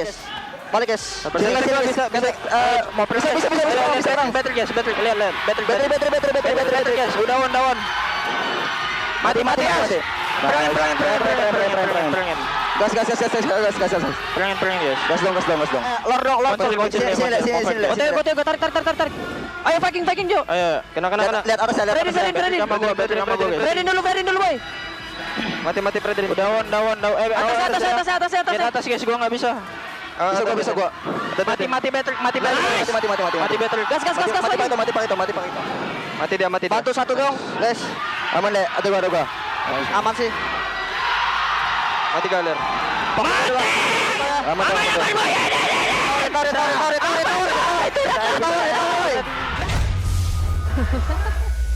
Ooh, that was scary. That's what I'm talking about.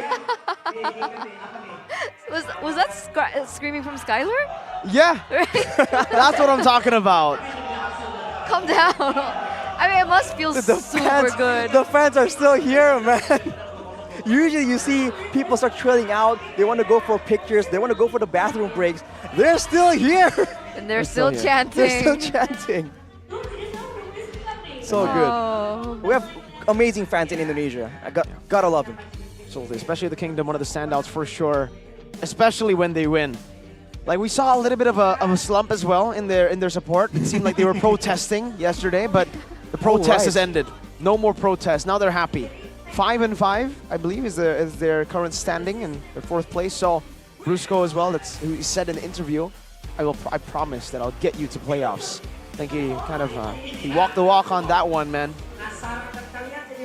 They're inching closer. It's still a possibility for them to...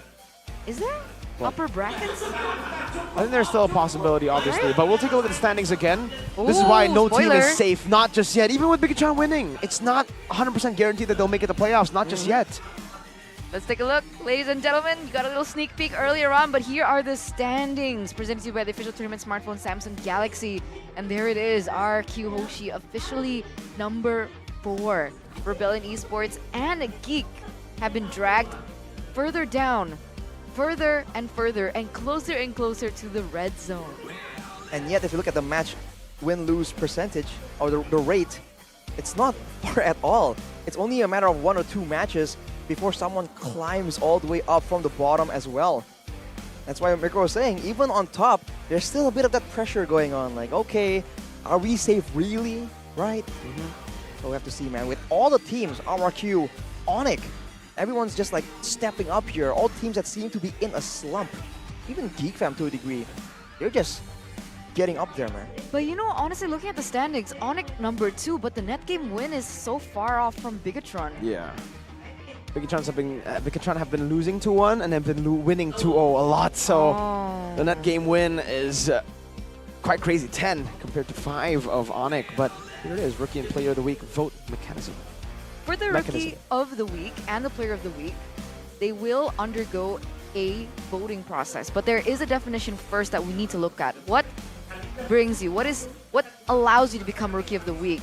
For the MPL Rookie, they have never played in any previous season of any MPLs or official leagues. And Rookie of the Week candidates will be determined based on their performances statistic on the current week. And then the voting process ensues. The voting will be conducted by the on-site observer team and the casters from the last match of the votes. And this is how the votes swing. Observer team gets 2 votes and the casters on-site get 6. 3 from the Indo casters and 3 from the English casters. The same thing, the same process happens for the Player of the Week, but the criteria is different. All players are able to earn Player of the Week who have earned the Player of the Match throughout the week's matches. Again, voting process is exactly the same. All right, so player of the match is a prerequisite to go for, to get POTW. a POTW. So let's see, Rookie of the Week, who do you guys think it is? Drum roll, please. It's done! Ooh, congratulations. Rookie of the Week goes to RRQ Dawn. Oh, it's my code. Exactly. You read it. What? Stepping up when RRQ needs it the most. Getting his job done and unafraid to sacrifice himself for it, says Eterna. Yep. What? You don't sound like that. Probably not. But yes, I think you gotta agree with your quote here, Eterna. He really stepped up, man. Even in the match on Friday, I believe, when me and Mirko were with Shevin, we were talking about it. The fact that he just came out of nowhere. A lot of people were thinking he's gonna be a default laner, no big moments, no real critical game-changing plays. But on the Lapu Lapu, he proved himself. And today, with the Youth song, that we haven't seen him play at all. He just delivers yet again. Showing again why initially he was brought up to the MPL. Because a lot of people were saying like, what's this guy, bro? You know, What's this guy? What is this guy? Like, what is it? What is this guy? Yeah, he's not doing what is even a Don, right? Like, are you a Don like the Mafia? Oh! Oh my god, Player of the Week! Oh. Player of the Week goes to Skyla from RRQ. So RRQ really reaping the rewards this week. Now you read it. Yep. There is a quote by Arashi. Despite everyone knowing that he is RRQ's win condition, he still finds ways to carry his team despite being target banned and focused in fights. I mean, it is what it is. Fair play. Can you argue with that statement that he was the guy in RRQ's matches? And again, with the bans and the focus in the Land of Dawn as well, I don't know how he does it. Neither do I. Neither do I, but what I do know is the list of MPL awards for Season 13. We have the regular season MVP, the finals MVP with the first and second team awards. We have Rookie of the Season, Most Improved Player, Coaching Team of the Season, IDN and EN Best Talent. We have Best Teammate, we have the Dream Team Awards, and we have the Outstanding Media Contribution Awards, both being fan vote. That was a very interesting action you decided to go for there, but through all the awards, I still have one question. What is best teammate, right? I want to know the criteria. I really do. We're like week number 6 and we still haven't gotten the answer to that question. We got a highlight for the best English and Indo talent earlier, so hopefully next week we'll have a highlight for best teammate to explain. But my God, next week, oh my Lord. Ooh. Honestly, being completely real, it's gonna be a tough week for RRQ. That's the first thing I'm seeing, right? Going up against number 1 right now in the standings, and going up against the Sky Kings, who have promised that they're gonna bring back the greatness. So already, just looking very, very tough. But along with that, of course, Aura having 2 matches as well, Eterna. How do you feel about that? Onic next. RBL first, okay, hello? Yeah, sorry, I didn't see them there. But yes, Rebellion first and then Onic next. I don't know. I mean, Aura was able to win against Onic last time in like number 1, but now with the current Onic, the serious Onic, you have to believe, Eterna. Onic. You have to believe. I wonder if they dare to be great. I love that song. Because they are better than great.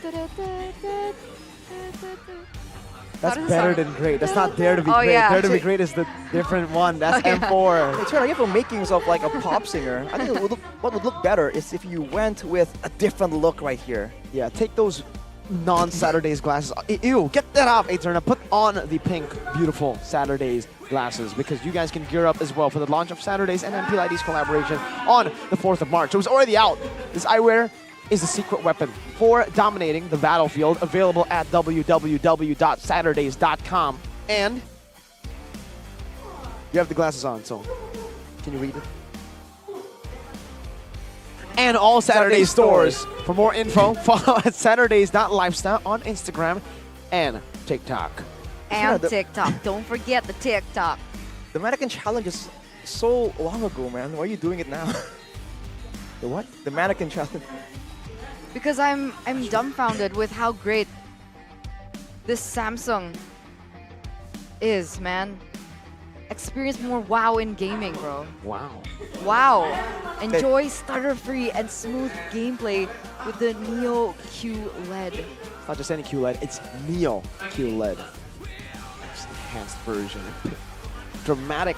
If you guys saw that, if you guys watched that on a Neo QLED Samsung Super Smart TV Plus, crazy. Then you would have seen crazy drama. And also, Quality. you see this? This is an emote. Sepu. Sepu. Santai, bro. Sepu. Santai aja, bro. We also have. Oh, Wait, I have to do the. How do you do the Onic one? No, Onic one is when you dance and then you do this. No, but look. Yeah, that's the CW. And then we have this, the Godiva. Ente kadang-kadang ente. Then we have the cow. Tabrak aja lah. Okay, so what sound does a cow make? Or a bull? A cow says moo. So bulls moo. Cows moo. Why are we rehashing bulls this discussion?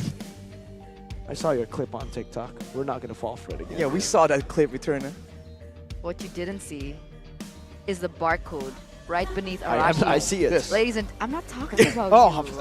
I think they did too. talking But about I mean, it's right here. You know, just in case they didn't see it, there's a QR code below Arashi. I mean, you can kind of tunnel vision on Arashi's cuteness, right?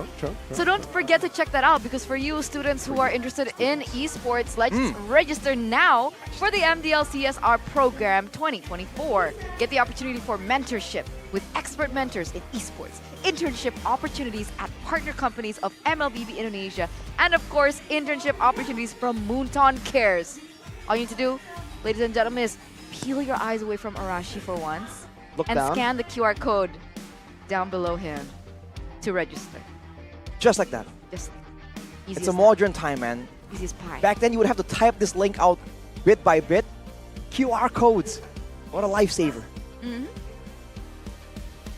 Are you trying to mentor yourself? I don't understand what you're doing. Does it work? Yeah, of course it works. Oh, Man, that is smooth. That was Do you see quick. how fast it processed the QR code? that was quick. That was near instant. Whew. That's what the Samsung gets you.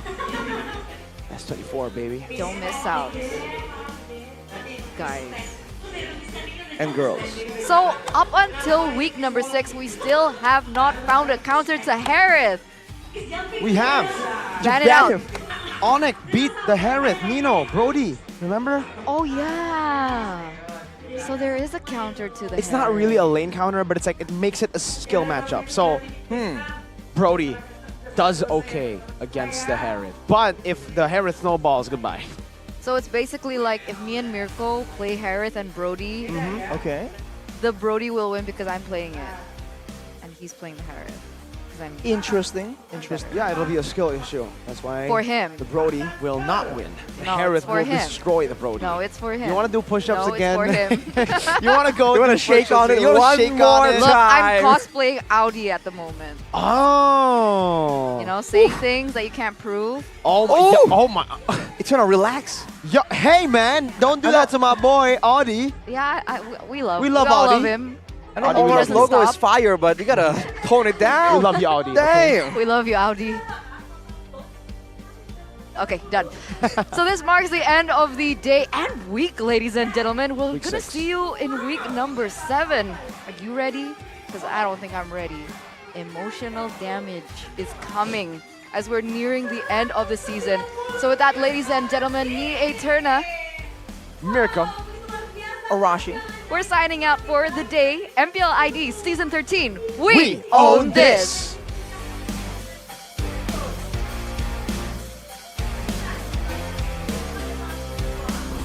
Jawa Barat dan juga Jawa Timur. Mereka akan mendapatkan internet, lalu juga ada pelatihan dan banyak sekali. Kita melihat seperti apa dari semua kolaborasi yang sudah dilakukan. Semoga membawa esports ke jalan yang lebih hebat lagi. Terima kasih juga kepada semua player dan kepada semua tim. Tapi terutama kepada kalian semua yang turut berpartisipasi untuk ngitung. Banyak banget nih angka-angka yang sudah keluar. Dan juga semangat kalian untuk mendukung tim-tim yang beradu di MPL. Begitu meriahnya minggu yang ke-6 sampai kita melihat banyak sekali perubahan terjadi di klasemen sementara MPL Indonesia Season 13. Dan tentu saja Bude Clara Mongstar ingin mengucapkan terima kasih sebesar-besarnya kepada kalian dan juga kepada para sponsor. Karena MPL Indonesia Season 13 powered by Moonton. Presented by Official Turnamen Smartphone Samsung Galaxy. Official e-wallet GoPay. Official Gold Partner UBS Gold. Dan juga ada partner ini Sports. Ada Dunia Games. Games Max, Ora Imo, dan juga Telkomsel bersama dengan supplier Indomaret Point Coffee, Samsung Neo QLED Super Smart TV Plus, dan juga Saturday. Last but not least, government partner kita PBSI. Semua yang sudah hadir di MPL Arena tentu saja dinantikan kehadirannya kembali di minggu yang ke-7. Dan buat kalian yang belum datang, buruan beli tiketnya dan hadir untuk meramaikan seperti apa perjuangan dari 9 tim yang akan berjuang untuk 6 slot babak playoff. Setiap matchnya, setiap gamenya tentu berarti. So di sini Bude Clara Mongstar mengucapkan selamat malam dan sampai jumpa di minggu ke-7 MPL Indonesia Season 13. We own this!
MPL Indonesia Season 13.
Kan berdiri dan terus berlari, terus ke arah puncak tertinggi.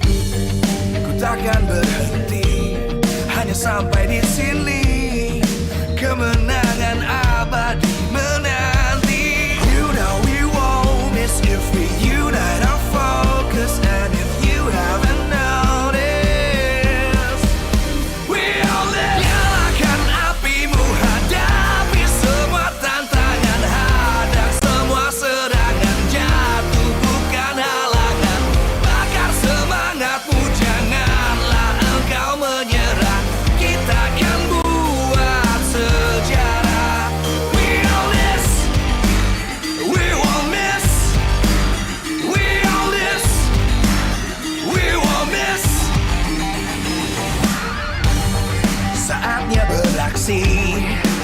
jalani ambisi, aku kan menyawa